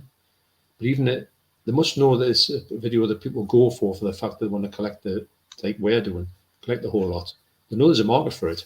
Look, yeah, I don't know if Scream Factory are aware of all the Video Nasty stuff, but Severin definitely are. And Vinegar Syndrome are. I mean, the bloke who owns Severin is actually English. He moved over to the States to open Severin because he was sick of stuff being banned. He thought, right, I'll get it released here. Yes, I heard that. Yeah, you're right. This is why you're getting so many Video Nasties on Severin, because it's what he's into. He's English. He knows I think he's lived through it. He knows what they are. So he's trying to get as many as he can as well. Hence why he's just released Mardi Gras Massacre. All right. Well, it looks like we may be going to him for that. If this, whatever's happening to 88's one, I would love to know why. So Trev says, Nigel, your first video of this kind has 95 views made. I subbed to you the other day. Thank you. I do appreciate that. Thank you very much. Trev's great. Actually, if you look at his channel. Oh, Trevor! I think I replied to somebody called Trevor. I bet it's him. Yeah, but he actually left me a really nice comment. He's got some good stuff to do with like packaging. Why packaging is the way it is. He's got some good takes on it, and he's someone who's worked in the industry to a certain extent. So he's a good person to go for. He's got like insider knowledge, if you know what I mean. Yeah. But you'll enjoy this stuff. Good lad, Nigel. Hoping there's a lot of people out there that I need to get into a live stream with in the future. I've got lots of things for live streams. It's just finding the time. It's just as you know, we would have definitely done a few more of these, but it's the time. Shits in it, and it's nothing you can do about that. I think now we've started it, we can't exactly just stop it. No, it's not. We're having too much fun with it, and I also think there's a lot of people that are enjoying it, thankfully. Yeah, and there's going to be times where there's going to be some gaps. That's only purely down to where it's never going to go away. I think that's the gap between section 1, part 1, and this one, which is the third one. I think that's been the longest gap so far. I think this, hopefully, looking at the rota at this moment, touch wood, it's not going to be like that again. I think it was just a bad month, and you get them. And it can't be helped though. Don't worry about it. If it happens, it happens. It's not your fault. You can't do nothing about it. Yeah. But no, it's all good. And someone's put here, and Paul Conway has said, "Is that lust for a vampire?" So I think that's what I was saying about. Ah, that's the one I was talking about, where the hooded. Oh, I don't know. I need to start and get some more of these. You've got Hammer ones, I think. It's on Studio Canal. It's Hammer, and it's got a lovely print, mind. Oh, excellent! I hope it is that. At least then it's bugged me for years. I've wanted to know what it is, but as soon as I saw that opening scene as a kid, I wouldn't watch the rest of the film. I was terrified. Well, I think you've got it right there. It's that one. I had one like that. By Lieutenant Ingrid Pitt was a teacher in Wicker Man. Wicker Man, Ingrid Pitt. Here's a great comment. BMF. You both top lads going to keep following your channel. Loved every second of this tonight. Hope the next part isn't too far away, which we've just talked about. That. Well, yes, we will plan to. What we'll do is when we're off air, we're always talking on the comments when we're messaging each other in Instagram and stuff like that. We'll keep always messaging each other, and we're always planning for the next one, and we'll write about what we're going to talk about and how we're going to do it and what we've got in that. So we're always planning for the next one, and then I'll say to Nigel, I'll say, right, we're going to tentatively go for a certain date, and then I know it's going to be good. Then we'll give you the heads up as soon as we can. But I don't like to do it with jumping the gun, and then we shift change and it all goes out the window. I like to say, if we're going to do it on X, it's going to be on X. I just knew this was going to be what I did say to you on the last one. I said it's going to be a bit of a wireless one, unfortunately. Yeah. But hopefully, the thing is, it's good though, because like both of us have actually had people asking us when's the next one, and I didn't expect that at all. Well, that's great. It's all unexpected, and plus as well, it's nice to hear that. It's nice to hear someone saying that definitely they enjoy it, and they would want to hear more of it, and to be asked to talk about something you enjoy talking about. It's good because sometimes I'm sure you've got the same comment as we all have. Every YouTube channel will always say the same thing. I like to talk about this to people, but nobody's interested. So they just look at you like you're mad when you say, "Oh, I want to talk about video nasties for 4 hours ago." No chance. And here we are. I think that's why I was so glad when I seen you were into them. I was like, somebody I can talk to for once. I think I bought the pants off people with it. But it is in your life you don't, but online you can talk, and people are actually here and enjoying your stuff. And that's what I mean. 34 people watching it this time after 4.5 hours. 4 hours 10 7 minutes, I say. That's great. That's a great. The figures on these ones, as I was telling you, they're all good. It's all positive. It's not as if we say, "I've just said to you, Nides, this is going nowhere." We still would have done it because we like it. Yeah. If you said it's great to have the knowledge, the knowledge that it's working, if that makes sense. Yeah. So I will say the next one is. Would you like to take the next one? This is one I was absolutely dreading getting this. This isn't the easiest one to get. If you're gonna sort of get the rest of these, I think this is one of the ones you might have a bit of trouble getting. And this is one of the most infamous ones as well, Faces of Death. Mm-hmm. You've already seen this though, haven't you, thankfully, so you know what it's all about. Yeah, I've seen it, Seen it a few times, actually. It's basically a documentary with real death scenes and stuff in, but as it happens, a lot of it was fake, thankfully. Again, though, it has got the dreaded animal cruelty in. However, it's nowhere near as bad as Cannibal Holocaust. So if you can stomach Cannibal Holocaust, you can stomach this. I actually really enjoyed this, and I thought I was going to hate it. I think why I liked it so much, though, it's because it was set so long ago in like late 70s. It was filmed in late 70s, wasn't it? So they didn't have like all the digital cameras and things like that. To me, that adds to it because it's even got like the cheesy music in the background, which you can sort of relate to it being linked to old films. Yeah. So I think that's why I enjoyed it more. And the fact it was nowhere near as bad as I thought. Even like the real bits weren't that bad. I found, as far as human things, not animals, but with human things, I found The Killing of America to be more brutal than this. Yes, I agree. But This The is Killing of America is better as a movie, I find. 30th anniversary edition, and yeah, God Almighty, banned in 43 countries. 43. It goes up every time they put that on the corner, isn't it? You get some features on this as well, which is unusual for that type of thing. You get there's a feature-length commentary with director Conan Le Killer, choice cuts featurette with editor Glenn Turner, the Death Makers featurette, and there's deleted scenes, a trailer, and outtakes. So have you watched the extras on there? Yeah, but I can't remember them, but I did watch them.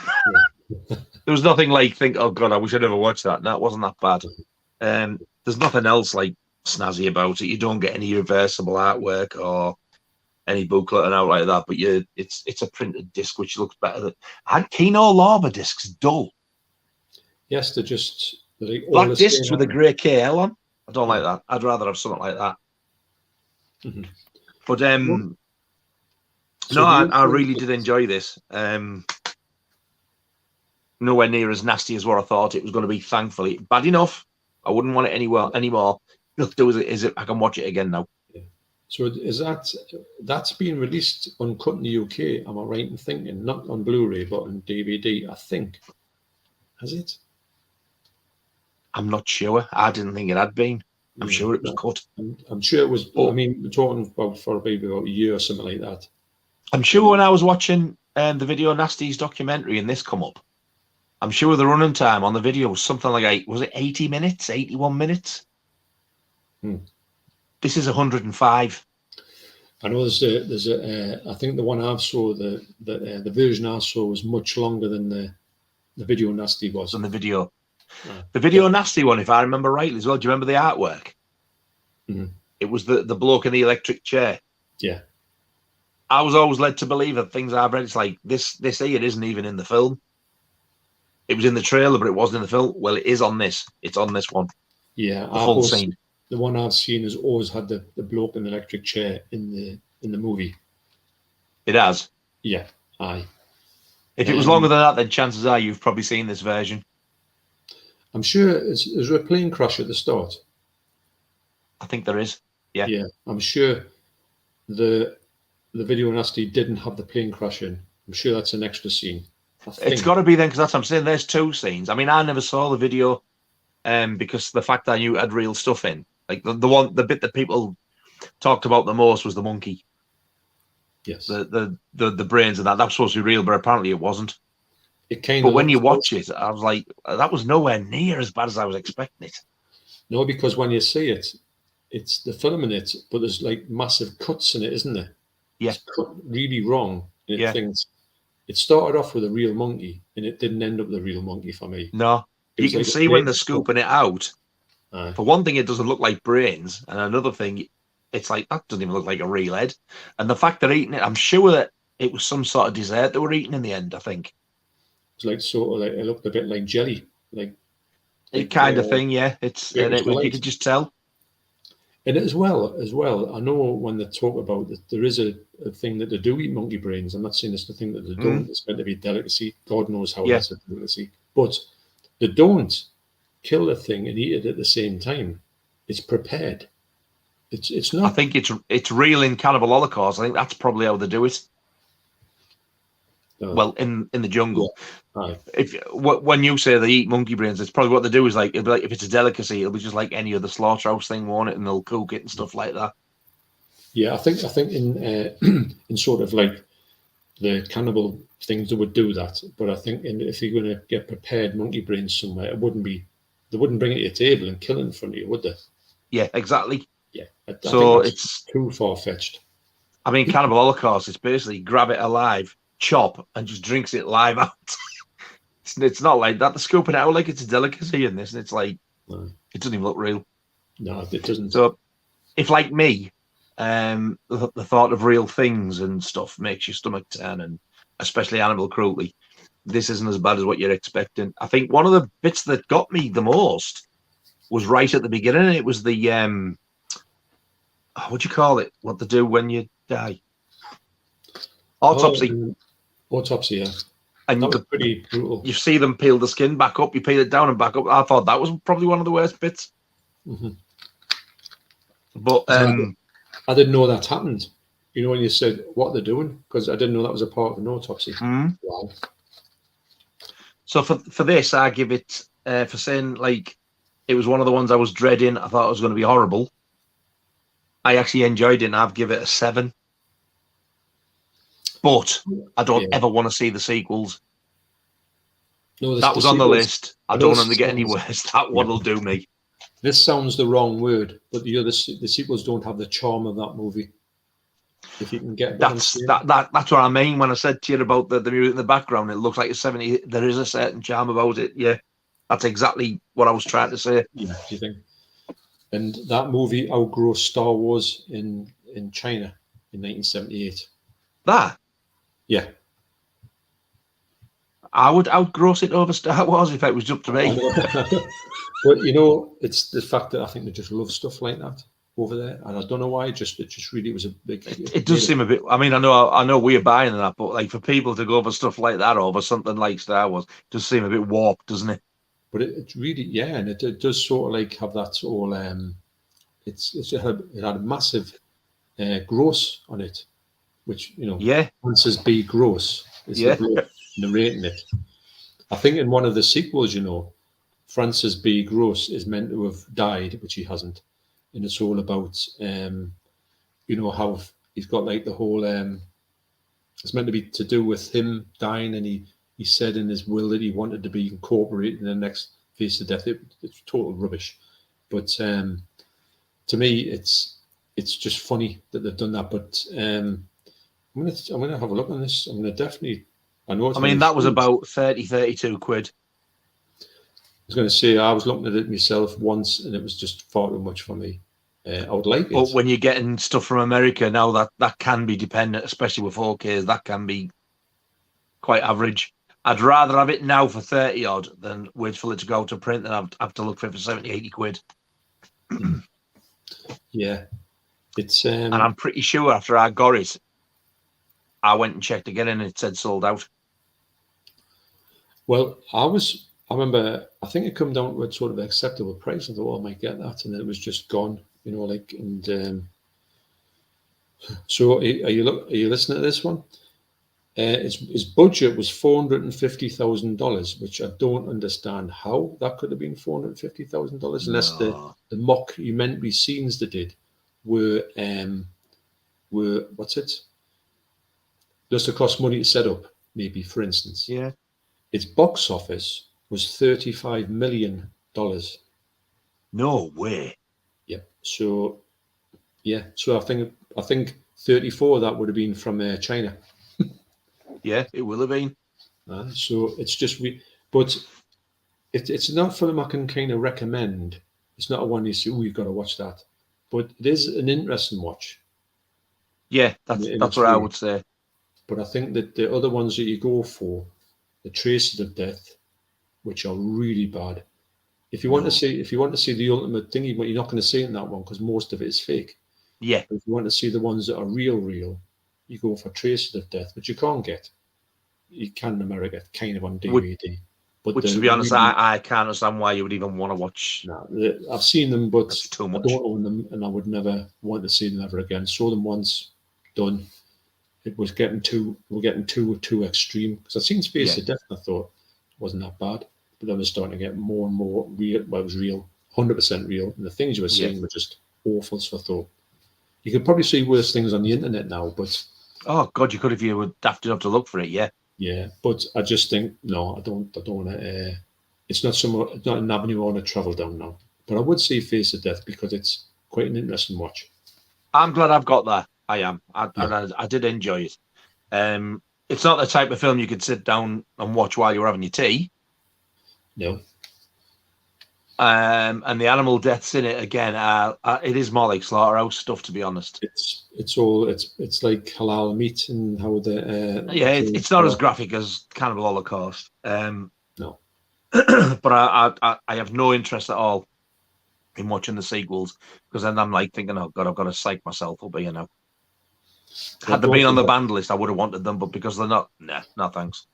Well, Faces of Death 3 is completely false. Everything in it is false. Is it? Yeah. Oh, well, that wouldn't bother me, then I wouldn't mind seeing that. It's the fact the real ones on there. Is probably the one with the most proper stuff in it. And that's going down the route of thinking that Francis B. Gross has died. So you've got that kind of bit of humour towards it.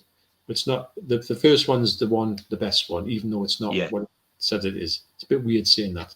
But then again, why would you want to see proper real life death? That's right. So at least it's the more enjoyable of them. Yeah, it is. Strangely enough, it is quite an enjoyable one. What would you give it out of 10? I would give it a 7, but a kind of a strange 7. Yeah, it wouldn't be a 7 I would say, 7 out of 10, watch this movie, I'd say. Yeah, no, it's like... Appreciate it. Yeah. I'll watch it again, but it's not one where you could watch it 2 and 3 times a year.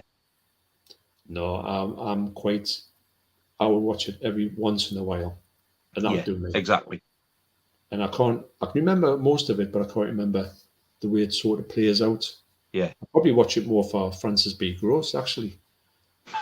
There was a strange way. He was quite... You would love his name, don't you? I do. Johnny B. Good. It's obviously Johnny B. Good. Francis B. Gross. It's got to be on that. There's no way he's really called Francis B. Gross. In fact, I'm looking on here because he's obviously an actor. It actually gives his name. It tells you on the documentary in this, I think.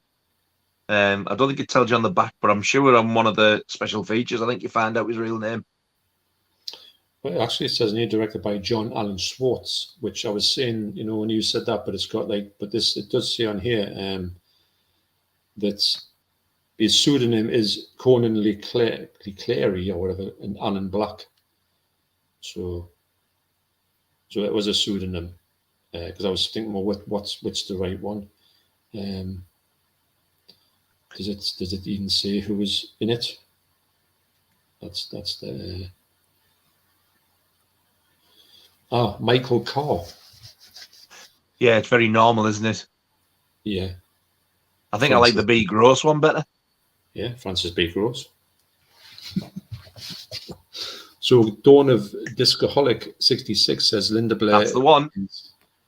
Is it called Carried Born Innocent or Born Innocent?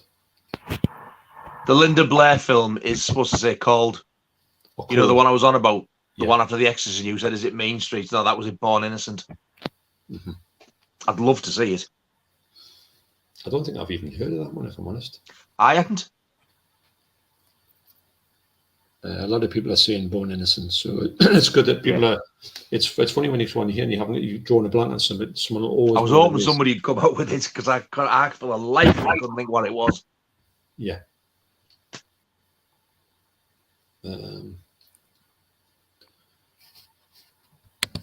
So Brian says, have you seen a film called Intruder? It's very good, yes. It's fantastic. I love it. Yeah. Absolutely brilliant, that one. I remember when they first made that, there was a program on the telly and they did a trailer for it and it wasn't called Intruder. It was called Night Crew. Yes. And I remember seeing it thinking, whoa, I'm going to try and get that. And for years and years, I looked for Night Crew. Gone. I thought it must have just vanished. And then it was only like within the last 7 years or so, something made me look for it again, and I thought, I typed in Sam Raimi Night Crew on Google, went in, and when it come up Intruder, I thought, I remember seeing that in the video shop, and I didn't hire it because I thought, that looks crap. That was the film. It's funny, isn't it, when you get these ones. Gutted. I could have seen it in the 80s. I didn't know. Right. But yeah, I've got the I think it's Synapse Blu-ray. Yeah. You'll have got the 88 one, have you? Because I think they released it as a slasher classic, didn't they? Yes, yeah, actually, yeah. It's funny. Film. I loved it. I really did enjoy it. The Synapse one is by far the best. By far the best. What is an Intruder? 88 is okay. It's not bad, but the print's not half as good as in the Synapse one. Oh, really? Yeah. So I've got Intruder because part of the collection, so I've got all the numbers of it. But I would never watch that. I watched the extras, but I would always watch the Synapse one. Have you got them both? Yeah. The same with Street Trash as well. The Synapse Street Trash. I've never ever seen that. Oh, I think it is brilliant. Is it? The 88 one, it's got a lovely slipcover, but the 88 one it's the print's not as good. It's quite scratchy, whereas the Synapse one is pristine. In fact, to be honest, it's borderline. It's one of them borderline 4K discs when you go, wow. Could this? I think you get. Well, they clearly aren't in cahoots with each other, are they? Yeah. So you never know. You know, it's good. I think it's good enough. Keith from Euphoria Pictures hates Street Trash. I think it's one of the ones I've never seen. I need to see it though. No, it's really good. You'll love it. It's got some amazing effects in it as well. So Badly Ten says, remember something to do with death by piggies and by piggies. So I'm sure that maybe there's some kind of animal sort of thing in there, an animal thing. That does ring a bell for some reason. I can't think. It was a long time ago since I watched it. Badly Ten says BG's thing was something to do with the tosses. I seem to remember. Do you remember well, what they said was, and I've just watched this recently on Limmy. Have you ever seen Limmy, the comedian, the Scottish fella? I watch him all the time, and he was talking. He played it, and he was talking about like when they sort of like flipped when they were getting, because Clive Anderson was like taking the mick out of them for the whole thing. Yeah, I remember that. Yeah, and then they said, "What were you called when you first started?" And he says, "I don't know if you knew this, but Dave says, oh, we're called lay tossers, you know." And I don't know what it meant in the actual area where they were. And he goes, he said, well, you'd always be tossers to me. And that's when he got up, I think, and Barry sort of went. He didn't get up at that point, but he went. That's when he'd lost them. And then they were just gone, and then he just thought like sport off his right, I've had enough. And then the other ones went off, and he was quite embarrassed himself. But yeah, so they're tossers. So here's Coral. Good evening, everyone. Good evening, Coral. Good evening. I'm trying. Let's remember this one. Mac Chat's Arrows releases Savage Streets had a load of copies that were destroyed in a fire at a warehouse because of London riots in 2011. That's where it became hard to get. Yes, I do remember that. And I remember that's nasty. Remember the riots in 2011? The ones that went nuts, didn't they? Yeah, they were like smashing windows and stealing tellies and whatever they can get their hands on. But I do remember that. Yeah, they had a warehouse down there, and the whole thing got torched, so we lost a lot of stock. Yeah, I remember that. Wow. And I think is it the Arrow one you've got? I haven't got it, but I was going to get it. I was going to get the DVD, and I must have been at that time. I thought I'll go and get it next week, and I thought it's not there anymore. And then I realised that these things do go out of print, but it was helped along by this Firemind, which. So it's not had a Blu-ray release over here. I don't think so, but I think it's going to get one. I'm pretty sure. I was going to say, give it time now. Then it's due one. It's definitely due one because I've seen it before and I really enjoyed it years ago, and I want to get that one. It's one of the ones on my list. Here's Wolfie again. In Evil Dead, the pencil in the ankle scene is still amazing practical effect. Yeah, it's good and it's really clean. Yeah, that makes you shout out. Oh yeah, every time. Yeah, it does, doesn't it?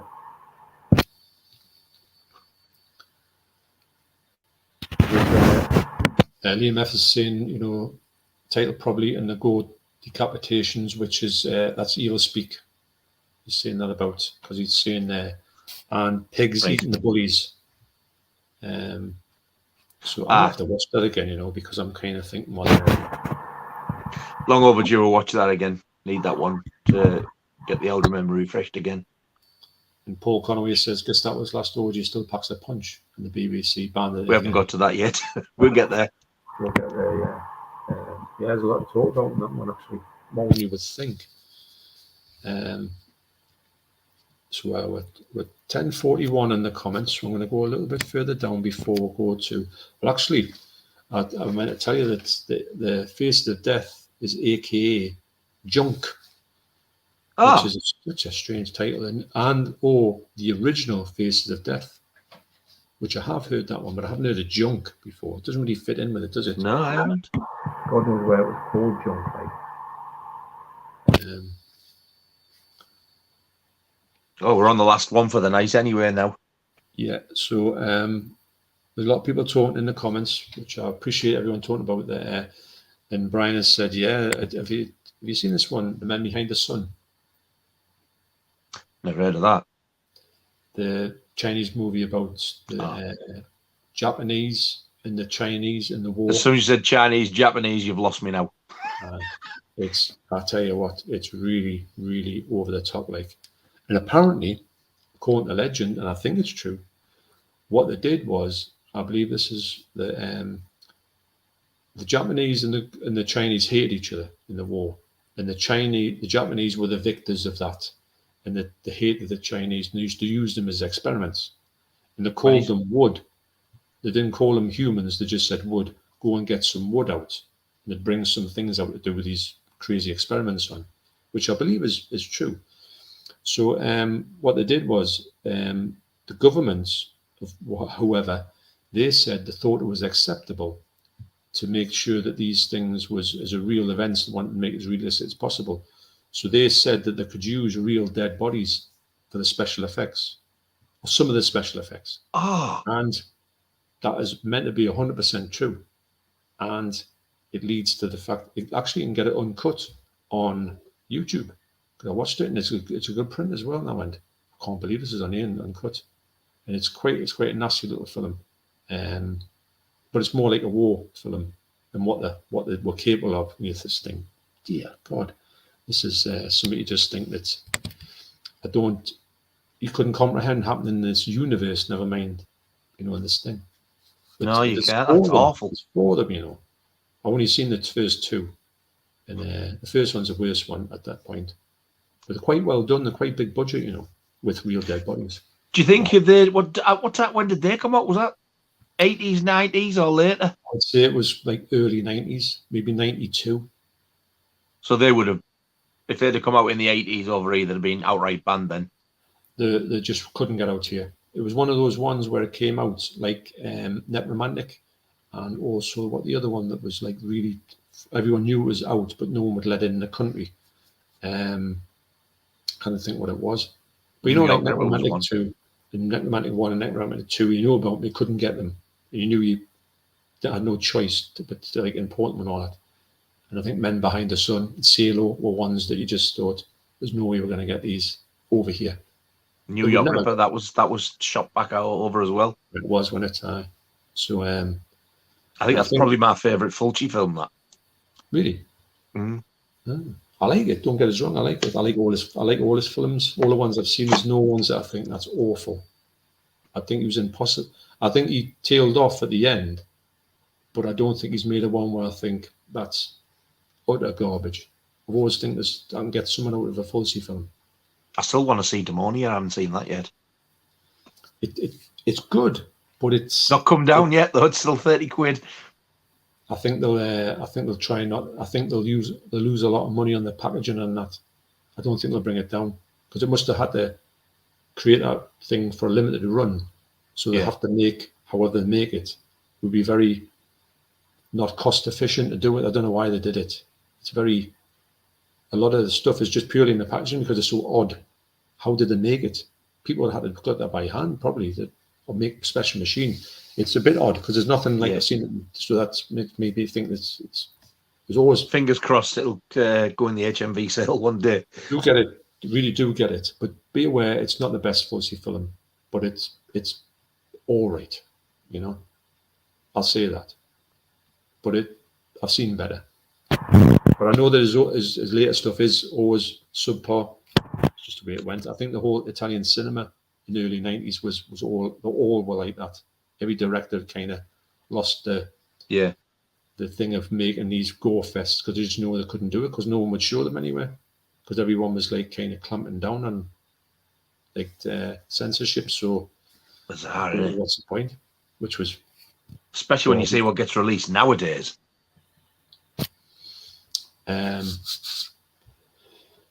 So I'll tell you what we'll do. Well, I'm gonna go. So you do that, and you go to get a comment, and just all disappear. Yeah. Right. Well, Right. Okay. And then you lose a chunk, and you think, where was it? Oh.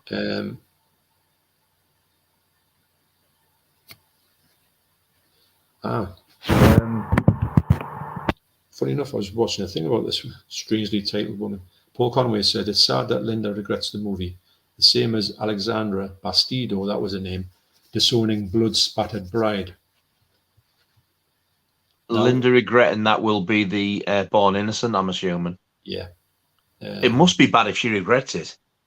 Oh no, I think it's is it not Linda Hayden about the expose? Oh yes. Yeah. Sorry, I was thinking of Linda Blair with the Born Innocent. Linda, yeah, it is. It is sad because it's such a great film. Expose / House on Straw Hill. Well, that actress there, she was in a few films, and she's a lovely looking woman.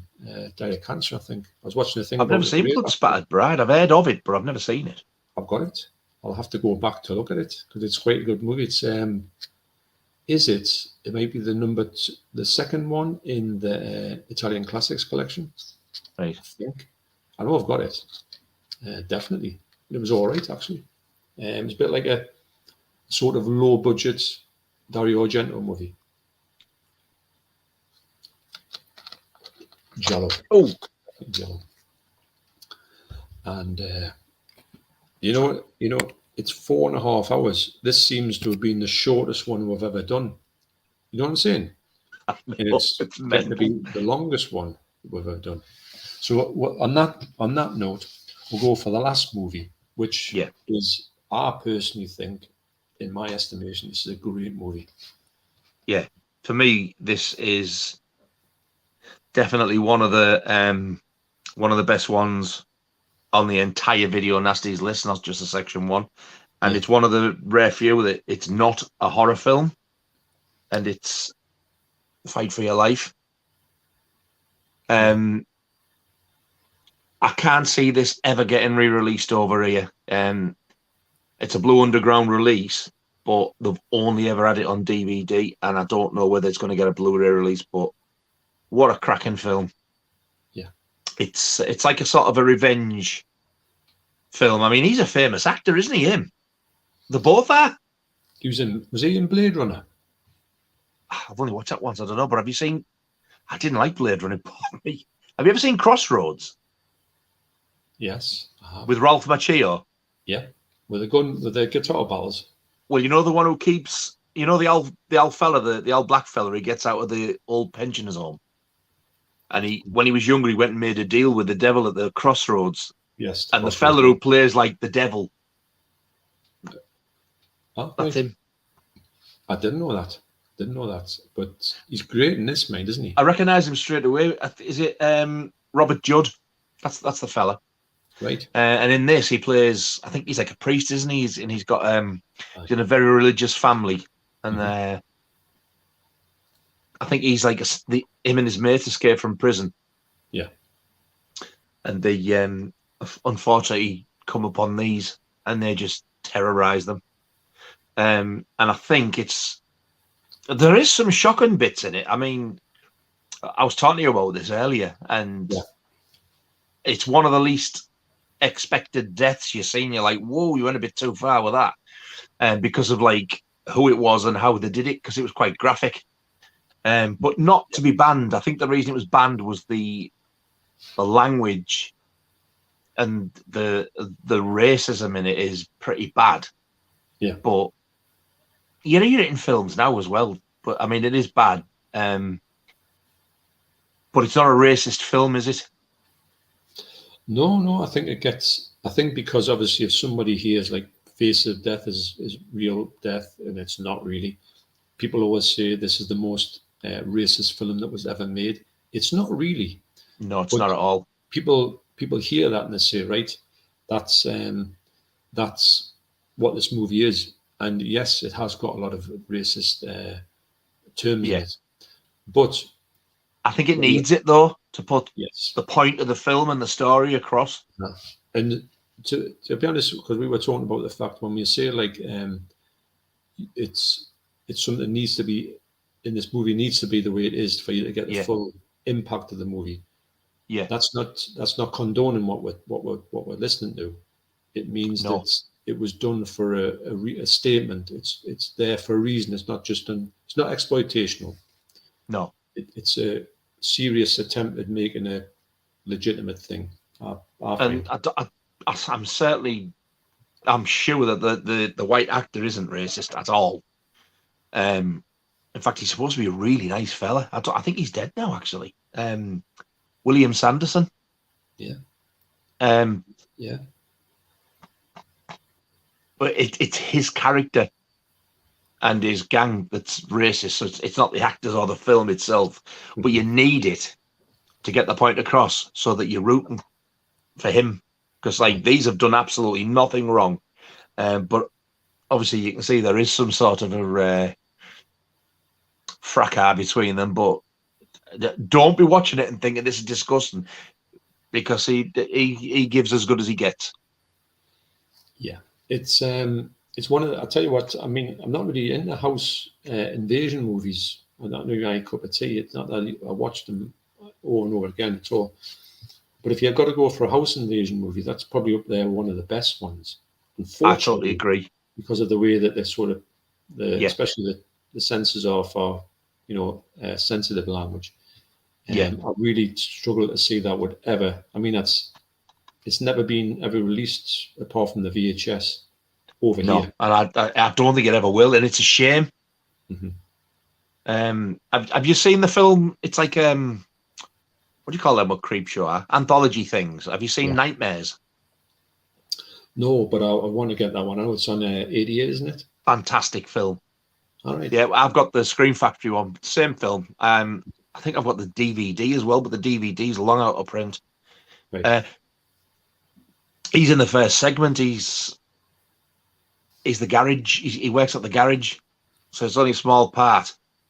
And I was watching it. I've seen you in something before, but at the time I hadn't seen this. But I'm pretty sure William Sanderson's quite a famous actor. He's been in quite a few things. Oh, definitely. Yeah, and he's definitely in Blade Runner. I know he definitely is, and he plays a good character in Blade Runner, actually. Although I hated Blade Runner. I had to watch it about 4 times before I actually got it. Didn't like it at all when I first saw it, but I do really appreciate it now. But picture disc. It's such a shame that it's not got a decent re-release. And I'll tell you what, though, for a DVD, the picture on this is really good. Well, it's Blue Underground. You know that even on DVD, whatever they do, I don't know how they do it, but they do really good restorations. I don't think they do them very often, you see. I think that's why they take the time with them. I think the fact that this hasn't had a Blu-ray release yet, I don't know whether it's the same reason in America as what it is over here, like the whole racism thing. I think if you're going to get this, I would get it quick before it goes. It's because it's going to disappear one day. I know what you're saying. And if a Blu-ray comes out, upgrade, you've lost nothing really. So you've got that. But if it doesn't, at least you've got it. Yeah, it is such. I think it's an amazing film. I absolutely loved it. Well, it's got 6.3 on Internet Movie Database, which makes it, in this section we're talking about, it's got the highest rating. So it's got it. It's just worth saying this. This is our point of view, and we both share the same sort of point of view of it. But if it's got a 6.3 and it's got the highest rating on all of these ones, it shows it's got to have some merit to it. It's not just a pure, let's see how much swearing we can put in a movie. It's not that. This is the unrated one as well. Mm. So you know it's the uncut one if it's not rated. Well, I've seen 1977. This one come out. I know, and it's only 86 minutes long. It's not a long film, but what a cracking film! I think as well. You know, if you've watched and liked, I don't remember them, but I do remember watching the first one. I know I really enjoyed it. There's some prison films, Penitentiary and Penitentiary 2. Yeah. I think if you like them, chances are you'll probably like this as well.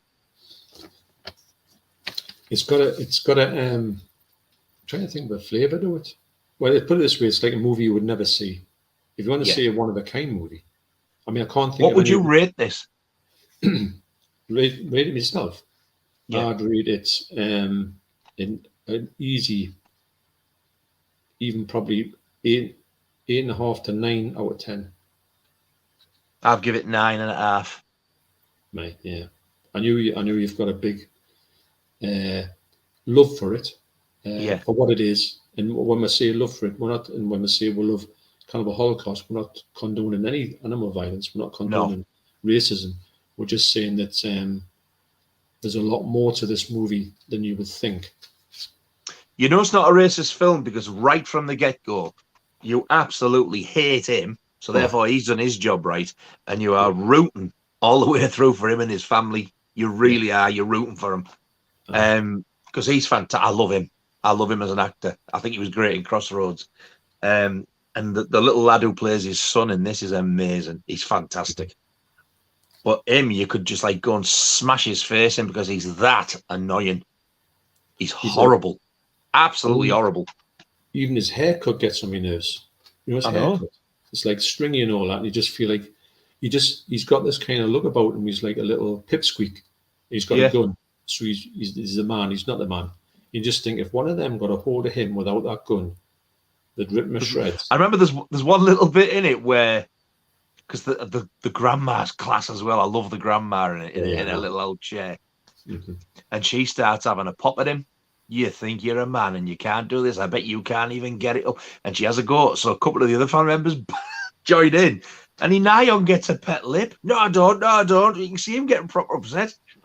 And then he obviously very bravely reminds them, I'm the one with the gun here type of thing. Yeah. Oh, it's just great. But I honestly, fight for your life. If you can get hold of it, I can't recommend that film enough. I watched that with the missus. And she's not a huge Nasty fan. She didn't like Cannibal Holocaust. Yeah. She was like, oh, it's not even a good film. I was like, well, it is. She's intrigued to see Cannibal Ferox. She's never watched that. She has watched quite a few of these. She didn't see Faces of Death, but when she watched that, she said, well, that was brilliant. She said, that's the best video of Nasty that I've seen so far. Yeah. So there's a lot to be said for it. A lot of things that honestly, it's fantastic. Yeah, and I think that it should be allowed to be put out in the UK and just said, look, it is what it is, but it is what it is for a reason. And I think if you go and thinking that, you'll have a great time with it. Exactly. And just know that it's got to say, if they went in and didn't have any of that language, it would not be the same movie because you wouldn't feel utter hatred for this bloke immediately. Exactly. Rather, he was saying, oh, he's all right. He's not all right, but, you know, he's not that bad. But you kind of stand him instantly, can't you? He's got, like, horrible. I mean, I lost count, totally lost count how many times he called him the N-word. And you think, and like, when it gets, you think, owie, man. Jesus, I know it's only a film, but you're thinking, all right, you've called him that several times. I was the any need, really. Enough. And the more he calls him, you're thinking, I swear to God, if I was in the room with you now, I'd quite happily like just gouge your eyes out.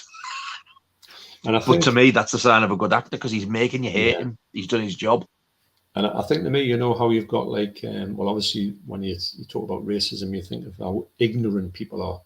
But the best thing about that bloke, he plays this bloke as the most ignorant fella you've ever met in your life. He's just an ignorant bloke in general. And it shows you how much of what racism is based in, of just pure ignorance. And it ticks massive load of boxes. It's very pro like race, not pro racism. It's pro against racism, if you know what I mean. It's like anti-racism, anti-racism. It's probably one of the best, but you can hear it and take it out of context and go, whoa, and you go, no, hang on a minute, just look at it and concentrate, and you'll get it. The thing is, he's got to say what he's got to say because you've got to understand what an absolute knob that this bloke is who's escaped from prison. He's basically just telling you, like, I'm proper low life scum. Yeah. So you're going to expect stuff like that. Mm-hmm. It's not a racist film though, but like I said, I do believe that, especially in that film, it's necessary for him to say it, or you wouldn't hate him as much as you hate him in it. Well, that's it. If you had a bad guy in it and the bad guy didn't do anything wrong, you would say, what's the point of him? He's not a bad guy. He's got to do something bad for you to go, kind of stand. It wouldn't be the same if he was stood there and went, well, sit down now, you bloody bugger. It wouldn't be the same at all. Yeah, I know. Yeah. And also, I think you've got to do that as well, because then you're rooting for that family anyway, but you're rooting for them even more. But I swear to God, like when you watch it though, the dad who's the priest and the son, the little lad, I love him. He's like a little Eddie Murphy. Them two, you're rooting for them from the start anyway. Mm-hmm. And the grandmother, she's fantastic. She's amazing. She's actually quite funny when she gets going. It is a great cast, though, isn't it? Like a Yeah. great. Don't forget, it takes place in one room, doesn't it? Yeah. Put it this way, right? If that was a racist film, there's no way in hell he would have even took part in it. No. I'm not being in this. No, yeah, it says a thing that these people aren't going to go into and go, oh, hang on, it's massively racist. Well, I'll be in that one. They know that it's got a reputation. Yes, it's got a reputation. It's on this for reason for the language, but there's more to it than that. It's not a throwaway movie where somebody was just. But to be honest, that I don't even think somebody could have made it, because it's not a low budget movie. I don't think anybody could have made that. Imagine you trying to pitch that to somebody. Oh, here's a good movie for you, and they pitched it as a straightforward exploitation. Let's be as racist as we can. Nobody says no chance. They couldn't have got it made. So that in itself means that it's not racist, because it's there.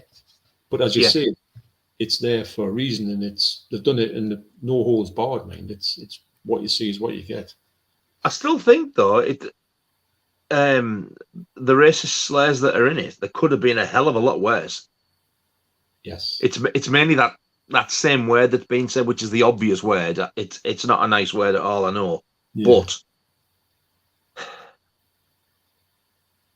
in that situation, people do say things like that when it's that type of people, and it's kind of, it's going to be said. You're expecting it. He's not going to be nice to him. He's there to rob him or whatever he wants to do to them. He's a criminal. Of course, he's going to say things like that. But for me, it's just so well made. I love it. I think it's a great film. I really do. It wouldn't be a believable film. Exactly. Yeah. So you believe everything. And to be honest, I mean, I didn't know what I was getting into when I first watched it, and I thought, oh, is this gonna be really like uncomfortable? And it's not really, because you kind of get it straight away. Say, oh, I know where this is going, and then you're with it. Yeah, and it's a movie that should be given a fair crack of the whip, but I really honestly don't think, especially in the UK, that this would ever come out. I really don't. I mean, there was a couple of things when he comes out with stuff and he says stuff, I'm like, oh Jesus! But it didn't want to make me say, I'm turning this off. It's disgusting. Mm-hmm. For me, it was no worse than what's said in Scum. Yeah, it's more frequent. Yeah, it's pretty relentless. Like, it's not as if you say, you hear it a couple of times. It's all the way through. But it kind of makes it what it is. It wouldn't be the movie it is if it was without that in it. That's kind of that way. For me, this thoroughly deserves a damn good 4K release by Blue Underground. And with their lovely lenticular slips and stuff. Yeah, it's got to be one of the few films that they haven't even re-released. It's got to be. Well, that makes you sort of think: is there a thing about that? Are they a bit tentative because they may think, I don't know if we want to go there in this day and age with that. I don't know, because I do get why it is the way it is, but the DVD came out in 2010. It's only 12-year-old. But usually all of them ones have been put out even by somebody else. It's just nothing. It's that and nothing else. No, it's, as far as I know, you've had the video nasty of it, and then like what, 20 to 30 years later, that comes out. That's it. And then nothing. I know. So that quite sad, really, because it's such a damn good film. Oh, you're right, but it kind of makes you think that the current climate is not going to accept it. Yeah, I know. So, unfortunately, because I think people are missing out on it, the chance to see this movie if they want to. And I think I don't think anyone's going to come away from that and be offended by it. No, not when you see the context and what happens in it. You'll be Mhm. thinking, actually, I really enjoyed that. Glad he did that and stuff like that. Yeah. But And I think, to saying be that, honest, out of tonight's 10, for me, it's way above them. It's the best of the 10, easily. well, I would say for me, Cannibal Man would be first for me, and then that would be second. It's You like Cannibal Man better than that, really? yeah, I just love it. I don't know why, but I was going to say, I know you actually really, really do like that film. I just and I never thought I would. And if I thought it was rubbish, I would say it's rubbish. This is this is just garbage. But as you know, Cannibal Man, there's a lot more to it than just it's got so much going on. And I always find a little bit something else. And when you watch it again, watch that longer version and see that conversation that they have about his mother. Right, I will do. You're gonna love it. The thing with Cannibal Man, though, it's not slow. It's just steadily paced. You don't get bored. I think once you get that animal scene out the way, unfortunately, the extended one, it's halfway through, so you know it's coming. But once you get that beginning out of the way, you can go with it. And it's not the most action-packed film, but it's not boring. It's not slow. And you do really enjoy the story, where for me, that it's like action all the way through. I would class that as a very violent action film. That's what I would have said that was. Yeah, I would definitely or say action thriller. Yeah, and it's unfortunately it's just got the wrong. It's the wrong place in history for it. It's a shame that so many people sort of took it the wrong way, because the violence there's far more gratuitous violence out there than what's in that. It is the racism. There's nothing else it can be. Yeah. No, I agree. I agree that it's a big shame that people are going to miss out on it, but hopefully somewhere down the line it'll get a bit more love. I've never looked for it on YouTube. I don't know if it's there, but if you ever get the chance to watch it, I strongly advise you do.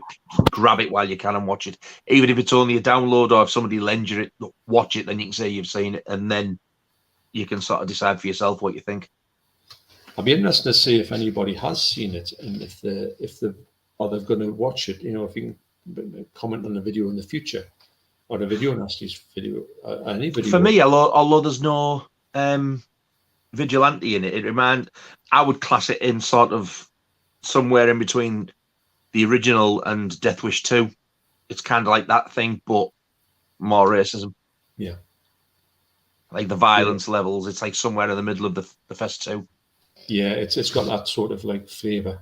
I think that obviously released in '77, they had that. That was how they portrayed violence and all that, and that similar sort of thing. Just seeing this comment here just very quickly, because we're going to sort of like wrap it up in a way, because we've been going 5 hours. This is the longest stream we've done. Mind you, if I'm honest, I always thought this one was going to be a big one because we've got that much stuff in here. And I appreciate everybody. I knew the big talking points were going to be Cannibal Holocaust, Cannibal Ferox, and Fight for Your Life. Yeah. And possibly Faces of Death as well. I knew they were going to be longer than normal. Yeah, well, we knew that even though Fight for Your Life is not one that people might not even have heard of or even been aware of, it's not a title. I know. If you say Fight for Your Life, you go, what's that like? Because it's got no reputation really outside the people who know about it. But I think it's the racism. It makes it that big sort of talking point as well, doesn't it? Yeah, and but we honestly, genuinely think that movie's amazing. So yeah, absolutely. We're not saying that just to be, oh, look at us, we like a really nasty video. It's not. I don't think any of these. We're not saying, because we could say Cannibal Holocaust is the most nastiest one, but we haven't put it at the top of the list. We'll say it's a great movie, but we're talking about the ones we really like. So it's not as if we're playing to the sort of, what's it called, playing to the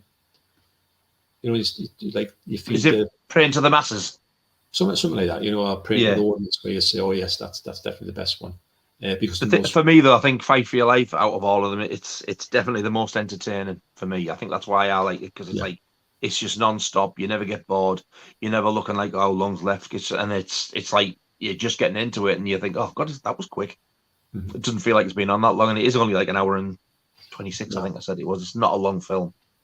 It's 82 minutes, so it's blink and you miss it kind of thing in this day and age. It's an hour and 22. Yeah. And I think that's all it needs to be. Actually, I think it's good. It's got a good pace. There's relentless mains. Yeah. It doesn't let up, does it? No. It is a shame it's not out there more though. Because it's like everything else. When you look at these things, it's like it's kind of part of history, isn't it? Like you think like we could watch that one day, but now you can't. What they used to get away with, but you can't get away with it now. But I just think everybody is missing out on a really, really good film. Yeah, and it's one that's probably going to be, for the wrong reasons, it's going to be put into this sort of, the drawer and the lock turned on it and say that's something that shouldn't be heard about now. But as was said, it's something that isn't done in the wrong way. And very quickly at the end here is to say that the other titles on here are Getting Even, Bloodbath at 13 Fury Road. I like that title actually. This one, I Hate Your Guts. I think that's a great title. I remember you telling me about that one. What a title. Isn't it? I hate See, your that guts. Sounds a bit like I drink your blood, I spit in your grave. I hate your guts. I hate your guts. It's mental. Hostage and Staying Alive. Not to be confused with Staying Alive. Yeah. Staying Alive, starring Barry Gibb. I definitely think Fight for Your Life's the best title out of all that lot. You like the other one, though. I know you do. Oh, actually, I think the trailer's on there. I think the trailer comes on as Staying Alive. Yeah. I'm sure it is. Right. Because it's like, the part of the trailer is like, the trick isn't Summit, the trick is staying alive. And I was expecting the Bee Gees to jump out. But the right year as well, wasn't it? 77. Yeah. I tell you what, imagine going to the pictures and saying, I'll go and see Staying Alive. How are you? Take your girlfriend. Get your white suit on, we're off. I'm just going to take you to see one of my favourite films of all time. You sit down and think, sorry. Where the hell's Night Fever? I was going to say, do you want another? popcorn? Right, so there's a lot of comments that to be honest, we'll go through quite a few ones, but I can see a lot of them as the things. A lot of people talking to each other, but they're talking about the Bee Gees as well, which was that was great. Is there any sort of like specific questions we've missed that people want to know? I think it's kind of like things about like that. Or Face of Death 2, 3, 4, and 5 fake. I can tell you definitely that 3 is completely fake. I think it's called subtitle. It's called Fear, whatever that means. And it's a bit like, you get these sort of like the recreations on reenactments on TV. It's just all that.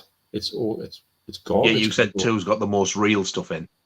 I think 2 is the realest of the ones. I can't remember 4. 4 might be borderline fake, and I think 5 might be completely fake. I think 6 might be completely fake as well, which is weird. So the majority of them are either fake or mixed. From your recollections, the more fake than real. Yeah, there's not one that's real from start to finish. I think it's 2 might be the more real out of the whole lot. I think. So if I was going to watch any of them, I'd probably avoid 2. But not that I've got any desire to. I said, 1's enough. The thing is, if you watch 3, you feel a bit cheated in a way because you say, well, what the hell am I watching this for? Something like you can see on the TV, like an ITV on at 10:30 at night. So you're not really kind of getting anything, if you know what I mean. If you wanted like a sort of shock, it's just nothing. So no point. I think if you want to watch a shock documentary film, but that actually has a meaning behind it, I think The Killing of America is the one to watch. Yeah, it's brutal, but it's just to basically show you what goes on.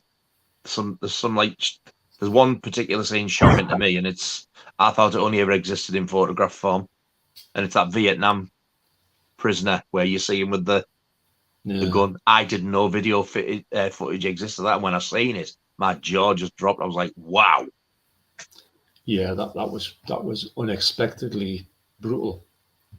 It was a bloody good film, though.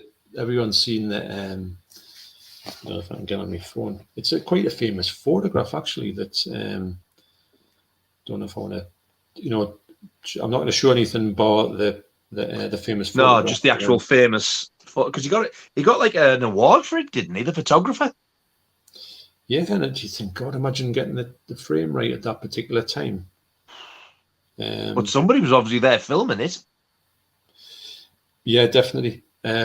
Well, obviously you've got the whole thing, haven't you? Let's see if I can get it. Of course, you're going to say, well, where is it? Because I'm trying to. Was it Japanese or was it Chinese?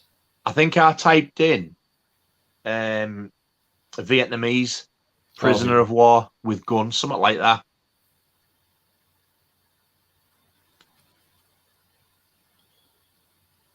Aye. Yeah, is it there? Yeah, that's the famous picture.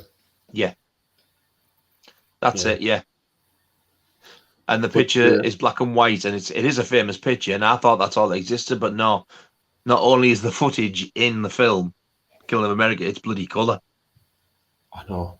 I wasn't. It's not nice, but it's like, I was shocked because I thought I was going to go off. Then when he went back, I was like, I didn't expect that. When I got exactly the same thing when I saw, because I thought when it lined up, I thought, hang on a minute, that looks a little bit like that famous black and white photo. And I thought, hang on a minute, it is that. And I recognised the bloke's face, and I thought, you're not going to see this, are you? And then no, that's what I was thinking. It's not going to see because it doesn't exist. It's only the photo. It'll go off, and when it happened, I got it, and the blood. It was just, I see nothing like it. It was terrible. Like a water fountain. I know. Yeah, it was a terrible way to. But apparently, there's a big story behind it about the fella. When you find out what he's done, though, he deserved it. Yeah. So it's weird, isn't it? So Liam S has been brilliant. I've had a great time actually with this one. I've absolutely loved it, but I didn't. That's 5 hours. I didn't think it was going to go on that long. It doesn't feel that long. This is really, William Sanderson was in Blade Runner. I would say, for me, this has felt like 2 hours, personally, not 5 3 hours. maximum. Yeah. It's just the fact is, I mean, still got another 6 hours to go. So I know. That only makes it 12 hours. I thought we were doing 24. I know, but next time it'll be 42, 48. I mean, right. We're just having a bit of a, it's because I've had a bit busy work. So, Max Chat, 4.5 hours. Fair play, lads. Fair play. It's 5 now. But I've been sitting in the same spot. I've gone all numb in me Ferox. I do. I know how he feels. I think I need to get that cream out. I know, that's it. I'm not be able to walk now. I'll be going to the doctors and saying, just check me Ferox out. I think I've done something. So, Barry Tennant, we'll make this the last comments. Appreciate all the comments we've had. Yeah. And I've went past a few of them. I apologise, but it's really hard to get through these comments because we've got a lot to talk about, but it's great comments that we've had. And I'm glad everyone's talking with you and stuff like that. Yeah. And so Barry Tennant says, brilliant webcast, lads. Really looking forward to the next one, as we are. Yeah, I definitely am. I'm going to say, in my estimation, that the next one will be definitely in the next 2 weeks. Definitely. Yeah. Will not be any longer than that. If I'm hoping it to be shorter than that. So that's a guarantee. Yeah, hang on. I'm not going to say anything, but I'll have a quick look what the next 10 are, see what we're up.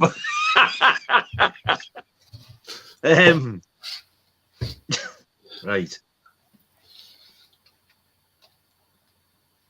To be honest, I can't even think. I know what we've written them all down. I can't even think what the next 10 will be. There's some crackers in the next one as well. Right, so we've left on a Fight for Your Life. So yeah. All right, I can picture some few ones in my head immediately. And the first one I've got, you haven't, but the second one we've both got it. Right. I know that. And the third one we both got, and the fourth, and the 5th. I'm not sure about the 6th. We both got the 7th. We both got the 8th. You don't have the 9th. I'm not sure about the 10th, whether you've got it or not. You might have. It's been released over here. Mine's only the English one. Right. But we'll see. Well, yeah, it's good that the fact is that I haven't got the rest of them, but you've had the rest of these ones. So if we've seen copies of there's only 2 that you can't show the copies at this moment. And that's just purely on the fact that if you wanted to go and get them, and you know there's a good one coming out sometime, they're just even the dodgy copies cost a fortune, don't they? Yeah. So you want to try, I mean, to be honest, that's another thing we talk about, that if you know something's going to cost you 40 quid on a dodgy VHS, it's not dodgy, dodgy DVD, you think, you've got to wait, because you can guarantee a Blu-ray coming out, it'll be half the price of that, you know, at least. And they do tend to get these things out, well, apart from Mardi Gras Massacre, which seems to just be dead in the water. Like, I don't know what the hell is going on. No. I wouldn't know my breath for Fight for Your Life, though, unfortunately. Actually, well, from the Yeti, I'm surprised that hasn't come out already, to be honest. No, I think it will come out. I just think they haven't got the way it's going to be released right yet. I don't think there's anybody that people might be asking for it, but somebody might be holding it off. I think it's probably not an easy one to obtain for anybody there. And I'll tell you what, we'll end on this one. I agree. Napoleon 88 says, I agree that Fight for Life is a very good film. Forget getting it past the censors. I think in this woke world, none of the UK boutique companies would touch it based on potential media backlash. Unfortunately, that's probably true. Well, I think that's a great point, because potential media backlash. And to be honest, I know that America are a little bit more, not on TV, they hate this type of thing on TV. But on these movies, you've got more chance of getting these things put out. But even maybe Blue Underground, I'm thinking, I don't know if I want to go there at this minute. And maybe that's... To be honest, I don't think I would want it getting released over here, because I can guarantee it'll get cut somewhere. Even if it did pass the censors. I don't think it would pass the censors, but if it did, it wouldn't be uncut, I don't think. I know there's a few bits that might cut out of it, but in a way, if they said, we're going to cut the language out, it would be nothing. It'd be just like a silent It's movie. An important part of the story, that's the thing. But it is, and there's nothing, you can't really kind of not change, not like take it out. You do need it, but you can't bleep it or put someone over the top of it, because it just would be stupid. And that scene I was talking to you about earlier on, yeah, when it happened, I was shocked. Do you remember? Mm-hmm. And I was shocked. I don't want to say it because in case anybody sees it, because I was like, "Oh, didn't expect that." I think that would be good. Someone's mentioned in the comments as well, but they have. So, yeah, but it's yeah. I know what you're saying. It's I don't know. I just think that will the world ever change but it's going to be an interesting one to see how this ever would find an audience. Yeah. So I hope it does. I really hope it does, because it deserves to be out there. It doesn't deserve to be. Some movies deserve to be sort of like put, in a bin somewhere, but that one certainly doesn't. I mean, we both said it's the best, one of the best ones. You think it's the best one here. Yeah. I think it's the second best one here. It's got the best score in the movie database, so there's obviously something about it, isn't it? Yeah. It's ironic as well that for me, it's one of the best ones on the entire list, yet it's not even a horror film. I know. I think it's one of the ones... You know where I'm nearly all horror, but like that's not a horror film yet. What a cracking film it is. And it's funny that I think it's probably one of the ones you can say there's maybe one of the only ones on here that's not a horror film that is on the banned video nasties list. Yeah. Really for language, I think. In fact, I think that's the only one you can say for that one. There's not another one like it. Possibly that one scene that I was talking about with you, but even that, it's not overly graphic. It's just not. It's what you don't normally see it that graphic in a film. It's normally like it happens out of camera, and then you find out that person's not there anymore. Aye. But this shows you it happening, and it was like, whoa, I've never seen that before. Mm-hmm. Yeah, I know. Wow. So, like I say, we're going to reconvene in around about same time, same place. Same teams. In about, well, I would say definitely in the next 2 weeks. And hopefully shorter than that. And so we'll just start September. So maybe we can get 2 in this month. That'd be great. That would be marvellous. Yeah. And I think if we can get 2 in this month, that'll be section 1 done. Yeah, you're right, actually.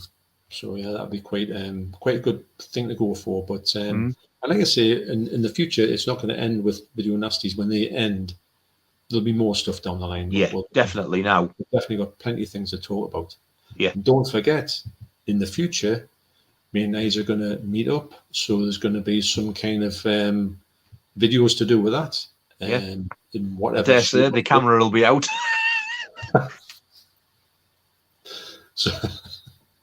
So that should be fun. When you keep yes. an eye for one of them coming up, be good.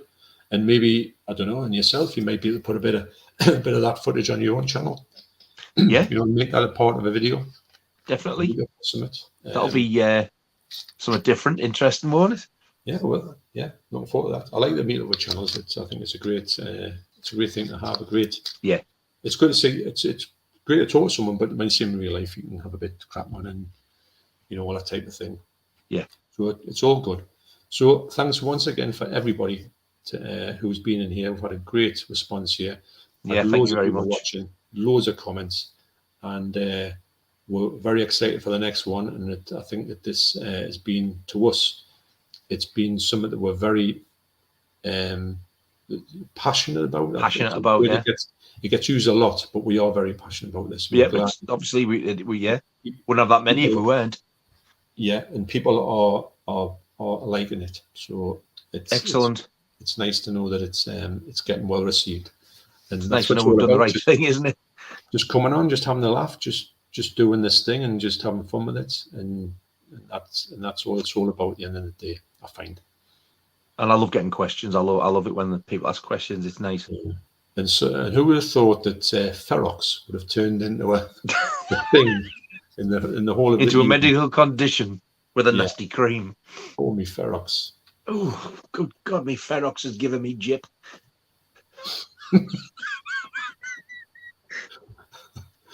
Right. Okay. Surely nobody else is still watching now. We must be talking to ourselves. There's 31.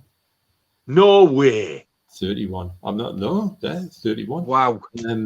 Brilliant. I mean, that's a great response. I mean, I've been on quite a few live streams, and they've all been great. I've all really enjoyed them, and that's a good number. That's a really good number.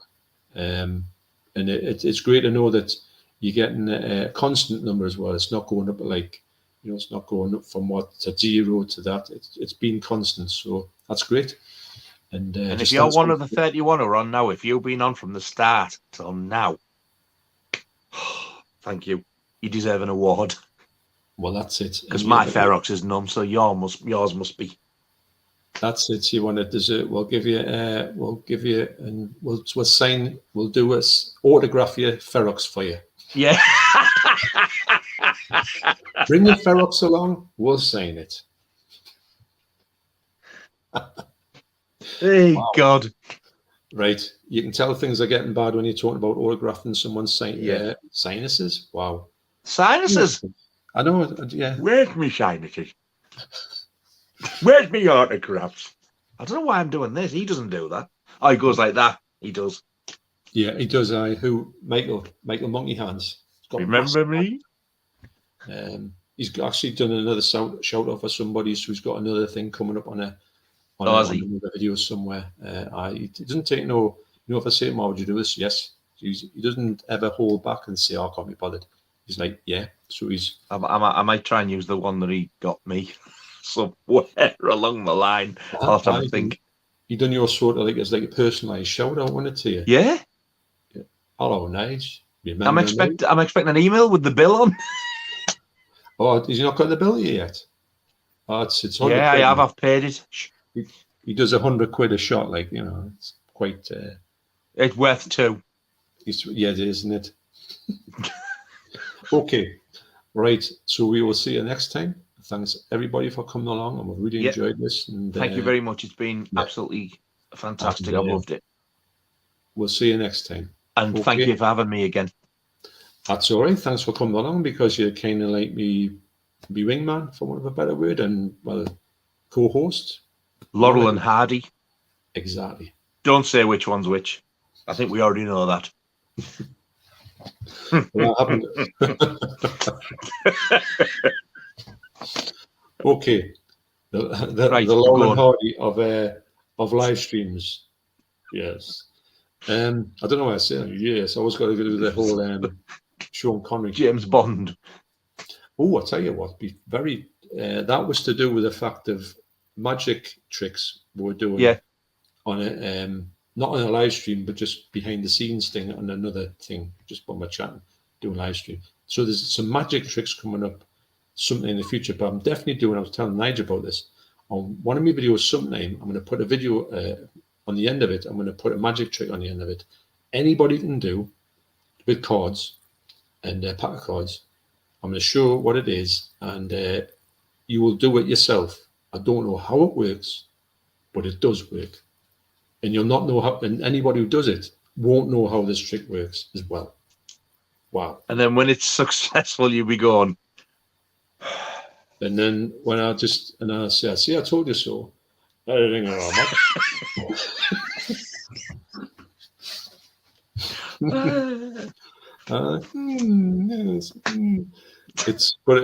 It's good when you can get. I tell you what, when I was doing them tricks, I thought, I bet these don't work. But this one, I didn't show you this one. This is a completely different one. It's just so good how it works. I would love to know the reason behind it. Maybe someone can tell us in the comments. How bizarre. When it turns up. But if I say you on one of the videos, stick around to the end because there's magic tricks on there. You know exactly what I'm talking about. Yeah, right. Okay. And on right, that, thank you all again. Yes. And we'll see you on the next one. We will. Okay. So thanks once again, and we'll see you next time.